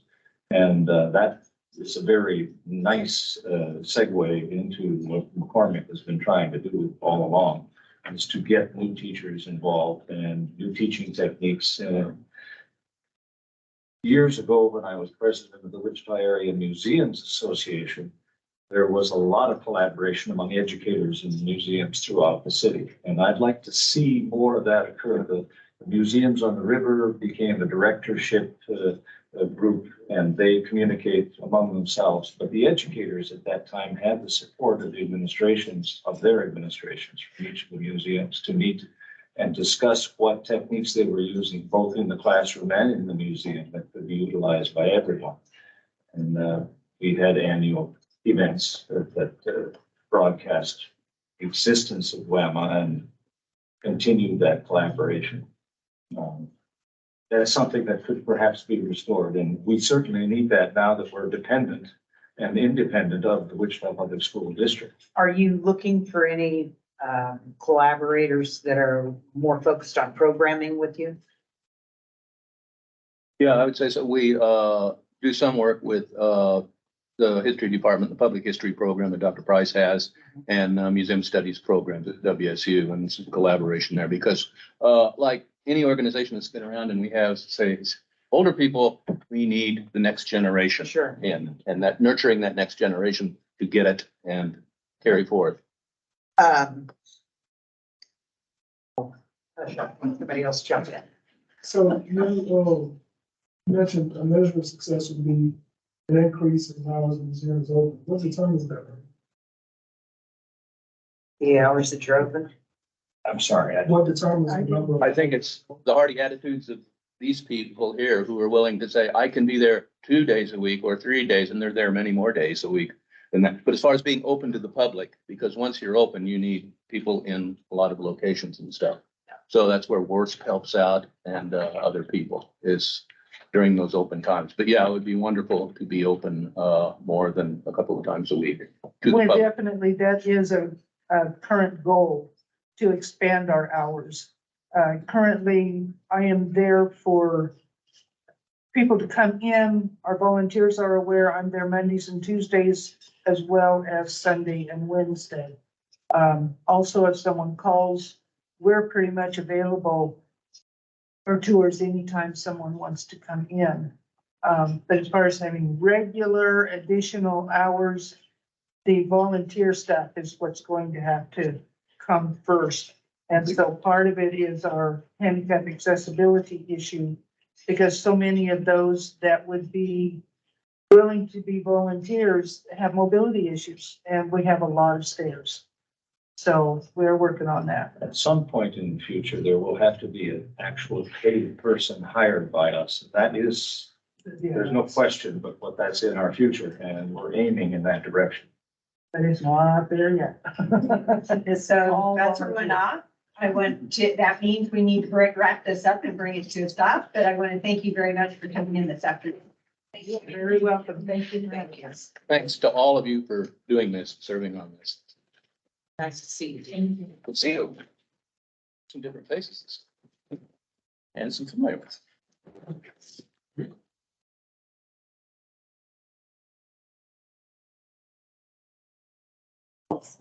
You're so young. You're so young. Ready to warm up. I'm gonna go outside. You got. And then you can go warm up. All right. I told you. Back from the cold. You were right. Actually, I'll bring my truck out again. My first year, we were at Century 2 in that area. I almost died. Okay,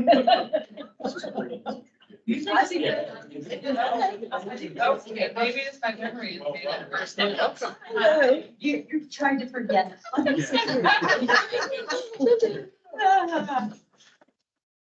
Good afternoon, and thank you all for being here this afternoon. We're very fortunate to live in a community where local government recognizes the need for arts and culture in our community, hence why all of us are here today.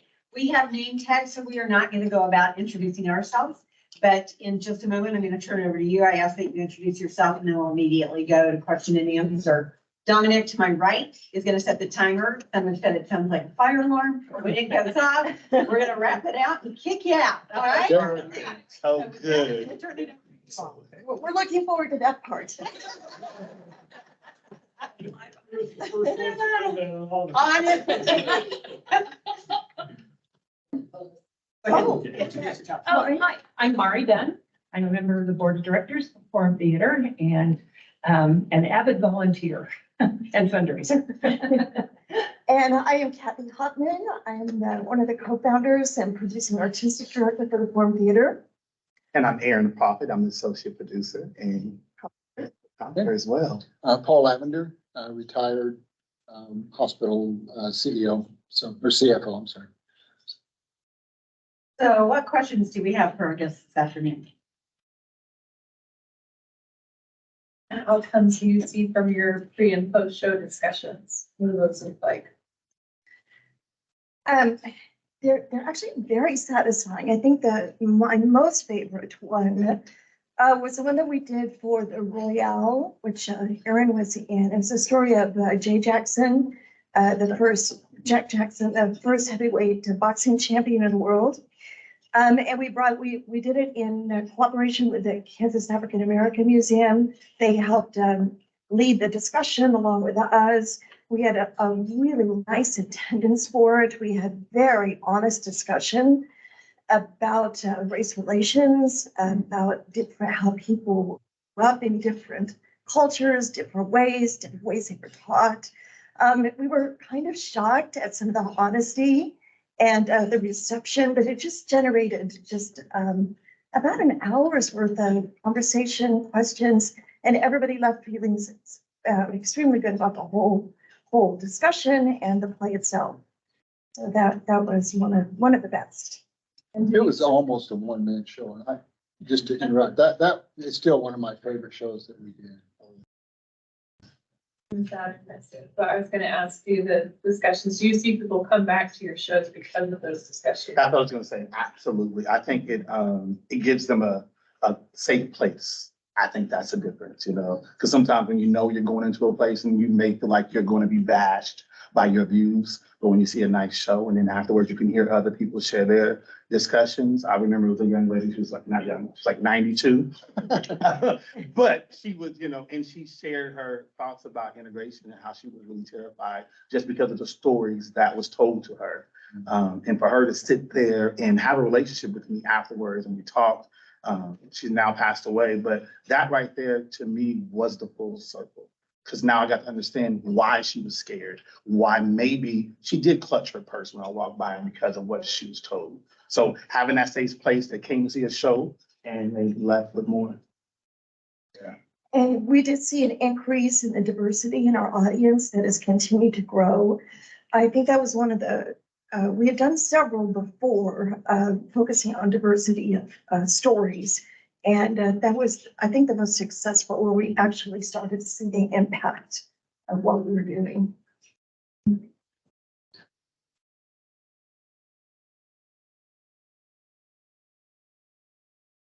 So all of your employees are contracted versus actual employees? Yes. What's the thought process behind that?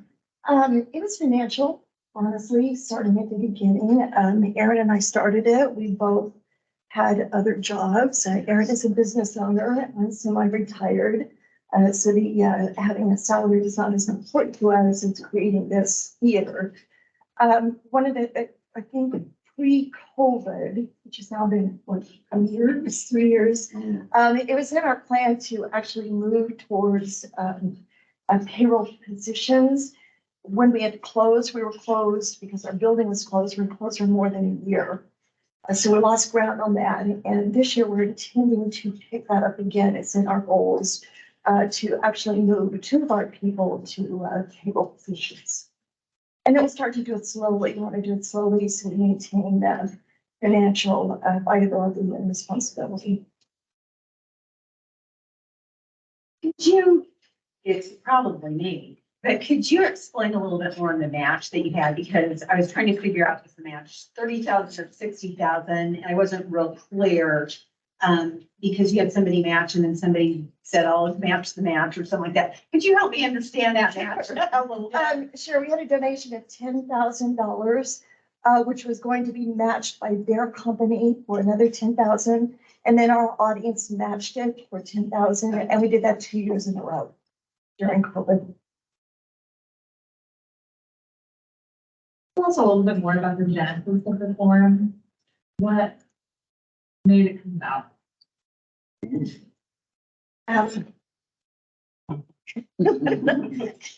Well, it's kind of complicated. So we started out in the South Hill, what used to be South Hillside Christian Church on Hillside. It was kind of a fluke thing. There was a couple that bought it to renovate it. They had thoughts of turning it into a performing arts center. They knew of my history and my experience in that area. And they came to me along with another woman and asked if I would start that theater company with this goal in mind. So I pondered that question going, oh my gosh. And so we started it after 2 years, very, very successful 2 years.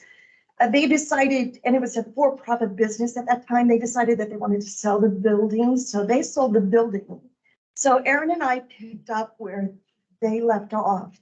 And we created the nonprofit organization, found a new home, changed the direction, the mission slightly, and it kept moving it in that direction. So that's the story.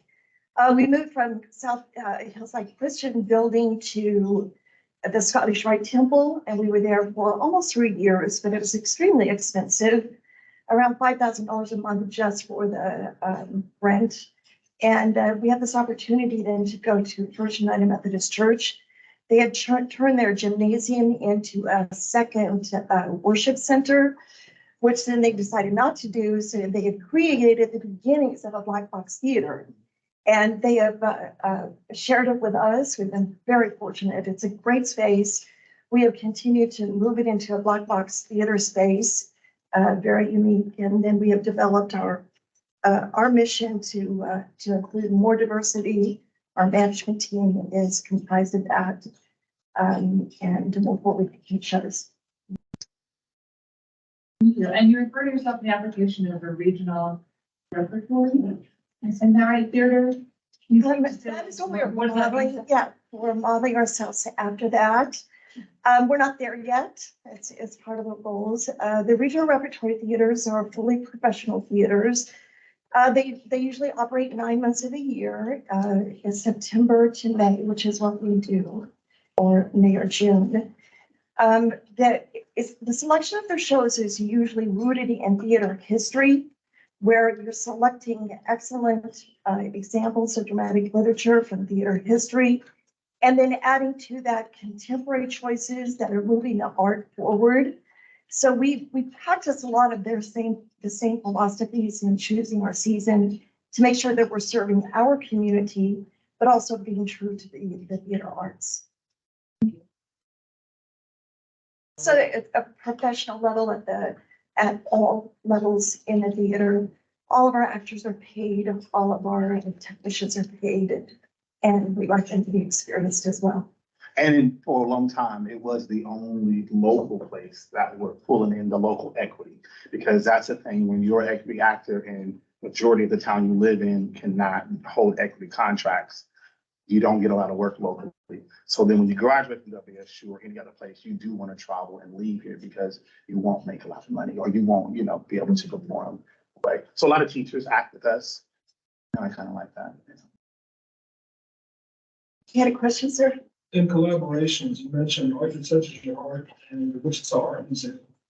Do you have other collaboration that you've done in the past 2 years? Is there anyone else that you collaborate? Yeah. What is the name of the shoe? The Agitators is one. Oh, yeah. The Agitators. The Agitators. No, there's another, what's the foundation where they give shoes to kids in the schools? The counselor calls them, I can't think of the name.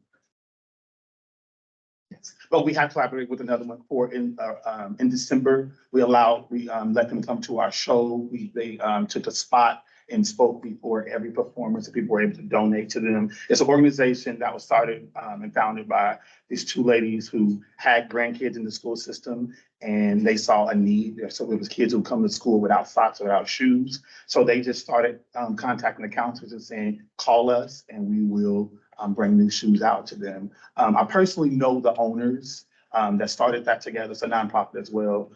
So we just left our doors open to have them come in and share their story, let our audience be able to pour and invest into their nonprofit as well. So were you referring to a project or Just another partnerships. organization? Yeah. Yeah, probably.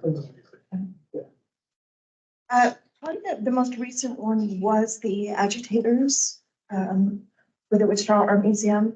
Yeah. that was- So I have a question. Is the ladies and gents, a leadership giving level, or is it a standalone 501c3 that? No, it's part of the Forum Theater organization. It's a volunteer group.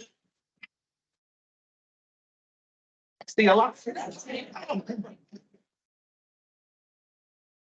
Yeah. Wait, we have more to tell you. That's it? That's it. Get out. All right. Thank you. Thank you guys so much.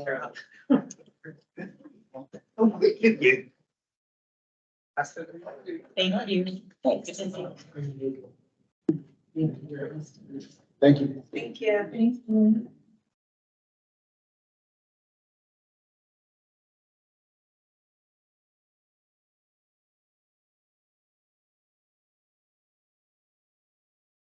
That was one of my questions.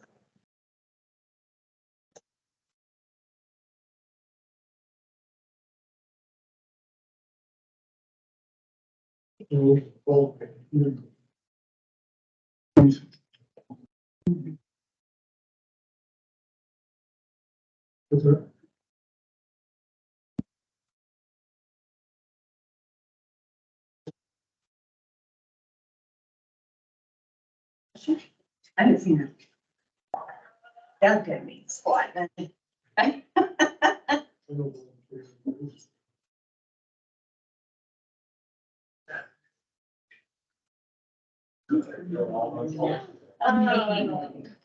Much appreciated. Yeah. You're not. Yeah. Good afternoon. Thank you so much for being here this afternoon. We're very fortunate that we have a community where the local government understands the importance of art and culture, hence why we're all here today. You will see in front of us our name tags. We are not going to go ahead and introduce ourselves, but we are going to ask you to do that when we turn it over to you in just a moment. Dominic, to my right, has the timer. Some have said it sounds like a fire alarm. So when it goes off, the hook comes out, we drag it off stage, so to speak. So anyway, with that, I'm going to go ahead and turn it over to you to introduce yourself. Yes, I'm Carter Thal, and I'm the development manager for Music Theater Wichita. And I'm Angela Cassette. I'm the managing director for Music Theater Wichita. Brian J. Markham, our artistic director, would have joined us today, except we are teching Beauty and the Beast, so he is not. Tell him that is no reason. There's no.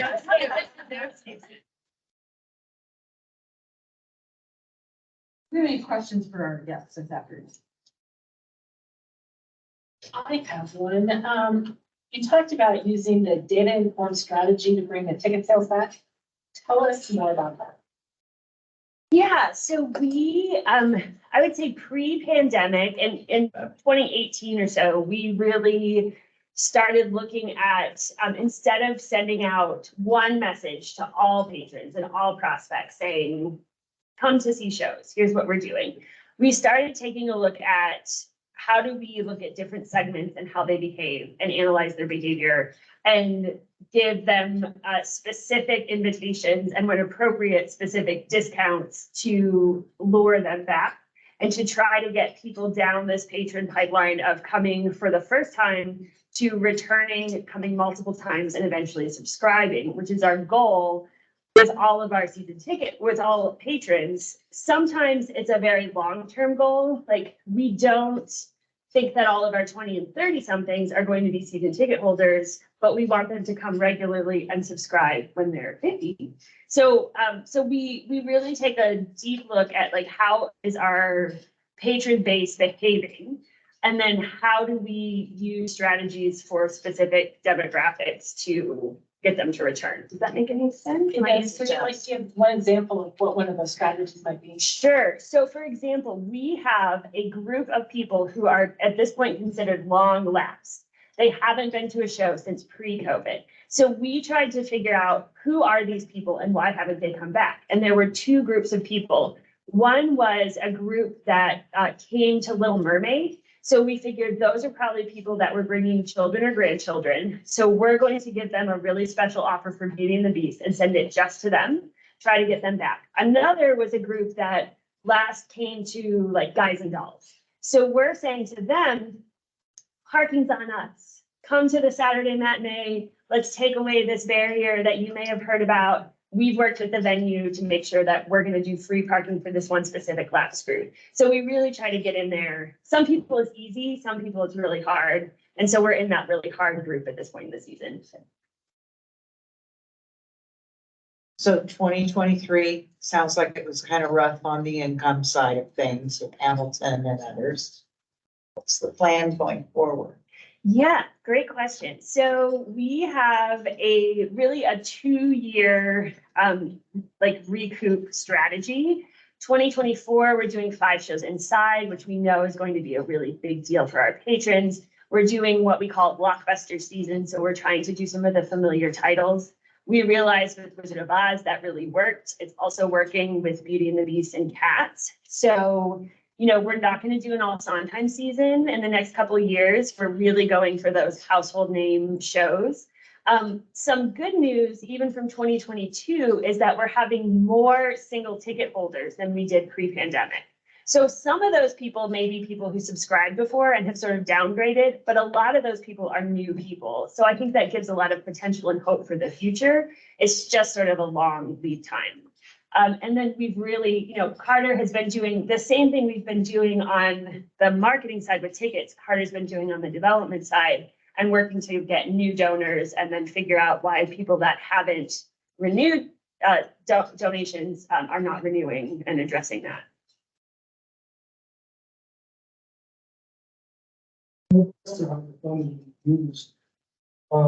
You illustrated a few things you could potentially go for. So does that mean spending essentially kind of go into the pot and you use it as it comes, or do you have a specific function that you're looking at this?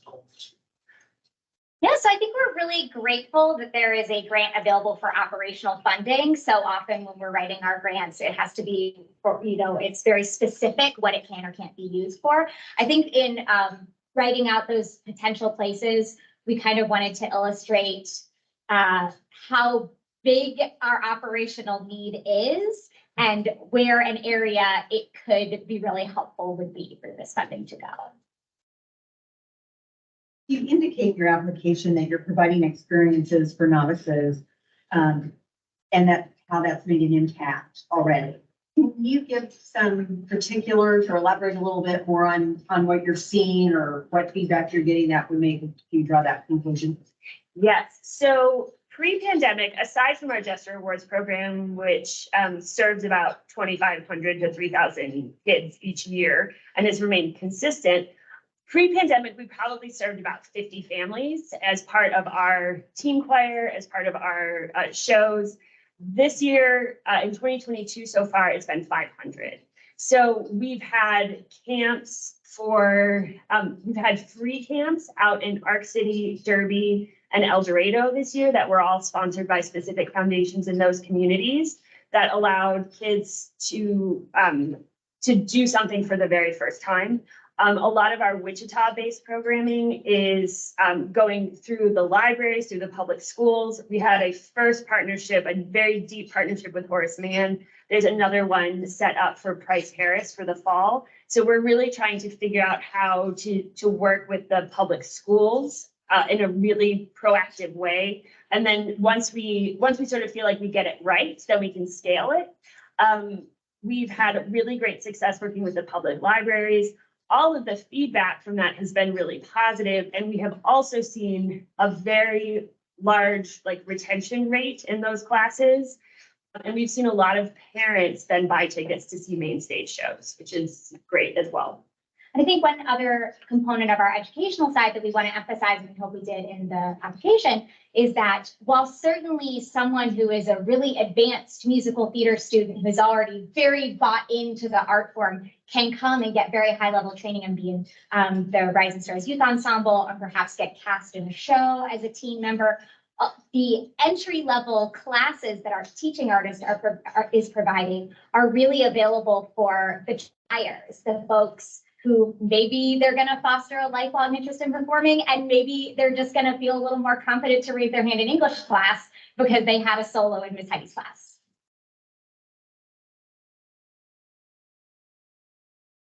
Is pushing your schedule back later in the summer, did that for the ensemble? Impact on people wanting to come work for us. I think it had a real impact on our patrons. But the last show of our season, Cats, which extends into September, it's just cast with students that either don't have to go back to college or students who are graduating seniors and are just going to delay their move to New York for a few weeks. So there are no challenges there. Good.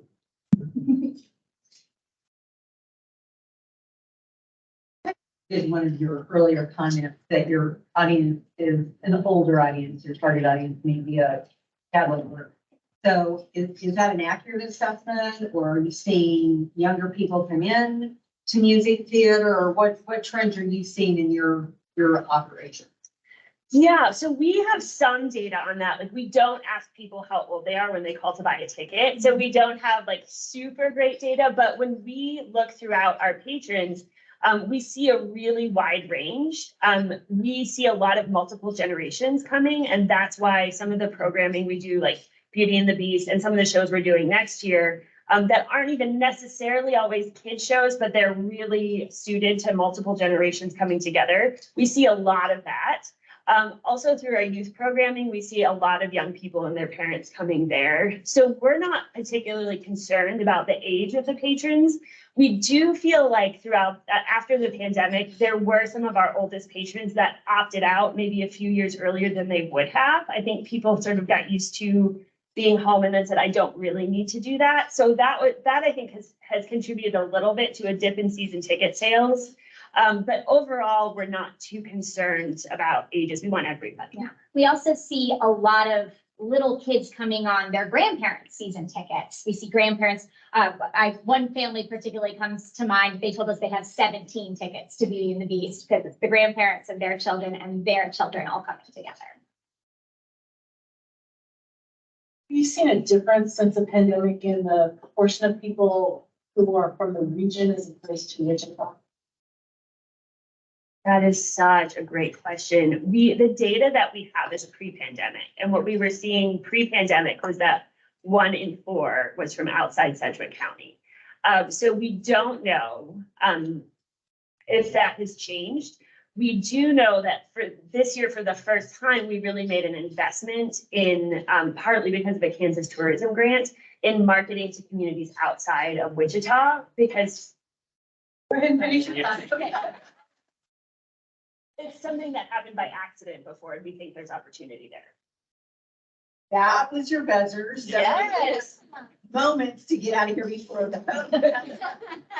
Thank you so much.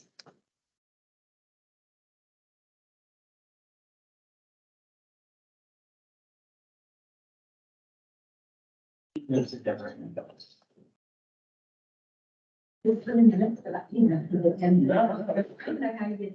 I'm happy. You get that head. As long as there's more people got it. Yeah. So that may be something. We have about 5 minutes, 10 minutes before the next meeting.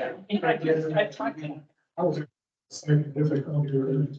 We just have to show up 10 minutes before the schedule. Yeah. The 15th, not. We did tell them that this year.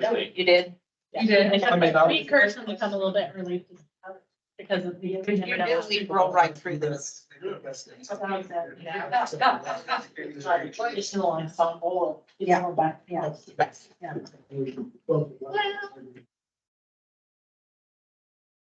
Over here.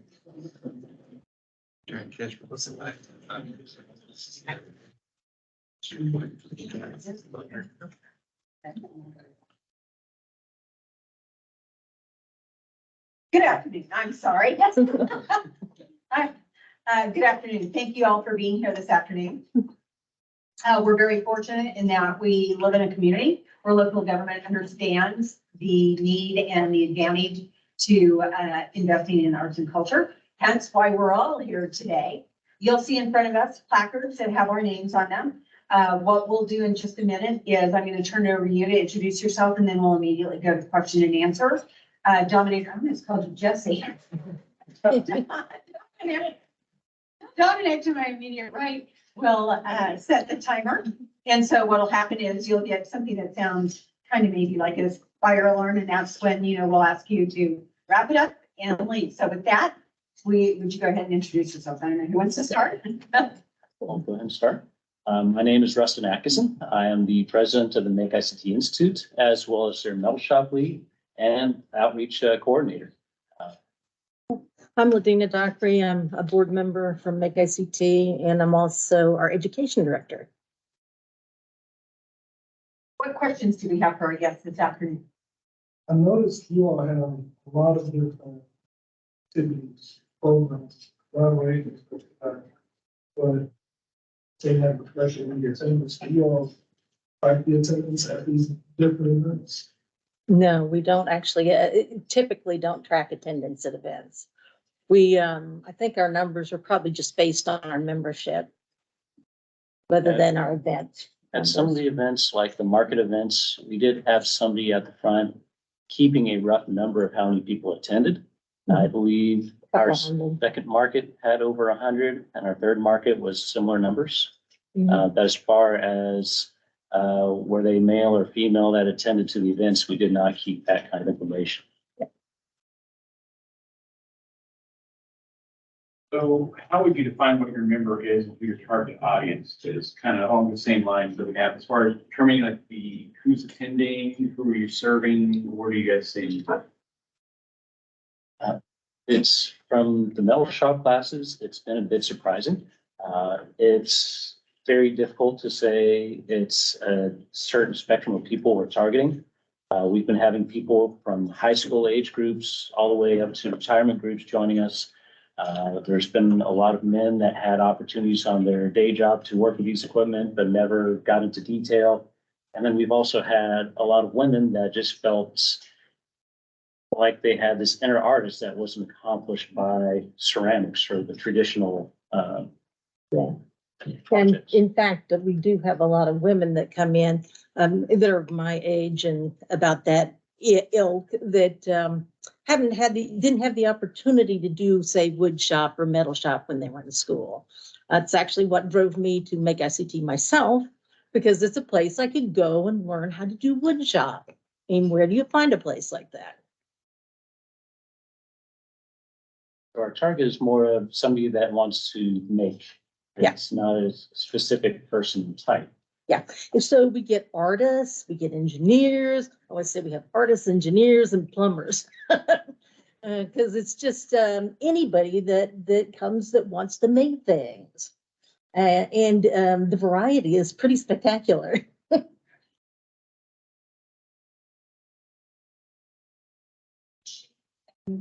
Wasn't just a list of who was there and what time, but the information about what work they did while they were there. What prompted you to make it be more of a survey than just a tracking of hours? Well, to be fair, we don't do a very good job of tracking our hours. That would be a very low number. But it's good to know what you're doing when you go there, so that if you have a bunch of people that are doing stuff in the metal shop, then it's good to know that, right? Yeah. And it also helps when we're going for additional funding for areas to know where people are spending their time. If they're coming here and using a laser cutter, but while their project's running, they're doing other volunteer activities, cleaning up something, trying to prep for another class. we can help associate the fundings to those areas and make sure that that person is able to get more out of the makerspace. So those per month, are they for a year or?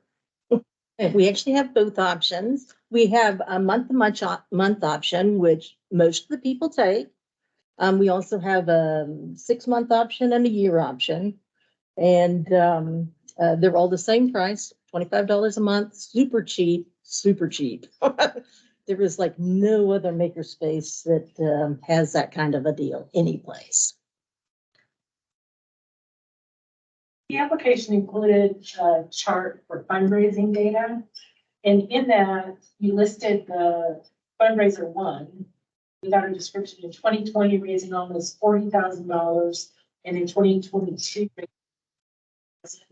Is that the same event each year or was that a different event each year? I'm not sure what that one fundraiser was. That's gotta be the grant, huh? The 40,000 was the electrical loan fundraiser that put the electrical into the building. Yeah. The one in 2022, I think we were upgrading the CNC plasma in the metal shop. Yeah. Or was that that might have been the wood shop fundraiser that. Oh, yeah, it probably was. So they're different things each year. Oh, yeah, yeah, no. Yeah, yeah. Most of our fundraisers are exactly for specific needs. If we don't have enough money to get a laser cutter, then we'll try to raise money for a laser cutter. We're pretty focused on making sure that all of our money that we do get is for something people want.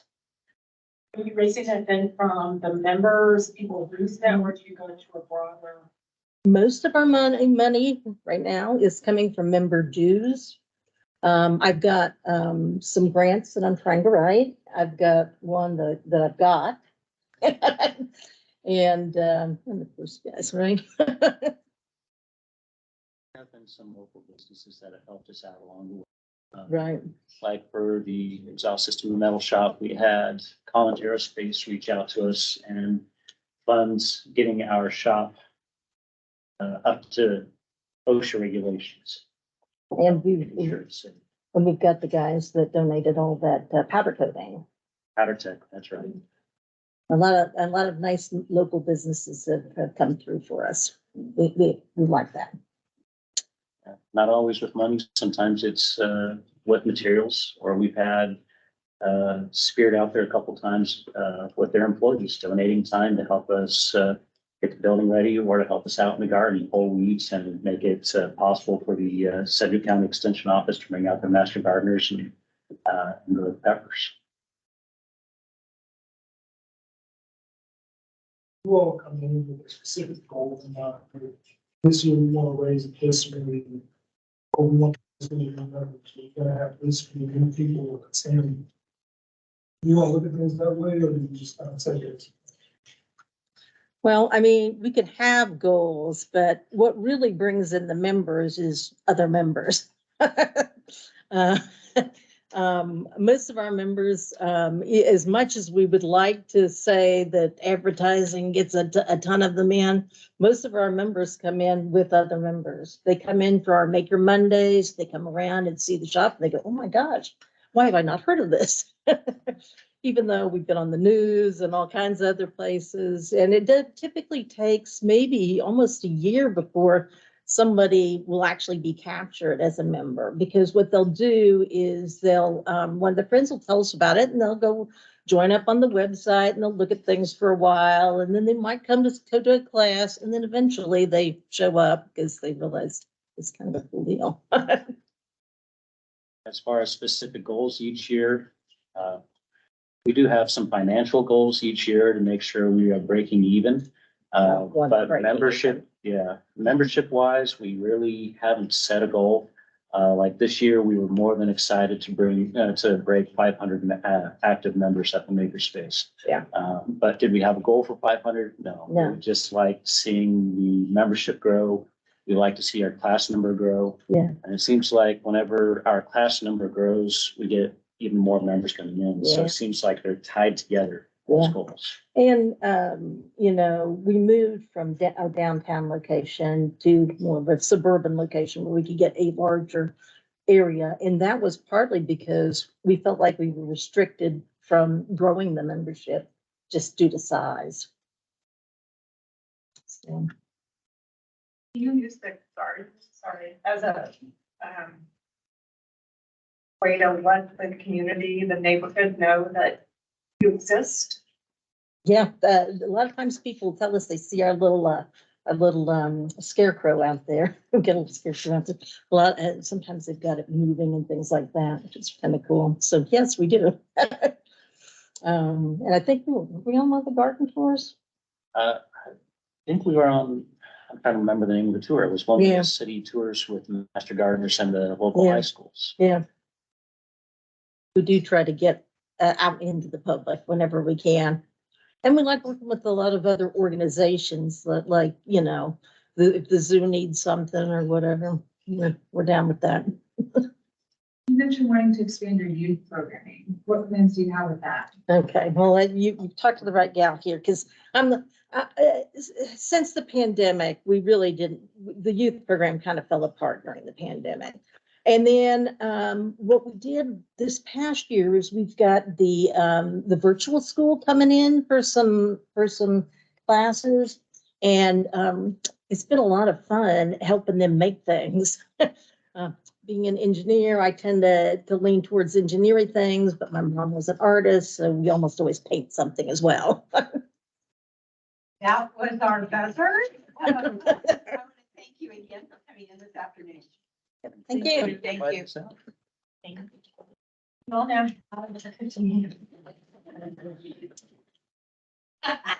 I know where you're headed.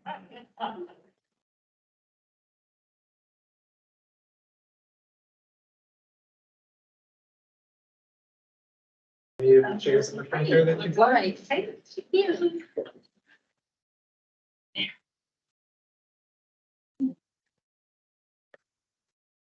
Oh, sorry. Good afternoon, and thank you for coming. Thank you. We're very fortunate to live in a community where local government feels the need and the importance of arts in our community. Hence, the reason why all of us are here today. You will see that we all have name placards. If they manage to still stand, we all have name placards. So we are not going to introduce ourselves to you in the interest of time. I have Dominic to my right, who's going to set a timer for the 10 minutes. Some have said it sounds like a fire alarm when it goes off. So you'll be hard to miss it. We missed it. Yeah. And so with that, I'm going to go ahead and turn it over to you all to introduce yourselves, and then we'll go to Q&A. Okay. Well, I'm Kristen Chisholm, and I'm the new president of Opera Kansas, and that happened in May. And I'm Rebecca Roberts, and I'm the secretary for Opera Kansas, newly elected as well. So, Well, congratulations. thank you. Do we have any questions for our guests this afternoon? Okay, well, I have one. How many of your performances were in Wichita, Second County last year? We didn't have any.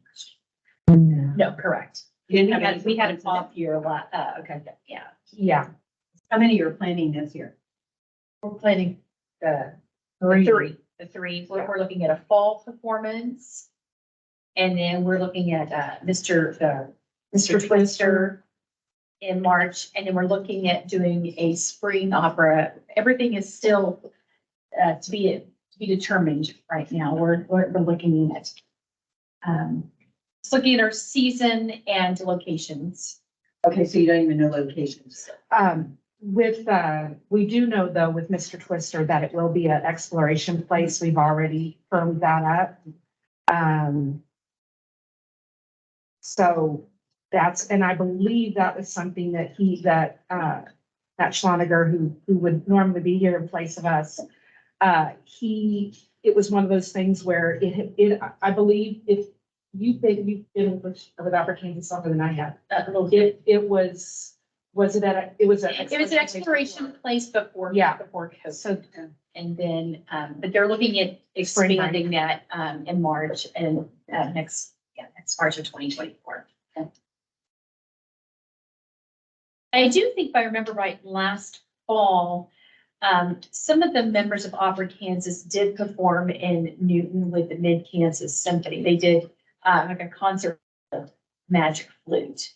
I just remember that. But, that wasn't here in Wichita. You have economic impact listed as one of your benchmarks. How are you guys measuring the economic impact you have on the city and region? That's probably the last question in your application. Thank You also have it on the third one you mentioned as a benchmark, and then it's typically addressed in the final questions down below. Hold on. Sorry, he sent us all of this stuff here, and so we're, Are you looking at a printout version? yes. Okay, so if you go to, since you're looking at hard copy, if you go to like page maybe page four, it's at the very top of the page, number 3, performance benchmarks. Number page 4 on. Yeah, right there. Oh, I'm on the wrong one. Okay. Well, I know that one of the things that we are really trying to do, like what he had said here, is we have a lot of talent here in Wichita. And so, we are hoping, to use our local talent and, we're on the wrong one here. So. You said performance benchmarks. Yeah. Another thing like what on the economic impact is we've talked about when it says performing in unusual Wichita locations. I know that we're looking at, there's a lot of opera companies just around the country that are maybe possibly getting away from just traditional stages. Maybe getting outside, looking at the zoo, looking at, we've one of the places that we are looking at is the boathouse. Maybe doing some outside performances, maybe some art galleries, and which we're kind of looking, once again, that will also help that institution and help those businesses. Help the And Wichita help the economy. Wichita economy. Promote those businesses as well, so.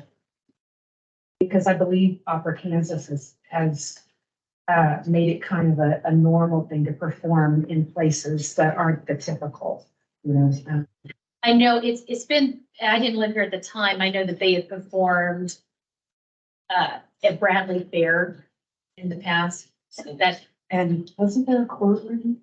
and then one of their offers was in a courtroom. It was an opera about, it was the trial by jury. So, just trying to get out of that. Just, it needs to happen on a regular stage. That's why we're firming up our locations. Just on those, the fall and spring. We're about it to the point where we have it firmed up.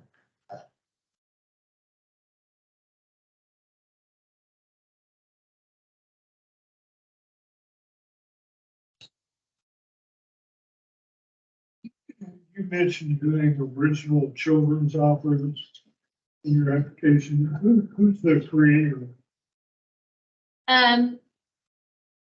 That was when I was not part of it. Mr. Twister, he was, an artist that, Ashley Winters, who was our former executive director, I think they had a contest and, like a composer contest.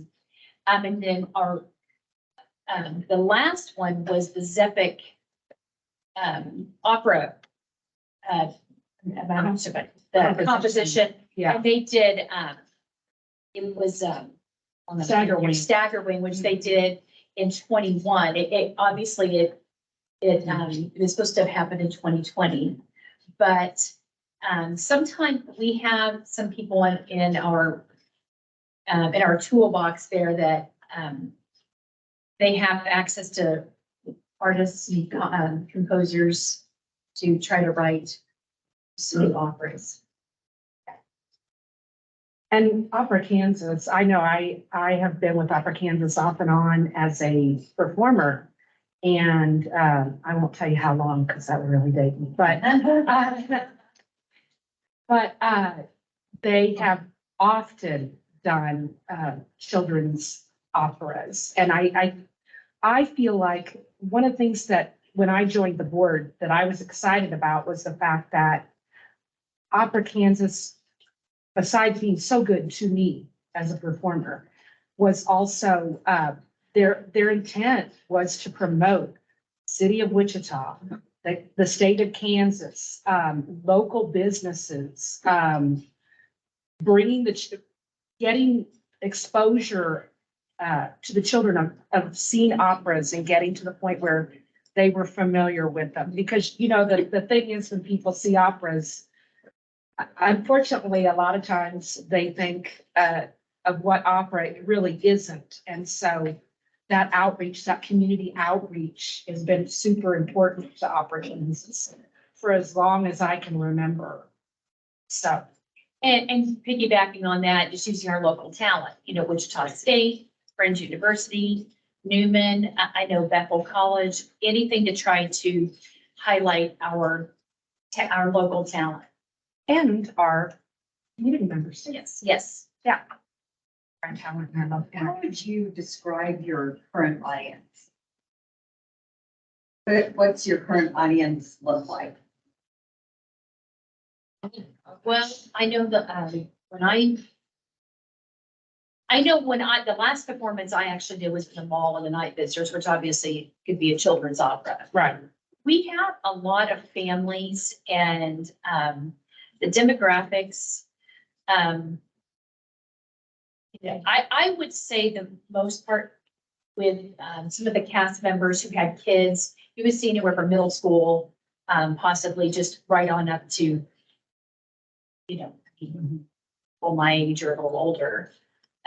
We're trying to, kind of, broaden our audience a little bit with doing some new operas. I said, we don't want to say anything just yet, but one of the fall operas that we're looking at would definitely bring in a new audience. It's a younger composer. It's a new opera.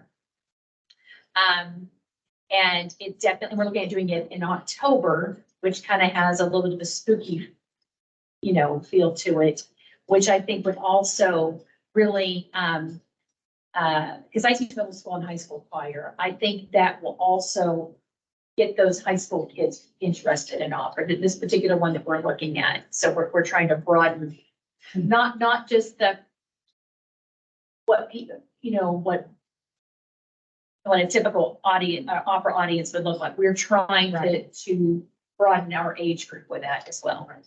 And I teach K through 8, so I know that something like that could very possibly work for those younger folks too, to be audience members. And in fact, the last performance that I performed in with Opera Kansas was in February 2020, which, as you know, the next month, what happened? But that was, we did Pirates of Penzance, and that was at the Crown Uptown. And it was amazing, the response, because there was a lack of opera performances in Wichita up to that point, and they were just hungry for it. They were just clamoring for it. And our audience was anywhere from elementary children all the way up. And it was a one performance. Yeah. Thank you. That was the special. So now that it's come out, we drag you out. But thank you for your time. Thank you very much. Thank you.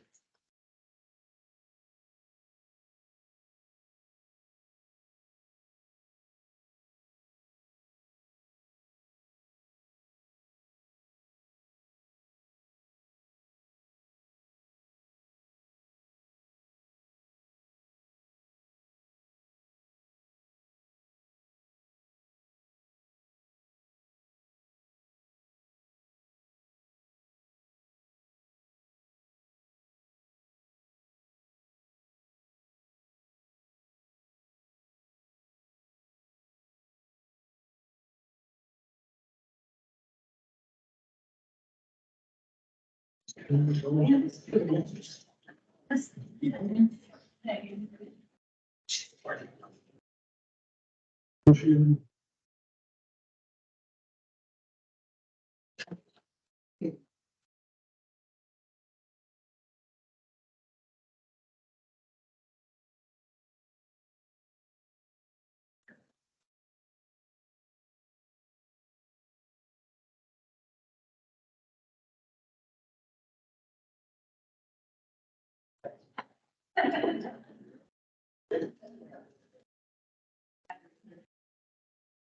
Good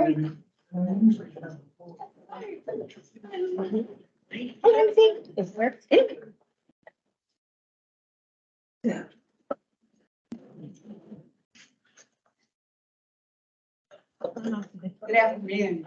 Thank you all for coming this afternoon. We're very fortunate to live in a community where local government is, understands the importance the art plays in the community. And so hence why we are all here today. You'll see in front of us, we have name placards, so we are not going to introduce ourselves. I'm going to turn it over to you in just a minute to introduce yourself. Go directly to Q&A. Gentleman to my right will set a timer. Someone said it sounds like a fire alarm. Natural thought. I'm going to kick you out of here. So with that, if you go ahead and introduce yourself. Well, thank you. It's a tremendous honor to be here on behalf of Mark Arts today. My name is Katie Dora. I'm the CEO and have been with the organization for almost 9 years now. And my name is Janetta Everett, and I won't really tell you what all I do. They say I do everything, but I'm retired. And don't ask me how that works. I'm a retired vice president from Delta Dental of Kansas, currently the board chair for the Kansas Health Foundation. And I get to serve on a capacity with Mark Arts at this point on the DEI. My name is Chloe Lang. I'm the gallery director at Mark Arts, and I've been with the organization for 4 years this month. Thank you for having me. I'm Jamie Duffy. I'm the development and marketing director. What questions do we have for our guests today?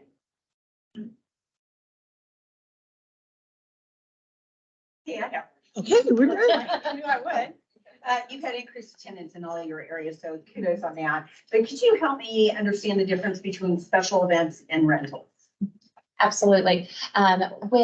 With our rentals, we were fortunate when we built the facility 5 years ago. We have a dedicated great hall for our rentals, and that is a great way of bringing new audiences in. So typically in between 10 to 15,000, depending on the COVID recovery we have, that come just for the rentals. Special events are events that Mark Arts plans. We try to tie those to our mission, and their main function is to raise funds for our organization to support our mission and create awareness for the organization in the community. Yeah. Thank you, Beth. Thank you for that. Katie, you said your attendance 21. Are you seeing that again this year? Yeah, yes, we are definitely on track with last year's number. We had a very strong first quarter. Second quarter leveled off just a little bit. The key difference we're seeing this year, which is wonderful, is field trips are back. We've had 36, 38 field trips already this year. During COVID, the youth just weren't able to travel during the school year. So that's been a wonderful addition to our mix this year. So you've also noted here that in the School of Creativity, class tuition grew from 159,000, almost 160,000 in 2020 to 335,000 by 2022. How did you do that during the pandemic? Well, and creativity was not canceled.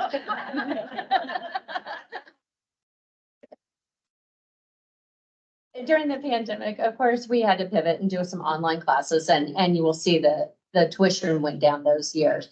We paid very close attention to making sure everyone was comfortable when they could come back to Mark Arts. So we reduced class sizes to make sure that we had very nice social distancing rules. And we really listened to the public health guidance as well as our instructors and students. And we made the adjustments to make sure everyone felt safe.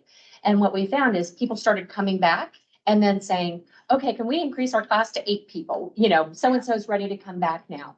And we've had a really nice success. And this year we're on track to have another nice increase as well, which is record highs for us, even when you go back pre-pandemic. Did you do anything like increase any tuitions or any costs for programs? There was last year, It had been, and this came up during one of our sessions a few years ago, our instructor compensation had been very stagnant for years. And during the pandemic, I think all businesses looked at their cost and we realized that our tuition was a little bit off and we needed to increase our instructor compensation. So we did one really important thing. We created a new job description. So we have different levels based on experience and education for our instructors to make sure that we are compensating correctly, and we want to be best in class for our community. We know the instruction levels we have are great. We also knew during the pandemic, we had to increase the cleanliness of the classrooms. And we've gone through a recent values study, and that came up time and time again from both the instructors and the students, that they really appreciated our dedication to a clean environment. Accordingly, we did raise the class prices. Some of the feedback, the students went to instructors and they said, yep, I got the raise. And they said, we're good paying it.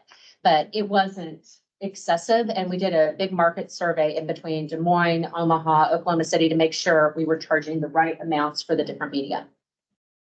Thank you. What's the average price for your program? Youth programming in the summer, it's $99 for a STEAM camp throughout the course of the week, which I think is very fair or on the low end of things offered in our community. The other thing we offered during our big building is we established a scholarship fund for Mark Arts, and we have scholarships available. They're needs-based, and it has grown tremendously. Over half of them are going to youth audiences, many of which do not contribute anything towards the cost of the class, which we think that's a huge win, and it's bringing in diverse audiences to the organization and fulfilling our mission. How are you reaching out to those families that might even benefit from that free scholarship? It's really exciting. We've been offered opportunities to go into USD 259 and speak to the educators group and bring the scholarships there. But also on our activities, and Janetta can talk specifically about this, our outreach, we're going out into the community and making sure we have the scholarship applications with us in all the different things we do, whether at Mark Arts or in the community. Do you mind talking about that stuff? So the thing, and I'll just speak from the heart. So my experience with Mark Arts was not always what it is now. I can tell you that. And I had an opportunity to talk with Liz Koch. We both serve on the same board. And I just told her, I was like, there's a bunch of us who don't necessarily feel welcome in Mark Arts, because we didn't understand it. And then until I got involved and started learning a lot more about it, I realized how much they really did reach out and try to represent the underrepresented voice and the equity part. So as I got more involved, we were able to start collaborating, and there's an organization called The Gathering, and it happens to be an organization that I'm a co-founder for. And I couldn't believe how excited Mark Arts was to just be able to say, we'll do whatever. It's not an event where we have to come in and pay money, anything like that. But we had 40 people, African Americans, coming in there. 75% of those people had never walked into Mark Arts before, didn't know what it was about. Didn't realize that they could come in there for free and go in and see the galleries and things like that. So Mark Arts now are able to communicate through our channels. There's 10, you probably all know all of these people. There are 10 people on our thing, but we have now served almost 300 people through our gathering. So we have our own space where we can help promote what Mark Arts really is. And it's not just an art center, it's a community partner. And that's what we have learned, and that's what we see them as. I'm preaching them, I drink the water. The Kool-Aid, I'm preaching it, and you guys already know, but this is just an awesome, and I told Katie, the worst thing about them is they don't tell their story the best way. They have a great story. They just got to tell it even better, and they're doing it. What is the gathering at Mark Arts? I believe, was it October, November? Was it February this year? February, it was during February, and I invite you to go to, this year. That doesn't align well with the 3% increase that was quoted here. It'll be on the next, it should Yeah, reflect next year. I can the wait next for one. it. But on the Datafy report, 2021 and 2022, I'm confused by in 2021, the top income level was 100,000. And in 2022, the top income level was 0 to 50,000. What does that mean? We think that's a good thing. We think that it's better reflecting that individuals coming to Mark Arts reflect who are in our community. So as in sorry, I'm getting off on my years, the first year you quoted, that was more event rental attendance probably that drove that up. But now that programming is open, coming out of the pandemic, we're having the school field trips, the exhibition openings, Scholastic Art Awards. So it's a more diverse population coming in. I see what you mean by the highest income level, not the top income level on your survey. Yes. Sorry. Yes. I was totally The frequency, yes. Okay, Thank you, Martha. that does make it more clear. and a very good result. Do the attendees, take that survey while they're there or? Jamie, you want to talk about data five? No.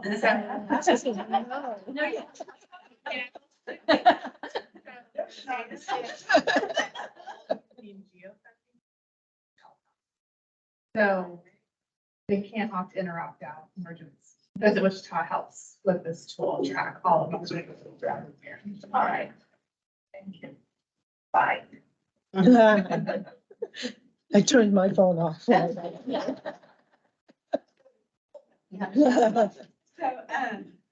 Katie, can you talk a little bit about, or whoever, about the outreach, some of the outreach activities that you're doing at our gardens? Definitely. We've really increased our outreach activities and programs, starting with our on-site programs. So in 2021, when we launched Arts Together, it's a monthly series where we're attracting youth and family audiences to Mark Arts. And what really differentiates the Arts Together programs from other community programs is that each month we're partnering with another organization in the community to collaborate on an experience and a program together. So it's kind of the, all types rise together logic. With that, we also this year have really been able to amplify our presence of Mark Arts in the community offsite. We just participated in the Juneteenth event last month. We'll be at the No Mark Fiesta later this year. And we'll of course be at Ottoman Art later this year, engaging with all the art appreciators. But our community outreach efforts include about 50 annual partnerships across all of our different program areas. So I'm like, and our youth exhibition. And August 11th, we have a Rudy Love in the Encore concert that's free for families out on our great lawn. So we'd like to invite all of you and your friends to attend as well. Can I? Donna's okay, if I say 1 second. So with regards to like the Rudy Love thing and the gathering, I invite you to go to thegatheringict.com. You will see Mark Arts in full bloom with a number of organizations. And we also recently had a grand gathering at the WAM, and we actually promoted Mark Arts quite a bit. So. Thank you all. Thank you. Thank you, Janelle. Good to see you.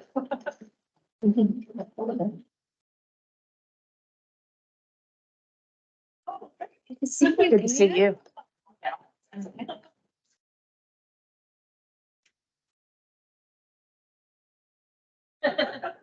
No, the old room, she's up next.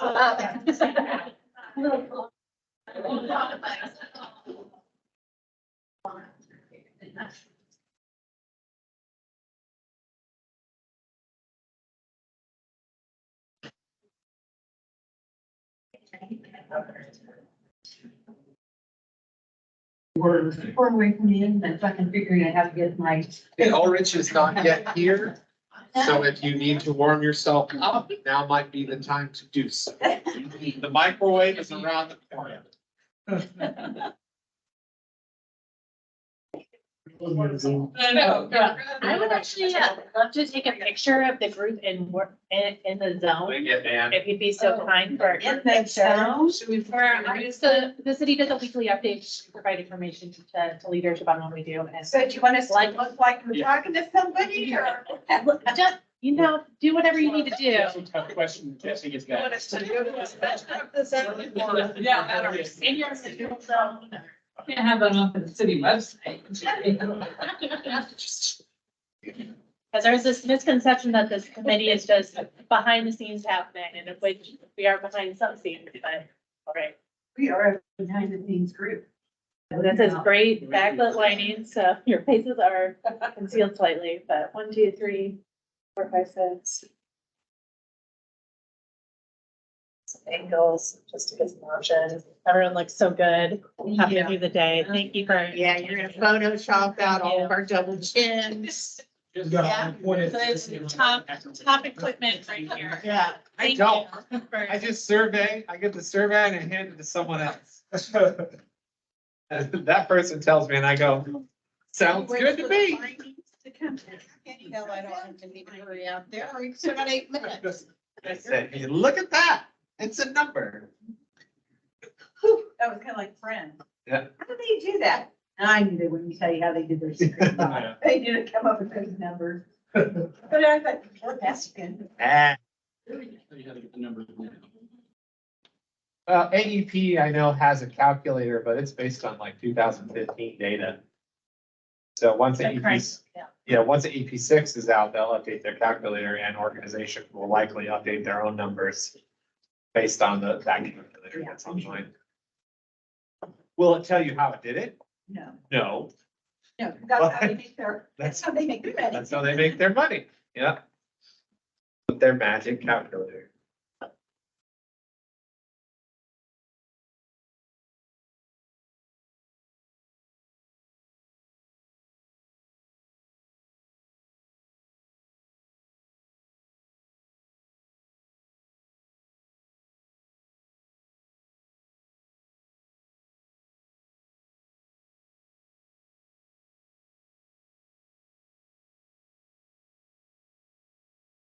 Yes. She's probably just say, don't worry about it. Well, I think it is geofencing. Like, it's Yeah. all just painting that. What's the question? Let's confirm. But.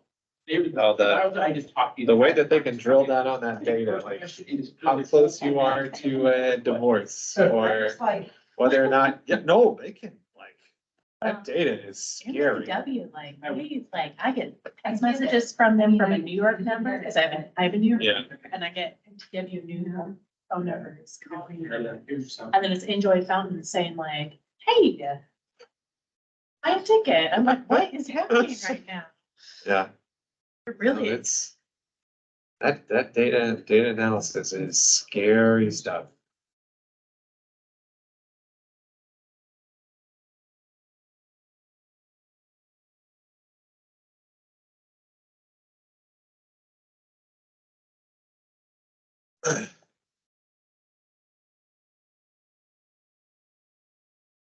Did have one interesting book that I read on it though called Everybody Lies. Really good. Especially in surveys. Especially in surveys, but we all have a tendency to like ask Google things that we wouldn't ask anyone else. And when a data analyst is given that Google data, they can look at it and go, boom. Are you sure it's the real data or is it AI generated? Well, this was a little before AI. Oh, Thing. they made. Now, like an updated version. Yes, they've been here since the 50s. Yeah. Jesse pulls his face back and it's all metal. The publications that were written in the movies that were developed that we're living out today. Because Dick Tracy with his, speaker watch said we all like, oh yeah, far-fetched, never happened. How many of you haven't had one? Yeah. Just all this stuff. Well, the idea for the cell phone came from Star Trek. I mean, like, An engineer saw that and said, well, we could do that. yeah. It's all in colors. I'm still waiting for the Jetsons where I can program in dinner and to clean the house. That actually. And to Rosie, where is Rosie? Close. No, seriously, all that stuff actually exists right now.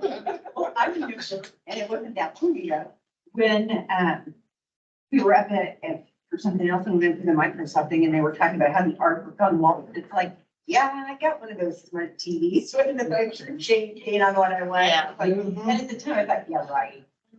Here I am. I think that one time I gave my grandma. She kind of messed up the kitchen one day, built the house. And so she had, like, It was a slow cooker, but she had a fire and she was supposed to. Uh, So they were like, no, we're gonna get you an LG slow cooker. You can actually have on your phone. So it's honestly. That's great. it's right as in- Yeah, just like when you need to go buy milk, Yeah. you can get all kinds of stuff. So they've also been talking about what's gonna happen when they run out of IP addresses. Oh, That's interesting. That, yeah. It's getting longer. Yeah. Add another set of dots to the end. Ulrich is here. All I'm gonna right, grab bring it in.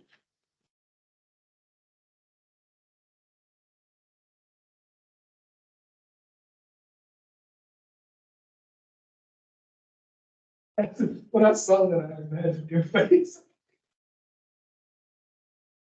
I was like, yeah.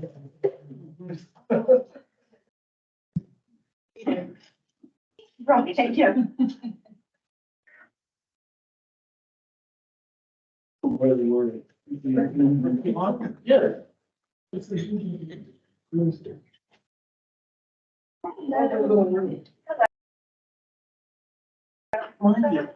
We say prayer? Yeah.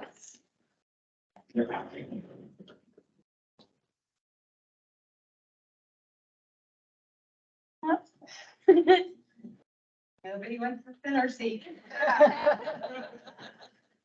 Good afternoon and welcome. We're very fortunate to live in a community where the local government knows the importance of arts in the community. So that's why we're all here today. We are not going to introduce yourselves. Hopefully you can read our placards and you know who we are. We will ask you in just a minute to introduce yourselves and then we'll go immediately into Q&A. Dominic is going to set a timer for 10 minutes. When it goes off, it kind of sounds like a fire alarm, so you can't miss it. And then we'll ask you to leave at that point in time. We'll let you finish your thought if you're mid-sentence. So with that, who wants to start with introductions? My name is Vivian Zavakara. I'm the director of the Ulrich Museum of Art. My name is Ksenia Gerstein. I'm the curator at the Ulrich Museum of Art. Hi, everyone. I'm Joanna Ramondetta. I'm the business manager at the Ulrich Museum of Art. What questions do we have for our guests this afternoon?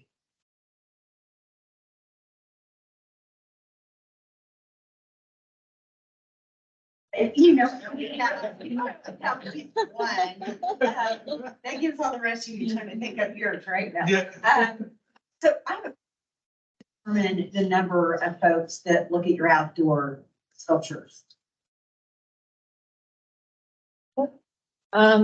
It's a very difficult thing to accomplish. Yeah. So the number we have been using, which is the number that is in the proposal, I believe it's 162,500. We rely on the university to track what they believe the number of visitors to campus is. And because we do have sculptures all across campus, we just make the assumption that if people come to campus, they'll see at least one sculpture in the outdoor sculpture collection. It is, yeah, it's an imprecise, that is the most imprecise measurement we have, so we just do our best. Thank you.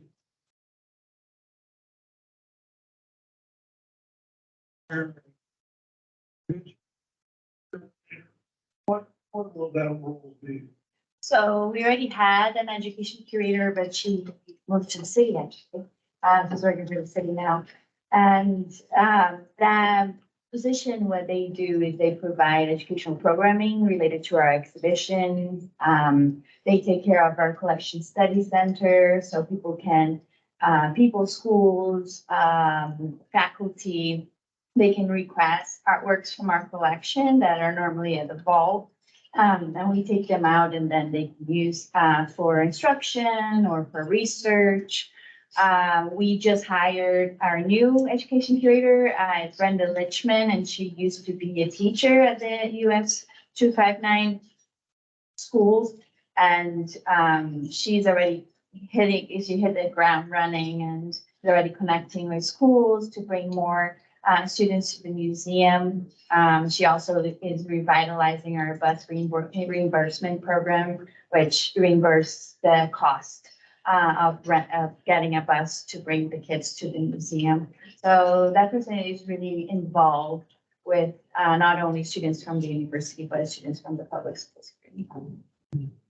And then the general public as well, because with every exhibition, as well as outside of exhibitions, we have a really robust slate of public programs. So we're bringing in speakers, as well as events like the festival we discussed here. So the curator of education is very central to programming for the general public, K through 12, and faculty and students. On that note, we also just got approved a new position is the curator of public practice.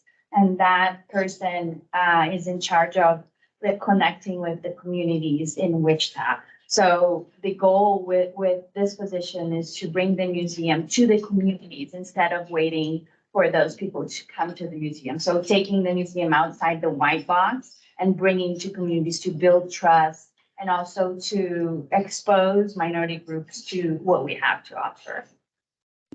Kind of following up on that, I was gonna ask about some specifics you're doing, because you have a very broad goal about, creating commonality and heightening that dialogue. What are some specifics, like you just mentioned there, that you're going to accomplish that? Yeah. So, couple things. So we just finalized our strategic plan, and a lot of it is connecting with audiences that normally don't come to museums. One thing that we're doing or translating all of our outdoor sculpture collection labels and also our exhibits to be bilingual.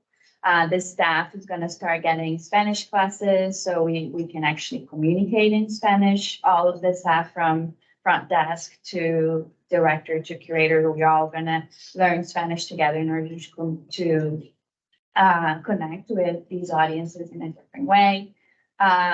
Regarding the curator of public practice, we're going to be bringing education activities and pop-up exhibits to communities in form of, like farmers market or neighborhood gatherings.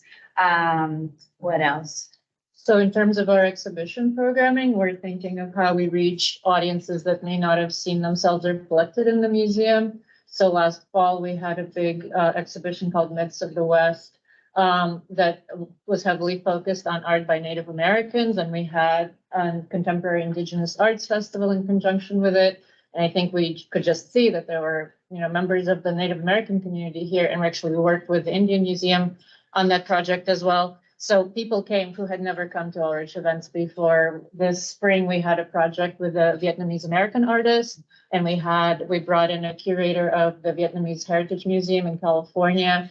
And the people who came to that event, members of the Vietnamese American community here, were also people, most of whom had never been to the museum before. Refugee show. This fall, I'm working with a faculty member on campus to do an exhibition about the local refugee community. So we interviewed 5 families from 5 different places, made photographs, and the exhibition is going to tell their stories and kind of give people who are not familiar with, because Wichita right now is a major refugee resettlement site. So to give, lay audiences, to give everybody, including myself, I've learned a ton in the process of curating that show, sort of a much better sense of how refugees come to be here, why they leave their countries, and what the integration process looks like for them. In the spring, there are going to be 2 exhibition projects. That really connects with the Wichita communities here. One of them is called Urban Canvas. It's about muralism in Wichita, which we're interviewing not only the artists, but the community to know how public art, how these murals affect their lives and their ownership and of the city itself. So we're going to be highlighting the beauty of the murals here in Wichita in the museum. We are also doing an exhibition called the Ulrich Collab, which will invite participants to give us feedback on our collection and participate in different ways with the art that we have. So in that sense, it's going to be a co-creative with the community. So not only the curator is going to be giving the information, but the community is going to be participating equally in this co-sharing of knowledge and co-creation of the content. And part of that, we're again going to be going outside of the museum to get people to participate in this exhibit. And also, one thing, and also, so exhibitions, sort of staff positions, and also programming. So we don't, even though the bulk of our programming is still very directly connected to art, but this fall, for instance, in conjunction with an art exhibition, we're doing a series of speakers called Social Justice in Our Community, because the artwork is about historical figures who fought for social justice. We're bringing in people who don't have a direct connection to art, but who are doing social justice work in our community and giving them a platform again to connect with an audience that may not know about their work. I think we'll continue to do that in the future. So hopefully that brings in, again, new audiences by working with those organizations, you know, the people who are connected to Kansas Appleseed, or the people who are connected to Humankind Ministries, who may not be interested in the outreach, but want to see, you know, their person speak at the museum. It gives us a way to bring them in for the first time at least, and then hopefully make them aware that we exist, that we're a resource, and hopefully want to come back. First, address the decline in paid membership or season tickets. What? Paid membership or season tickets. I noticed that there's been a steady decline over the last few years on that. Can you explain that? And is that a problem that will? The only paid memberships that we have through the years is through our Ulrich Friends with Benefits membership. And this is a membership where people pay a little extra, and Ksenia and Vivian bring in speakers from across the nation, actually, that they will come and see, or local artists. So that's where a bulk of our paid memberships come from. All of our other memberships to everyone is free. Everything's free and open to the public except for the Ulrich Friends with Benefits memberships. So the Friends with Benefits is mainly a fundraising effort. Right. So people give in order to support our exhibits. It did slow down a little bit, but we're now seeing the numbers up 3 years ago. It's growing. Since January, it's really kicked up. So we're very excited about that. It's been great. It did take a big hit with COVID just because our programs went virtual, and then we were doing kind of a hybrid programming year in 2021. So it was still slower. So it's bouncing back though. But as of January, it's really kicked up. So we're very excited. Awesome. Thank you. You bet. In your board commitment, excuse me, you said board member financially or intellectually. How do they donate intellectually? So some of the board members that we invite to join the board, they don't have the financial means to donate, but we are there because we want their advice on, I suppose it's a marketing expert or a community expert in their community. So invite them in that capacity because we appreciate what they have to bring to the table. Well, that would be illustrious. So again, I want to thank you for being here this afternoon. Thank you.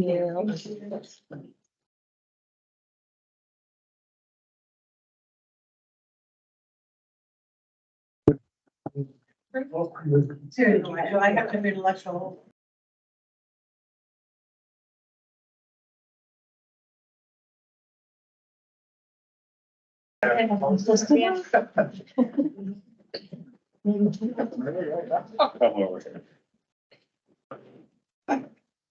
Good afternoon.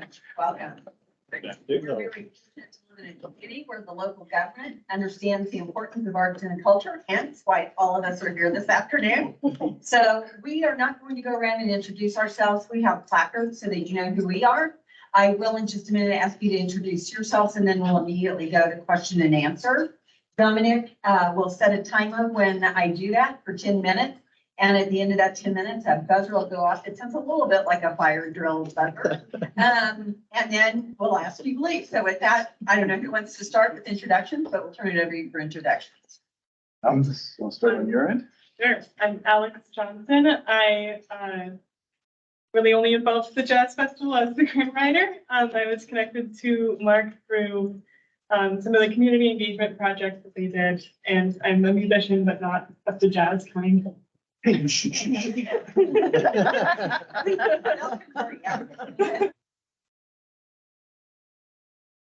Harshbarger, I'm the secretary of the Wichita Jazz Festival, and I spent 18 years teaching music at Minnehaha Elementary School here in Wichita. My name's Greg Bishop. I'm the current president, full president of the Wichita Jazz Festival. My name is Mark Mauser. I'm the past president of the Wichita Jazz Festival. I'm a keyboard player, do a fair bit of jazz playing in town. My name is Anthony Ponick and this is my, I guess, second year on the board. It will be soon. And I'm the vice president of the Wichita Jazz Fest. Okay. What questions do we have for our guests this afternoon?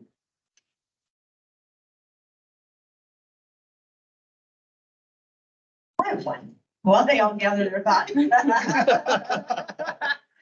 many events or concerts are done throughout the year? Throughout the year, this year there'll be 5 concerts associated with the festival itself. And then we have the others as a series that will be throughout the year. And then in the past, we've also done, worked with high school students. We call it the sessions group. So there would be students that come from various high schools around, and we would work on Thursday nights. And then they'd work up a program and we'd play at various places. And they play with, at different venues, with some community partnership events or, different, like we played at the Wichita Art Museum and some of their events throughout the past year. Oh, right. They have upcoming events at Oddfellow Hall, which is a new venue for them and, kind of a new one for the city too. So it's kind of nice exposure for both and. Tomorrow night, doors open at 6, concert starts at 7. It's a jazz quartet playing. It'll be beautiful. At Oddfellow Hall. Yeah, I follow home, right. And this is part of our fundraiser. We're trying to fundraise with these events throughout the year. Okay, so your attendance now, you showed us tickets, would that season ticket get you to all of those things? We showed paid memberships for season tickets. Well, we had the Bebop Brigade, which is membership. Yeah, and that has, well, it has a discount for all the different concerts. Plus, it'll take $10 off of each of the concerts. Plus early access and preferred seating, that type of thing. People can also get like festival passes that they just pay for one thing and then they can go to any of the jazz concerts during the festival period. What kind of educational opportunities are there during the festival itself?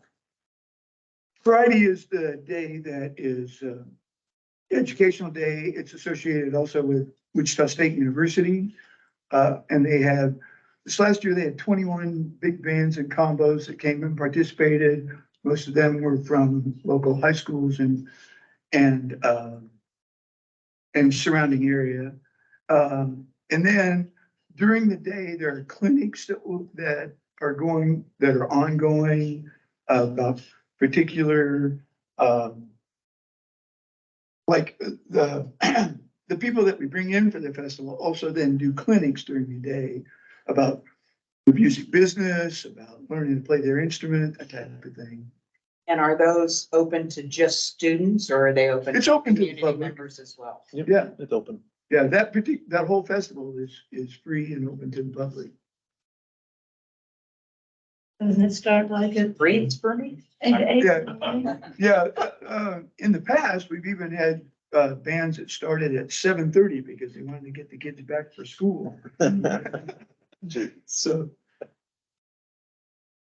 But outside of ticket sales, how do you measure success with hard data?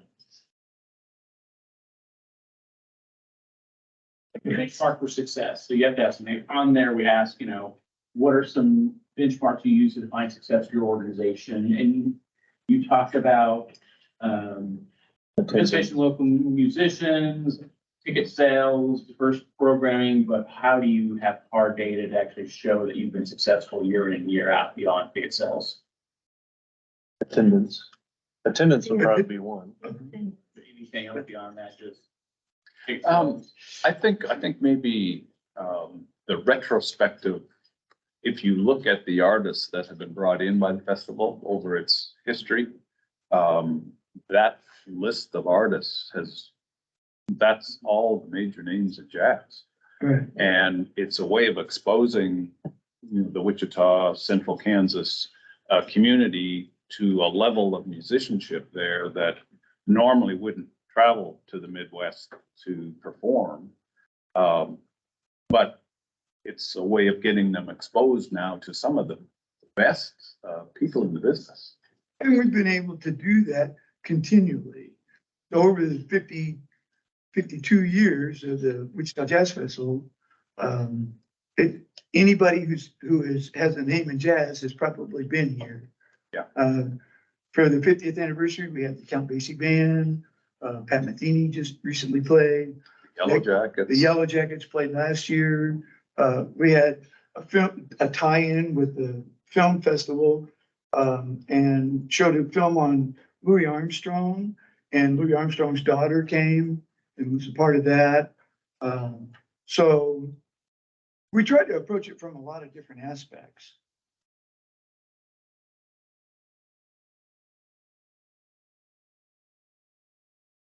Using, all the marketing helped you with awareness of your organization. Certainly had a lot more hits. Good start. If I could maybe step up to answer a little bit about that one. Our skill set as board members does not really include expertise in things like website design and using MailChimp and all the current technology tools, social media stuff. And so by engaging Colmia, we feel like we brought those tools to bear. And in the last festival, it had quite an impact because we had a much greater reach to a broader audience, a more diverse audience maybe than we've had at some of the previous festivals. So we felt that partnership with them was very successful. Mm-hmm.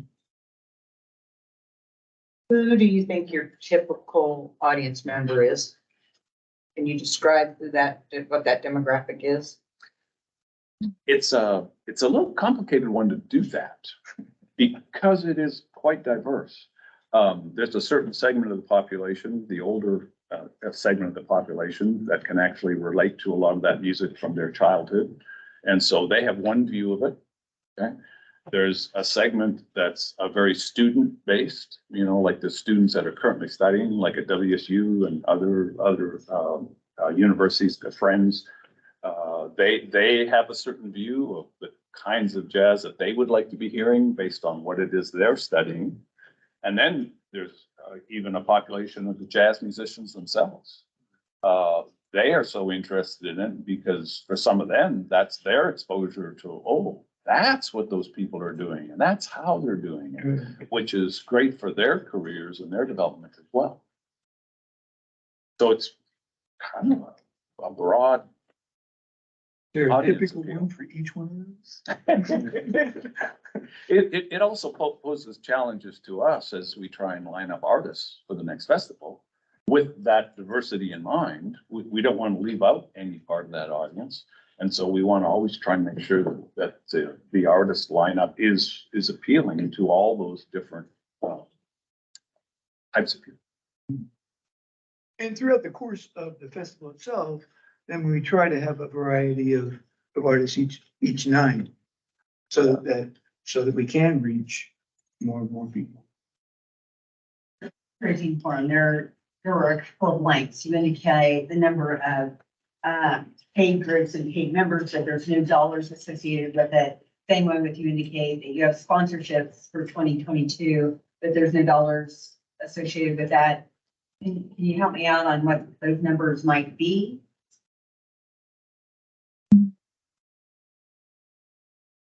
Sponsorships are in different categories. Last year we had at the Bartlett Arboretum the Bartlett Arboretum sponsored the entire concert for the Wichita Jazz Festival, and I would say a dollar figure on that would be $12.50. The sponsorships for the hotel that we have to get accommodations for the artists. We do get a break. The price on that last year was $119 per room. We last year with the Yellow Jackets concert being held at the Crown Uptown. The Crown Uptown doesn't have an acoustic piano, and that was one of the requirements because they had a keyboard player. We had to do the same thing with Count Basie too. And in both those situations, that cost of doing that was all provided through one of the donors that took care of those costs for us. Yeah. Well, that was the buzzer. Yeah, I don't know, I'm not sure I think it's a fire drill, but anyway. But thank you very much for coming this afternoon. Thank you. Thank you. Thank you very much. Oh, okay. Yeah. I don't think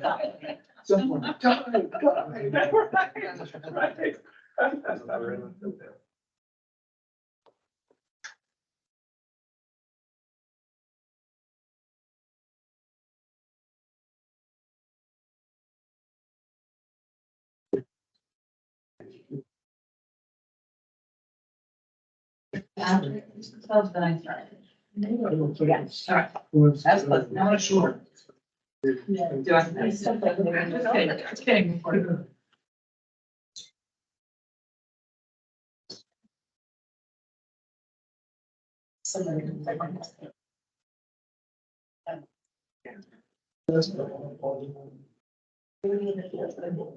Dominic's confused. That's right. Jeez. Yeah, well, there were a couple of times I was looking and like, but we're short. Oh, yeah, okay, never mind.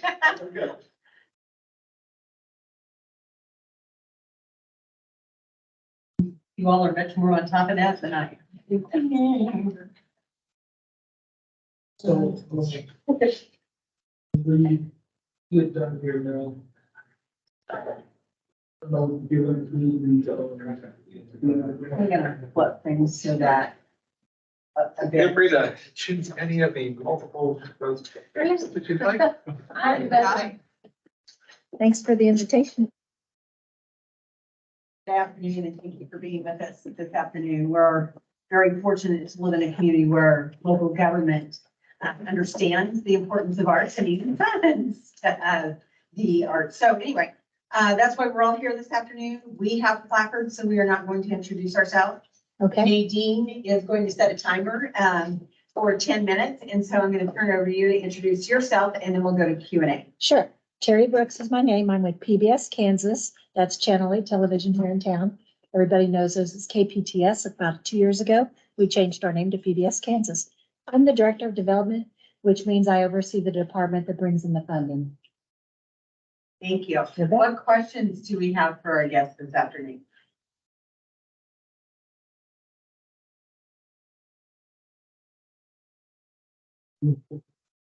Get your staff list and not seeing you on it, but think there's It's longer than the paper. longer than their. Yes. There could be, Okay, could be there's 2 pages. Yeah, there's an option to attach it. Yeah. How do you capture your audience demographics? So there's Nielsen demographics that we subscribe to for our programming. It's pretty reliable. It just kind of depends on if there's a glitch in the system between the TV station and Nielsen. That happens a lot. But for the most part, that's our go-to measurement is Nielsen. You might have had the Nielsen ratings equipment in your own home.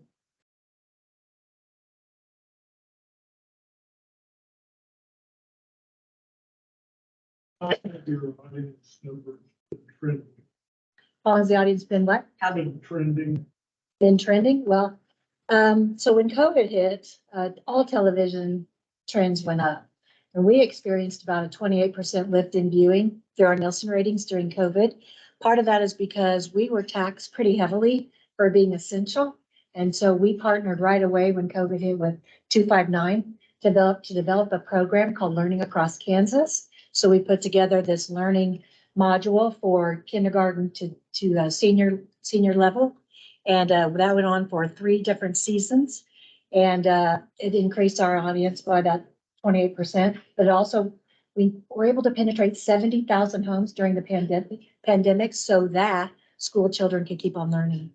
And then the pandemic whacked us pretty hard with entertainment. Nobody could go anywhere. So we took it upon ourselves to up our arts. So we started working with Fringe University. We put together a candlelight Christmas concert with friends. It was beautiful. We did it at Central Christian Community Church. And we're going to replay it probably again this season if you want to see it again. I'm a Fringe University alum, so pretty proud of that. I love doing that project. We also worked with the Wichita Symphony to bring in brass quartet and string quartets, and we recorded them in our studio so that people could have something nice to watch and see and hear when they couldn't get out of their house.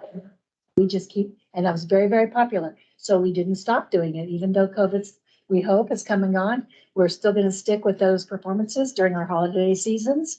And the attendance, which is our viewers, is very high.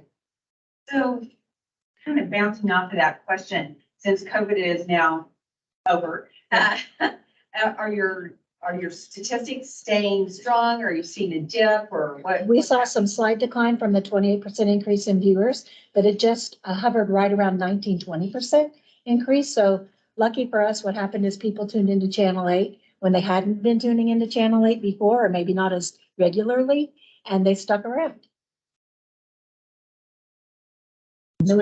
Quality of economic impact. Do you feel that you all are making an economic impact here in the city and so is it? Well, I'll give you one example. In the center, in the building that we just purchased a year ago. So 2 years ago, we started a capital campaign project because we were in a little bitty building over on West 21st Street. And it was an old Western Auto, if you're familiar with Western Autos. The studio was below quality level for what we really wanted the station to do. So we invested in a new building with the help of a capital campaign. And all that money came in so that we'll be able to pay off that building in less than 5 years. Ameritrust Bank Building put the building for sale for 4.3. They dropped it down to 3.1 million for us. We put together a 5-year financial program with our underwriters and our corporate sponsors and our building donors. And they all brought that money into us to be able to have this beautiful center, and we open it to the public. So this is part of the answer to your question. We're open every day, 10 to 4, for public tours. Anybody can come in at any time and ask for a tour of the new station. We've got a nice Studio A, which was funded by Al and Rosalie Sarachek Foundation.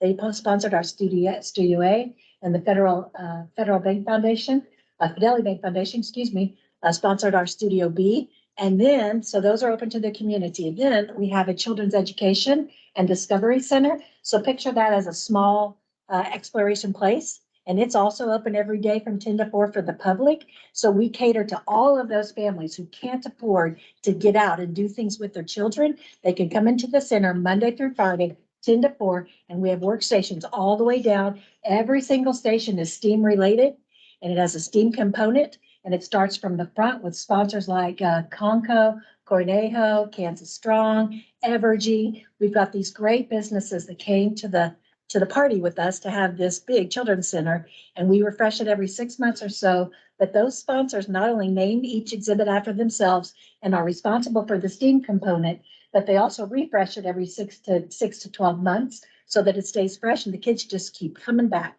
We barely put the word out. We've had over 2,500 kids in there since we really got rolling about 6-7 months ago. And now that school's out, 60 to 100 kids a day. And we love it because that's families coming into the community. They don't have to pay a dime, and we are supporting whoever wants to come in and take part. Perfectly free. If you've got little ones from 0 to 10, come on. You're invited. I didn't see those numbers. I saw those numbers reflected in the narrative. I didn't see that on the attendance report, but on that one, I did see like 9,100 memberships. Are those the people who are paid subscribers, or are you counting something? So members are defined as someone who wants to donate anything from $1 to the highest dollar, and they can become a member of the station. What that gets them is information, a newsletter, tell them what we're doing with our events, and they just kind of get in the know. But most members can't afford a whole lot. That's why we have so many. So we really have between 8,000 and 12,000 members, depending on the renewals on a yearly basis. But if, for example, if you join PBS Kansas as a member today, maybe you want to pay $75 a year, you immediately get our streaming service, which we call Passport. And you can, just like you watch Netflix and Hulu, you can stream our TV station too and watch all of your favorite programs back to back. And it's a $75 membership, which is cheaper than Hulu and Netflix and anything else out there. You track attendance and events in any other way? Well, we track attendance inside of the education center, and we keep at our front door, we keep a log of all visitors, and we keep a log of all folks that came to the education center. So at any given time, we total those numbers on a weekly basis and have it in our database. And then we keep also track of the Nielsen numbers. So that are the three, the memberships, the attendance, and the children's center plus Nielsen are all the different ways we track if we're on the right path or not. And then we self-correct.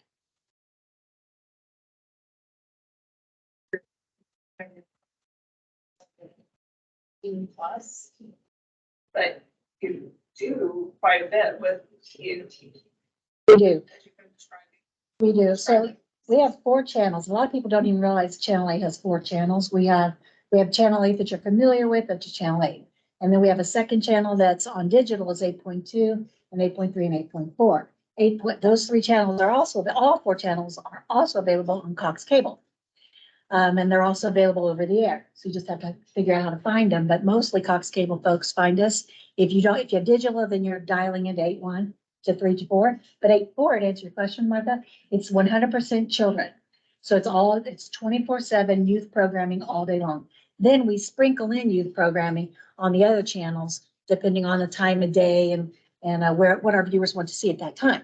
On channel 2 and 3, we get kind of creative. So we have creative channels and DIY channels. And so all 4 of those channels cover women interest, men interest, children interest, DIYers, cooks, education directors, community leaders, you name it. Our channels cover it all. Thanks to nice PBS national programming, but we have local programming. So it's very unusual for a station our size, because there's only 25 of us, to put together one local program. We have 9. So we have 9 local programs that we have one program called One-on-One with Victor Hogstrom, where he interviews community leaders and talks about how they're impacting the community.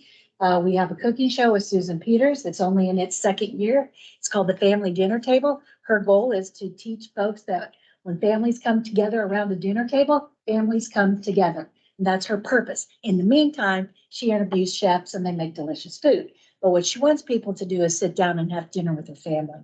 And we have just multiple local programs. Positive Kansas has been going several years with our host, Sierra Scott. So she talks about all the nice, positive, impactful things that are happening in Kansas. It's a feel-good news story. We don't do news. We're not Channel 3, 10, or 12. We don't even compete with 3, 10, or 12. They're our friends. So, for example, Channel 10, Pilar Pedraza is Channel 10. She comes over every Friday, and Channel 10 sends us 4 or 5 great news clips from the week. We patch them together, and we make an evening show on Friday nights called Kansas Week at 7:30. Pilar is our host. She doesn't charge us. She does it by the goodness of her heart. Not obnoxious. New timekeeper, so yeah. So that Okay. Thank you very much. Thank you for having me. I love what I do and I love talking about it. Thank you. Thank you.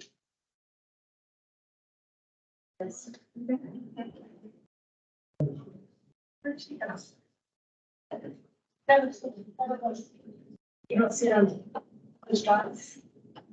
Oh.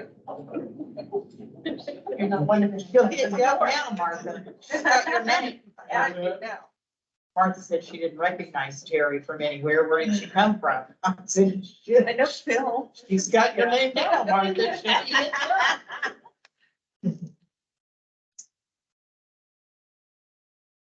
One more. I knew one executive director that, with the placards, would be sitting and the whole time they're talking to you, writing down areas. Do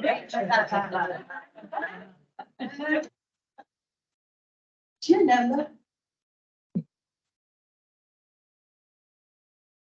Was it your? It was very gentle. We didn't know what to do. Yeah. Like, it's down in the line for somebody to go take meds. Yeah.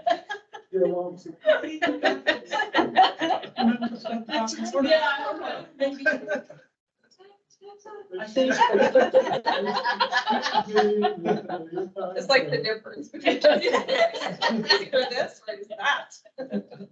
Jesse, we love you. We're just getting flat tapping. Jesse.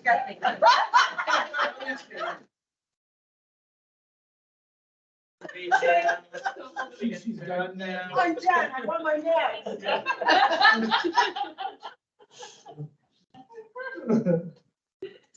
Rise, just need a minute. Doesn't keep going. Yeah. Yeah, you're really, I understand. What? Oh. Oh, I thought you. that's all right. Jesse and calling me Dominic. And laugh and shout, and I give myself plenty of material. Long day. Yes, yes, it is. I just resorted to pointing. It's like, what do you think?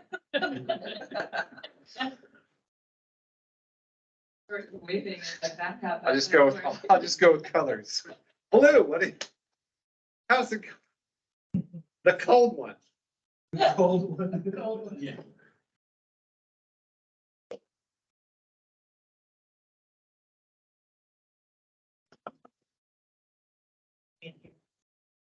Yeah, they're waiting on a couple of folks. Like really excited to look at the board matrix for board source exhibition, like with their applications. Pretty cool. One of the exploration places. They added them.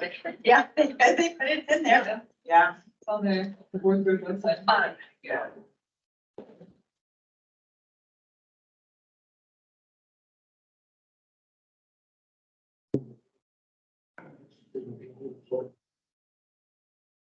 Yes, what?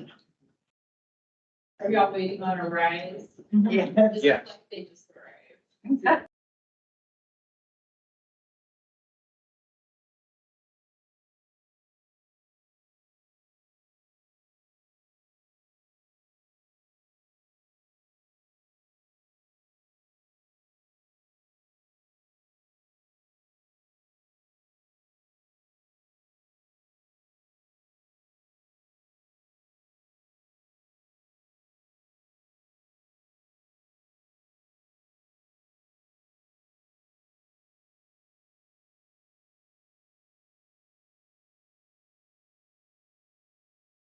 His board member was been on the board for 15 years. So, You guys, you can't be on the board for more than 3 years. Well, and that was one of it. It was like, well, We then have there to was somebody else here. It's every year they've gotten board members. It's like, oh my God. That is, Yeah. I don't know. I don't either. I don't remember exactly. Yeah. Seriously? Well, find and keep are two different things. We only need you for myself. Yeah. That's good. Yeah,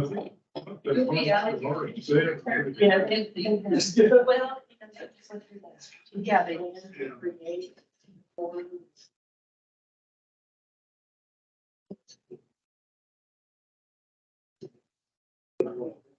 Well, we can make it a neighbor's organization. I like that. I know more.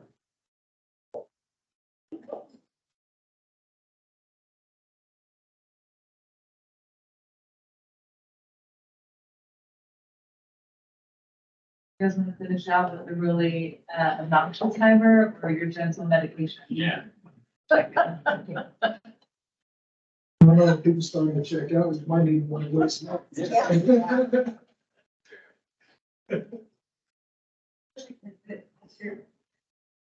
Long answers.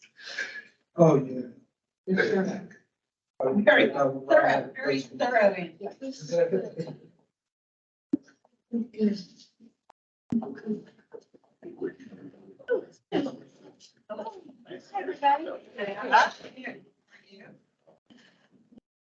Well, it depends. Sometimes you're told.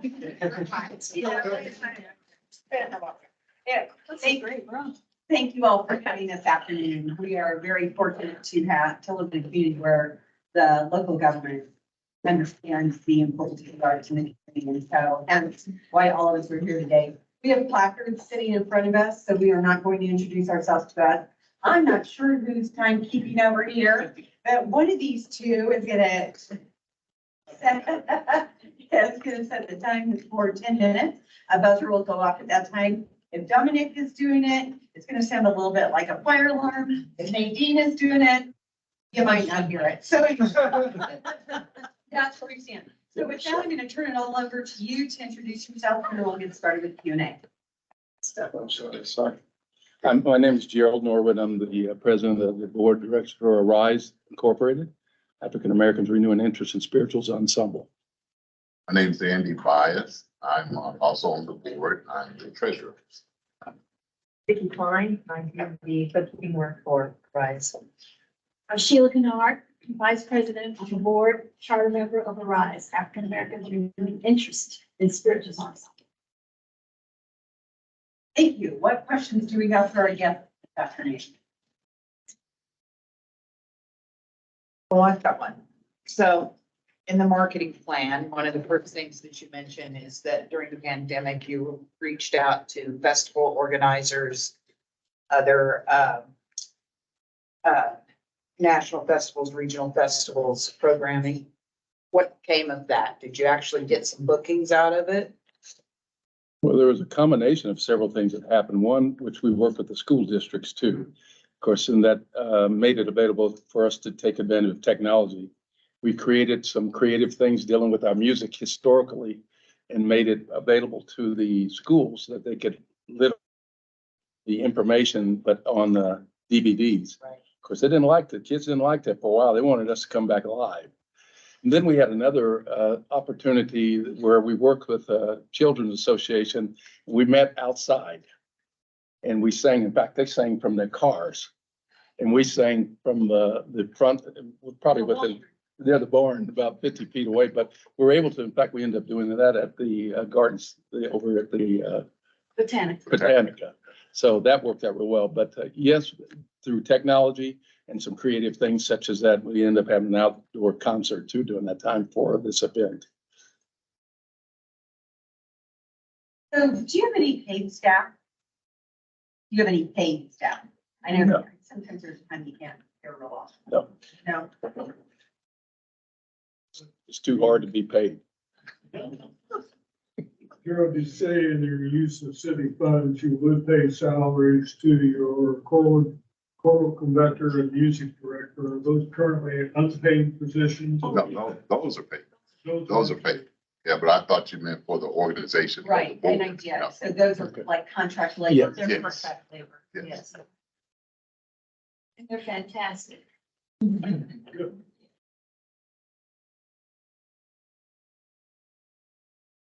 So after going to Washington DC, what's your next big thing? Well, you, yeah. And that's pretty much, you have to have elasticity. You got to be able to do the big things and come back down and then build up again. And basically what we're trying to do now, build up next year, is to increase, I think, the quality of the work. We're going to be doing a workshop this coming year to make sure we're on top of our game. We invite artisans in to work with us. It's been about 5 years as of this year. We'll be working with someone to make sure, and we'll do a recording and that sort of thing in the coming year. But basically, we try to do those in and out, gives us a chance to build up credibility, bring in some new people, new songs, learn new things, and to make ourselves sharper. And by bringing outside specialists, and we make sure we're on top of things. We sang at the Orpheum Theater for their, what is that, Tallgrass Film Festival? And we were on the big stage at the Orpheum. And we also sang on the big stage at Century 2 with Music Theater Wichita for their Christmas program. So those were two collaborative programs that we worked with other groups in our city. Symphony. Oh, the Aretha Franklin thing too. Wichita Symphony. We were the backup choir. Two wives for the Aretha Franklin soloists who were fantastic. But I will say that we were the finale. We brought it at the Christmas program. We did a joint number with the principals from Music Theater Wichita. And I don't think Go Tell It on the Mountain has ever been sung as well. Yeah, we have an annual program that we with in the November, December timeframe. And here recently, we've been going to Nicodemus, Kansas on their Founders Day of their program. And we've been out there. So we stay prepared for that if ever in the middle of the summer, in the heat, if they want us there, You indicate the application that you're moving to a digital format. And so my question is, you know, how are you gonna pay for that? How are you gonna capture hits or whatever you wanna call it? And will you charge for digital access? We have looked at and working and preparing for our trip to DC. We found out there was a lot of companies that we went to even get funding would like for us to be able to do similarly what we already have done for the school district. We have a format and we can even use the same personnel that does that for us, willing to do it because then we have a collaborative investment with them. They make some funds as well as we would with it. So we would continue to use what we're using. They're professionals that work with the school district. And we will prepare as much as we can for organizations that need those services for their own internal purposes. It allows us to be able to sell ourselves while we're asleep and while we're awake to organizations. So that's how we will continue to use the same people that we're already using now. So it wouldn't be for the general public, it would just be for. Right, that's correct. Using this time to recruit new, what are you guys doing right now to bring either board members or performers around? That's a good question. And I'm glad you asked it because that's been asked every year, particularly in the group. And I'm gonna be ready for it today. I can't wait to hear this. That'll be good. Basically, what we've been doing in anticipation of that question in our own self. Interesting enough, we had some attrition. We lost 2 people this year in our choir. We haven't had that kind of loss in a long time. In fact, I can't remember that many at once within a couple of months. So it's a real important thing to visualize the future. So what we basically done, I've looked at it as short-term and long-term. We've made partnership with places such as Holy Savior, their youth department. And each year they're going, we just did one concert back in March. That's right. Oh, okay. And to grow, if you will, potential members, we're starting with youth organizations such as them, and they're partnering with us. Just had a great concert where they really helped us a lot too. They were able to sing our spirituals in a modern day time. And it was just as important because it helps us to deliver the message. Juniper Art Academy, another nonprofit organization we have partnered with, and they have youth that come at-risk youth, that this begins to become a venue for them to anticipate maybe using the arts as a way to work themselves from their situation. We also sing with Youth Horizons, and there have been some, during our annual concert, about a week after that, we engage with them. They have youth that are at risk, and we have them as a resource, potential resource for members. Then at the high school level, I have 2 people of our choir that are helping us, Brock Booker and Bryce Sun. They are working with high schools. We picked basically 3, Heights, East, and Northeast Magnet, as places for us to recruit kind of mid-level people that kids are graduating from high school that we can then bring in. Then we recently, again, on a short-term basis, Wichita State University, Sean Chastain, our director, has been working out there in the summer, and he's has worked on a situation for us to be able to expose our capabilities and draw a potential of individuals that would like to be a part of our organization. We're working with Kansas Newman, Butler County, and Butler County was involved with one of our performances that we did with the theater. And they have young people that are part of the group.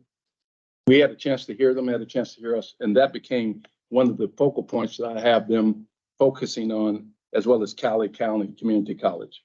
So those are the things that we're doing to build stability. We're also constantly recruiting, bringing people in that can help us with our music in terms of playing, and eventually even directorship. We need to make sure we are filling in the blanks as we need that, if we need to grow into it. One that I'll throw in that I'm surprised he left out is that we also do a program with Horizons, and Friends University is at the same program we are. So Friends there's always someone says, well, can we come and sing with you? You know, like we enjoy singing with them as well. We'll be doing some collaborative projects with them coming up, in fact. Sure. To Youth Horizon and Quakers were listed as organizations that you partner with them on their fundraisers.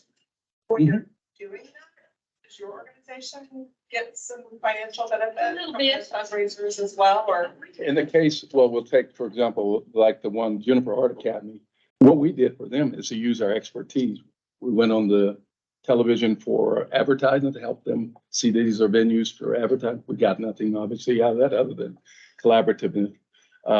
Sometimes we do get some funding from them. In the case of the Youth Horizon, yes, they do take care of having us there in their program because it embellishes their Christmas program.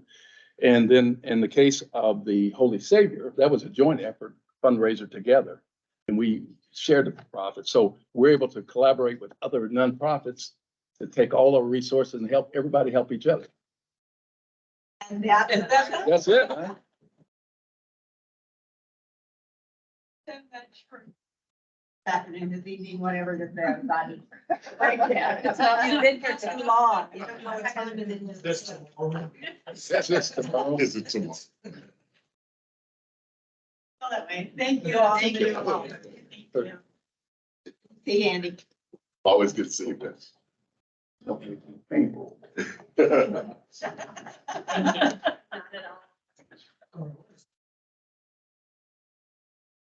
We've got a little bit more work, so don't tell me the things you're looking at. But I have to be careful. Well, what I was gonna suggest, if everybody, I have, I lost anyone, no. So what I was gonna suggest is that maybe we talk about, any organizations that we know right now, we don't want to score. I'm gonna send you all home to score and get dollar amounts and that sort of thing for August 1. If there's some that we're in agreement that we don't want to do, let's get those off the counter now. And then I was going to recuse you, so that we can talk about development. Maybe one was on my list. So, Record.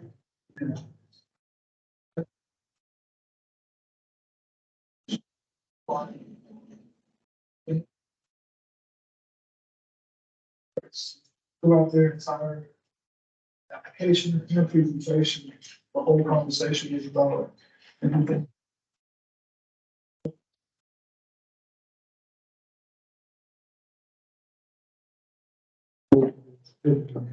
Yeah, we could take, how do others feel? Is there a consensus on that? I'm personally not opposed to considering them. I think they've got, what they were saying. What they said this afternoon, whatever, we saw them today. The only thing that concerns me is they obviously have more of an focus on repair and capital as opposed to operational. Sort of they can use anything that we fund for them in operational. They're just gonna rub Peter to pay Paul and they give some more capital dollars to address. But viability, I think, is a concern with you on the viability. Kind of got me there was that they're concerned about whether or not they'll even be able to have. So it seems to be relying on one person. She just said, well, has to leave for a while. To me, I'm also confused about that. When you look at their volunteer list, which they have down there for their in-kind, and they have a run of hours volunteers that are going out and just doing the regular reading and stuff like that. So I was kind of unsure what they were getting at.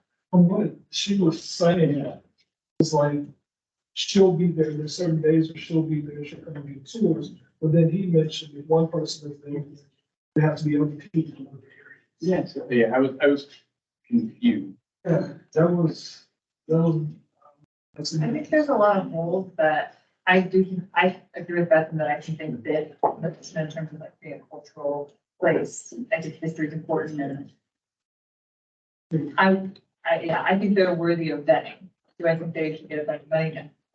The only one I had was activation. I don't Me too. think they. I would agree with that. I would agree with that. Activation as well. So that sounds like consensus. So activation maybe to go on. Yeah, I was. I wasn't sure about that one, I was saying. My understanding, maybe I didn't find it, but they didn't have it on it.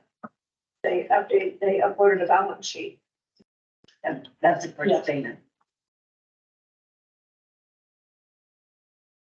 I have questions about bank ICT. I don't. Yes, I would say after the presentation, not, I have questions on that too, if they fit in. Scoring wise, I don't have them for funding, but even eligibility, I'm not sure of. They were kind of questionable for me at first too, but then I thought, well, we're funding exploration place and it's a science museum or a maker space in some ways too. And so it's just because it's not arts like performing arts or culture like some of the other organizations that rise to the top there, they're a different type of organization that offers something for those that aren't going to go to performing arts, as an example. I agree. I think it's an arts organization. I think that's where we see the struggle with an organization that has no staff. And, you know, it's hard to, I don't think that we should take them out. I think it wasn't, I mean, it's the strongest. Yeah, I've seen the book at the websites and everything like that, and I definitely, they're hard, they do a lot of things. You know, pottery, jewelry, making, all of that, you know, come from this community with that, I think they do a great job explaining it. Well, and honestly, there's focused also so much on technology in a lot of ways, and art is only going to be more influenced by technology going forward, so. Anyone else? Yeah, go I ahead. would like to talk about an Vision Foundation. I don't think it's an arts organization. My lowest score and I allocated 0 to them, so I agree with you, Cindy. I don't either. I love the gallery. The catch 22 I have is the gallery's only been around since 22. So if you looked at that as a separate standalone, we would tell them they wouldn't qualify. But the foundation's been around forever. And so, yeah, I have a hard time. I mean, Have they ever applied before for the art program? So it's clearly just for the gallery that they're applying.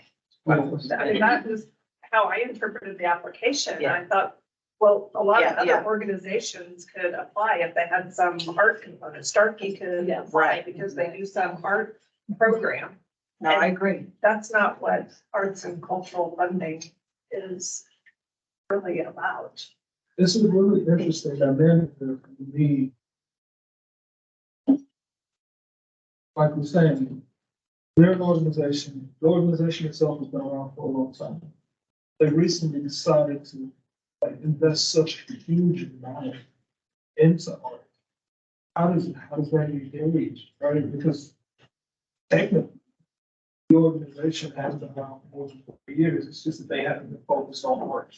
But the gallery hasn't been around though for 3 years. And that's the kicker. The arts programming has, they were instrumental as art gallery. Again, it's a program. Yeah, Right, like it's Sure, a, it is. to me, in my mind, I thought of it as like, That's fair. they are there to enrich the lives of people who have low vision and no vision. And this is one vehicle for them to do that versus like their purpose is to create art. But they distinguish.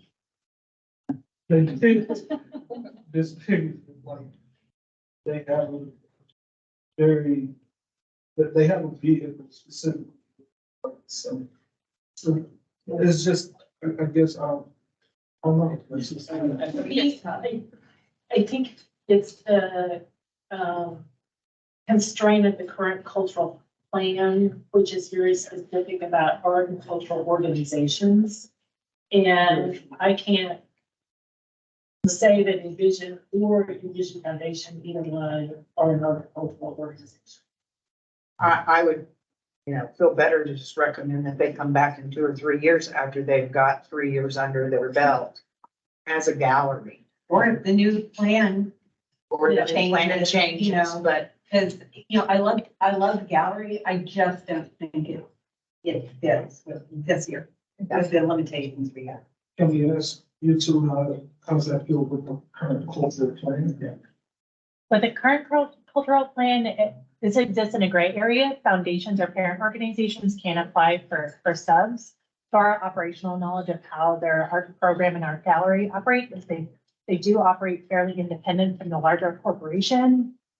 From my understanding at least, similarly to how KNUW and the Whole Ridge operate under the WSU umbrella. They're complementary to WSU, but they're also very independent. And to my knowledge, that's how their arts program operates as well. They fit within the greater mission of Envision, but they also operate fairly independently. They're responsible for their own fundraising for operations of the gallery and your program.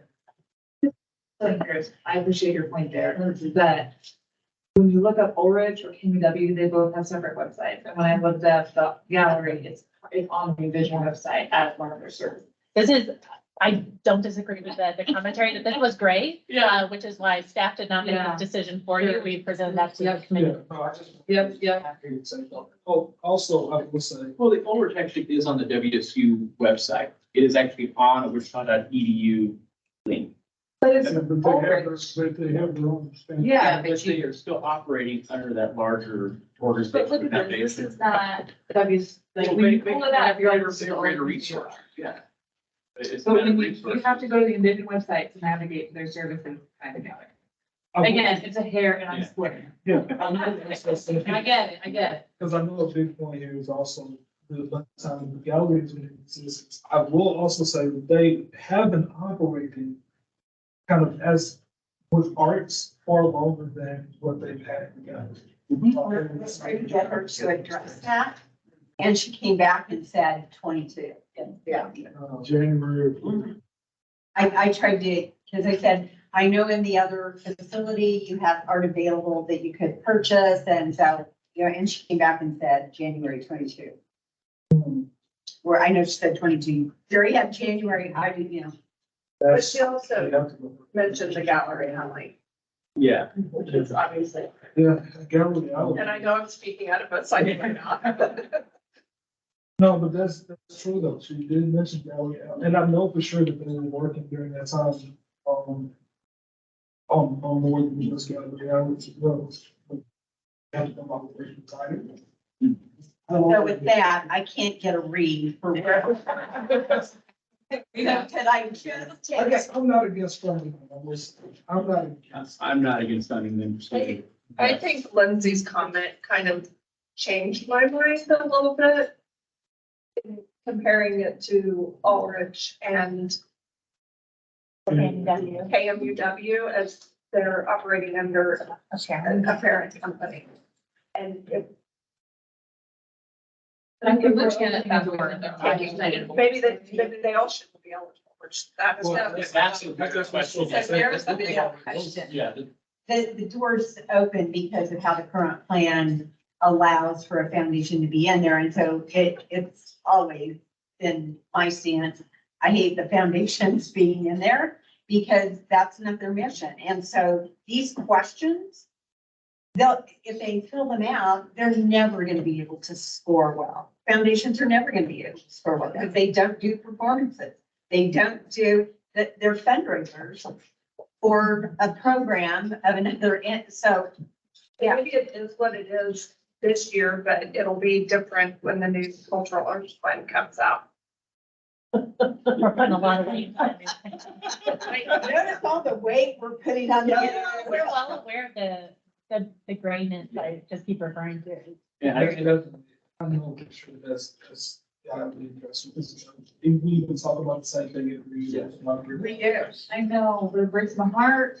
We have a library But again, and friends. if we have, yeah, I mean, it's a matter of, if the door's already open, like Anthony said, and we're in this gray area, it is. But back to your point, you said like, to me, it opens it wider though, like if you're an organization that's, we would not think it's an arts organization, but they have an art program, does that mean that they can apply? Which to me, if we do this, we're opening that. I'd like to like take it in another direction too. I don't think that they qualify, but even if they did qualify, I scored it and it scored so low, I would not fund them based on the school. Yeah, and I think that is fair. I think they qualify, and if the scoring doesn't warrant, because, I'm gonna argue for us having the blind scoring. If somebody hits the line, they're not eligible, so we'll have a discussion on the third. But that's why I think let them in, and if the scores are where they are, they probably won't be eligible. So likely, we'll have a discussion because we have so few money to fund them anyways. So somebody help me, because, I'm trying to look from logically across the line. So what's to keep? I go to the Wichita Foundation, it's been around forever, and I say, I want you to submit on my behalf for a program that has not been in existence 2 years. I mean, by their own, hasn't been in existence 2 years. So their arts program has been in existence. They even discussed earlier in their application, they mentioned even in the mission statements between the gallery and the Envision Expressive Arts, kind of what they have in I there. get that, but then don't ask me for any money for the gallery. Because the gallery doesn't qualify under our criteria. It hasn't been I around think for that's, years. that's the point that I'm getting at. They technically have a gallery. What they've done essentially was supersonic. They had a space that was inside of an office space that they were working. And I tried to get that out of her. I mean, I often said, you used to have a space in the building. Nope, 2022. And I'm like, okay. And then that's the part that I'm concerned, because we have to go by what they give us. Yes. About the. That would be. So just for a quick pull of hand, how many say keep it in and how many say toss it? How many say? I say keep it in, let's score it. Keep it in and See score where it? it goes. Really, But I think you had more tosses. I don't know, you didn't ask us to raise our hands. Okay, so how many tosses has it got? yeah, I think it's getting tossed. We're outvoted against. Okay. When you and I raise our hand, I know what happens. We're looking at each other. To me, point to, this is not the year for this material. It's the foundation that is asking, it's the foundation that's applying. But when we ask for their mission, they give us the mission of the Envision Expressive Art Program and the mission of the Envision Arts Gallery. And But also Envision, they have the Envision mission first. they put. They were all over the board. Mission. Well, that's what I get the year on that, because I was like, you just gave me a mission that literally didn't say arts or culture. Okay, anyone? I hate to ask a question. Anyone else that we think maybe you would not qualify? For mention at the table, KMEW. I appreciate the fact that you are preparing these ideas. I think they do a lot more than some of the other organizations that for the actual culture of our community. I mean, we are the cultural funding, so I mean, they are actively trying to, they do quite a bit of programming outside just the radio station. They're Engage ICT. They do help support local, we always talk, they support local artists with their fundraising campaigns, using their artwork on their items. I think the cultural enrichment aspect of it is worthwhile.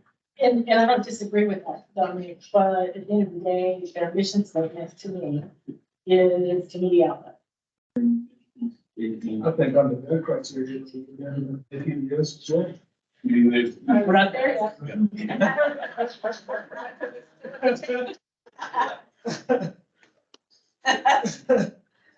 That'll teach you.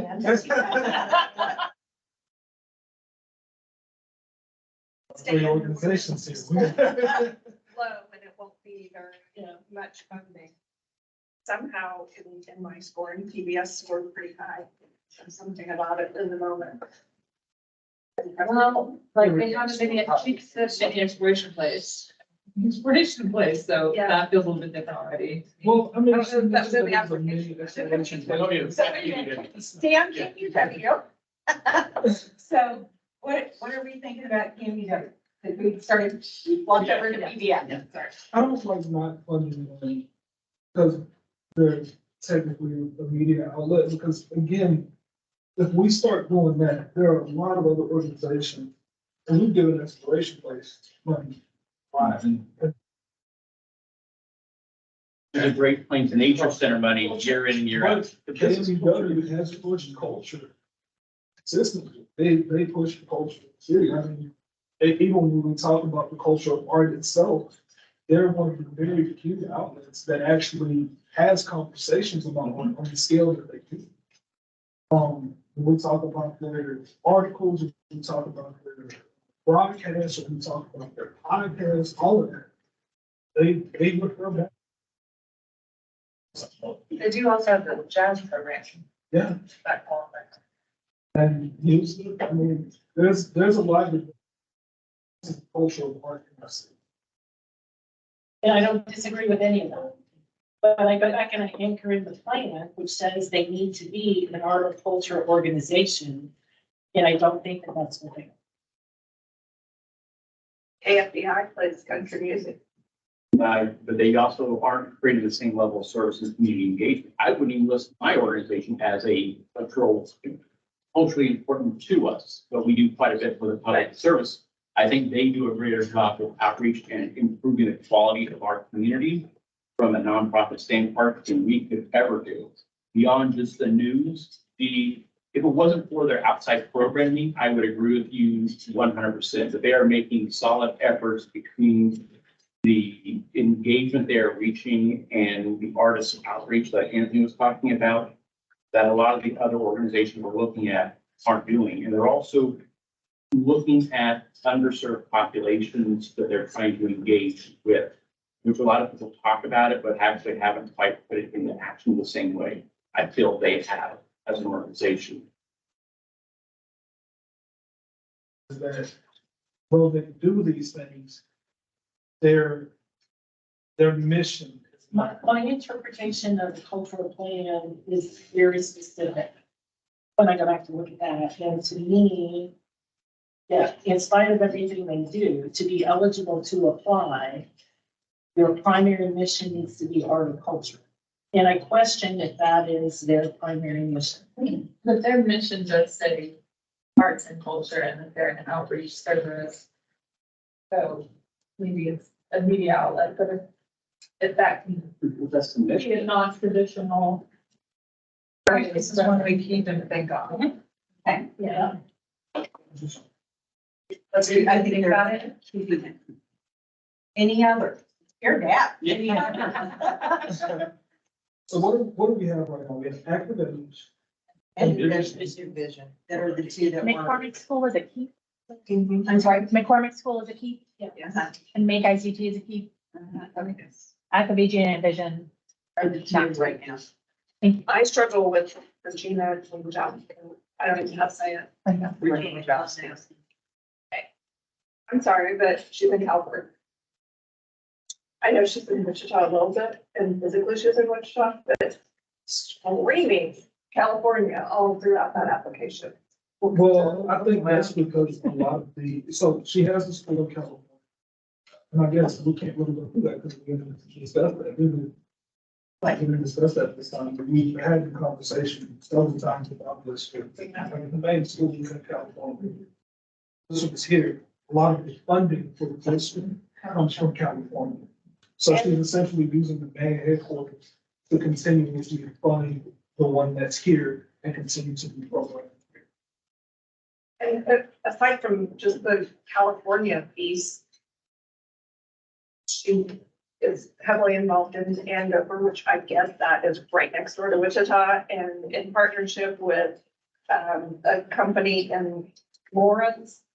And so I struggled with, what are you actually doing for arts and culture in Wichita? Well, a lot of kids that go to Andover get to know you're not.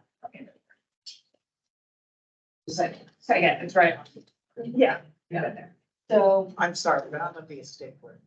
Do not ask somebody for money and then misspell their name through the entire application. Amen. I mean, that just. Those are like reasons.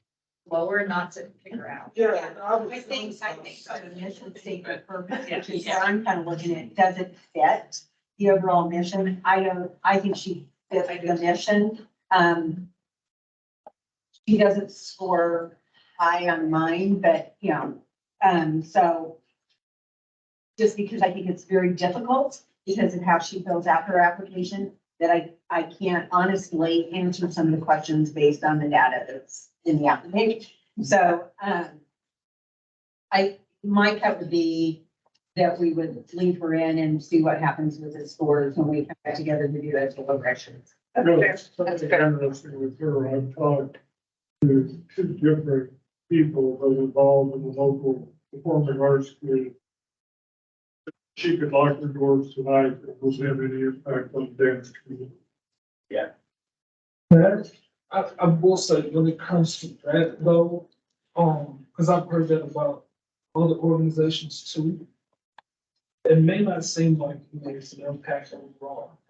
However, there are, say, kids that are associated with that, and then also, like college students that would definitely be impacted.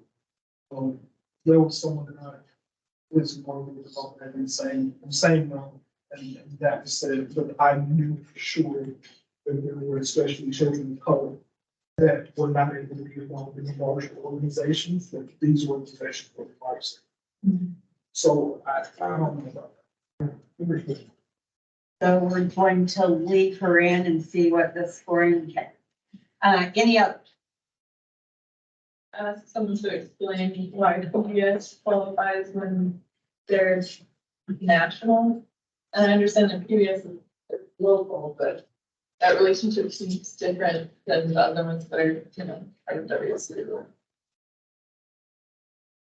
I can't answer that question. It's a good question. That's a great question. When I first worked with them and I saw PBS, I was like, wow. But then I do know that each, like everywhere the PBS operates, they say they rely heavily on that particular. And the model is, it's all, they have, it's like with CDW, they have purchase programming, they don't get it. Like even from the network standpoint, we have to pay a fee to CBS. Right. They're buying individual programs from From PBS CBS. providers. They just follow the overall national PBS guideline and what the mission statement is. I mean, So it allows them to get certain grant funding. So, but they're finding programs from That's a great Yeah.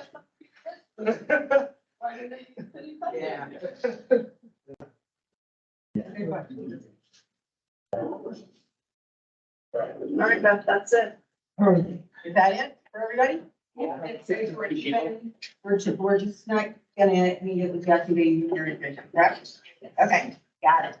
So, I'm going to dismiss Anthony, not the rest of you, but I'm gonna dismiss Anthony in a minute here. So, one of the things, I don't know what your feeling is, we didn't really get a good feel, or I didn't get a good feel for how much money we think we're gonna have. So pessimistic fact, that the accountant in me says we're gonna go flat. I didn't- I would. So, Yeah. so if we use 432, 708 as our starting, and we know that we've already set aside 10,000 for artists. Right now, when I dismiss Anthony, that's gonna be 422, 708. So Anthony, I'm gonna ask you to leave. All right.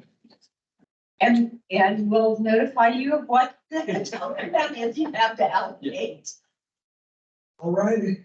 I will be looking forward to that email. Yeah. Got an artist at the gallery cursing me out right now, so. Thank you. See ya.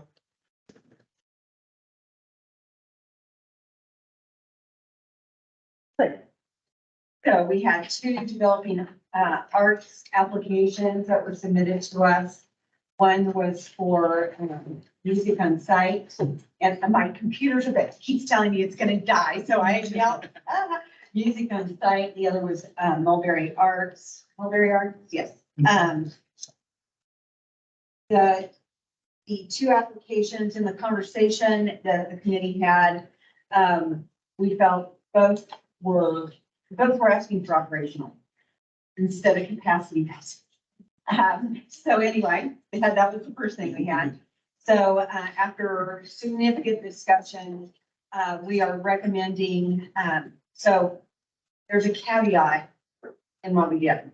So since both were asking for cultural, we're asking for operating fund, we looked at the applications. The subcommittee felt like there could be, Mulberry Arts is asking for staffing, for an additional staff person. Felt there could be the argument that that is capacity building. That's not what it says, but so, we're intrigued with some of that. One of the challenges or questions that we had, that I'll present in front of you, this is a match grant, and in kind can be used as match. So if we make a funding recommendation to fund Mulberry Arts as a capacity building grant, we're not sure how all of that works. City, how all did that work? But anyway, because I don't know how you do an in-kind match. I mean, Terry, I'd like you to work for you and only gonna pay half time and the other half you're gonna donate, right? So I don't know how that works, but anyway, that's the one I'm gonna default to city staff. But right now, what the committee is bringing, if we can figure out and work out those issues, is that we would not been music on site for a variety of reasons. One is because it's operational, or the recommendation is we would not going to consider operational and out of state in their application. And the Mulberry is, we make an argument to fund the new position. The new position for, under a capacity building type of thing. I don't know how we would do that. So I don't know if you need to get legal. I don't. Well, yes. Okay. So one day, yes, we will be consulting with legal. The other caveat to this recommendation from the committee, if this makes into an action item, is that the applicant is a member of the committee. And the only two staff members with the organization are a committee member and their spouse. So there's some very potential conflicts of interest that could arise that we would definitely want to mitigate in any sort of contract that we present. So whether the in-kind could be of a committee member's potential salary, or it could be a recipient of a salary that the committee allocates. There's just some questionable conflict of interest that we have to work our way around, which we will do if that's what the committee recommends with legal's advice. It might have to go through our ethics review policy to kind of see what we can. So there it is. There's the dilemma that the subcommittee. So you would have to resign. We're actually into a new position, it would not go to the existing staff. Because the way he has it written in his application is that this position would free capacity for current members. So they would do more of the clerical work. Yeah, I get that. That's I what can talk has- perception of like, he's on the Right. committee and he's not himself. Yeah. Right. So what is the in-kind match? Well, you could do, so They could. you can do match, and it states in the application that match can be in kind. Yeah, So I'm sitting here going, how do you do in kind? well, what is the match? I mean, Dollar for dollar. So we would recommend. so what's it being, what is their match coming from? Is it coming from a donation? Is it Well, coming that's not- from? that's It's not what I asked said, in that- the It's not application. asked. That's something that would likely come back through in a contractual, and then whenever they actually invoice us for it, they would have to have proof of match to Yeah. receive their. Yeah. And But, I mean, if it's for a salary at $100 an hour, then we might, The max, right? So the max you can ask for is $10,000, which is what they've done. So theoretically, we would give 10,000 and they would find matches. Sure, no, I get that, I get that. I was just Yeah. wondering where the match money was coming from, what it was being used. It's not in the application, and that's not a question that's asked. Yeah. So, And it's also not a reimbursement grant, which would make the match a little bit easier to, but that's not what we got here. I'm developing one. Gosh, I sure hope our new plan works out, because the developing one is extra Right. tricky. one to navigate for applicants and, yeah. Because like, you know, like at KCA, I see, for instance, when you're doing a matching grant with them, you have to list List out, that, what you're using, you know, where that money's coming from and how you're using. And if I use your time, how much you get, and how many hours, and yeah, all that, yeah, I know. We are not set up like that. That would be easy, then, yeah, so the recommendation was, to do that. I'm bringing it, so let me do it in two different motions. So one is, we're recommending not to fund music on site. Or have I moved these separately? Okay, from the subcommittee. All those in favor, say aye. Aye. Opposed? Okay, so that leaves us to Mulberry, which is a sticky wicket. So what, I'm telling you what the committee brought forward, that they said, the committee brought forward. Possible to make a motion to set this aside until we get guidance from city legal, then we can hold this vote with the, Absolutely. so I'm gonna try to make a motion here, follow along with me. I would move that we allocate $10,000 funding for Mulberry Parks pending guidance on the ramifications from city legal.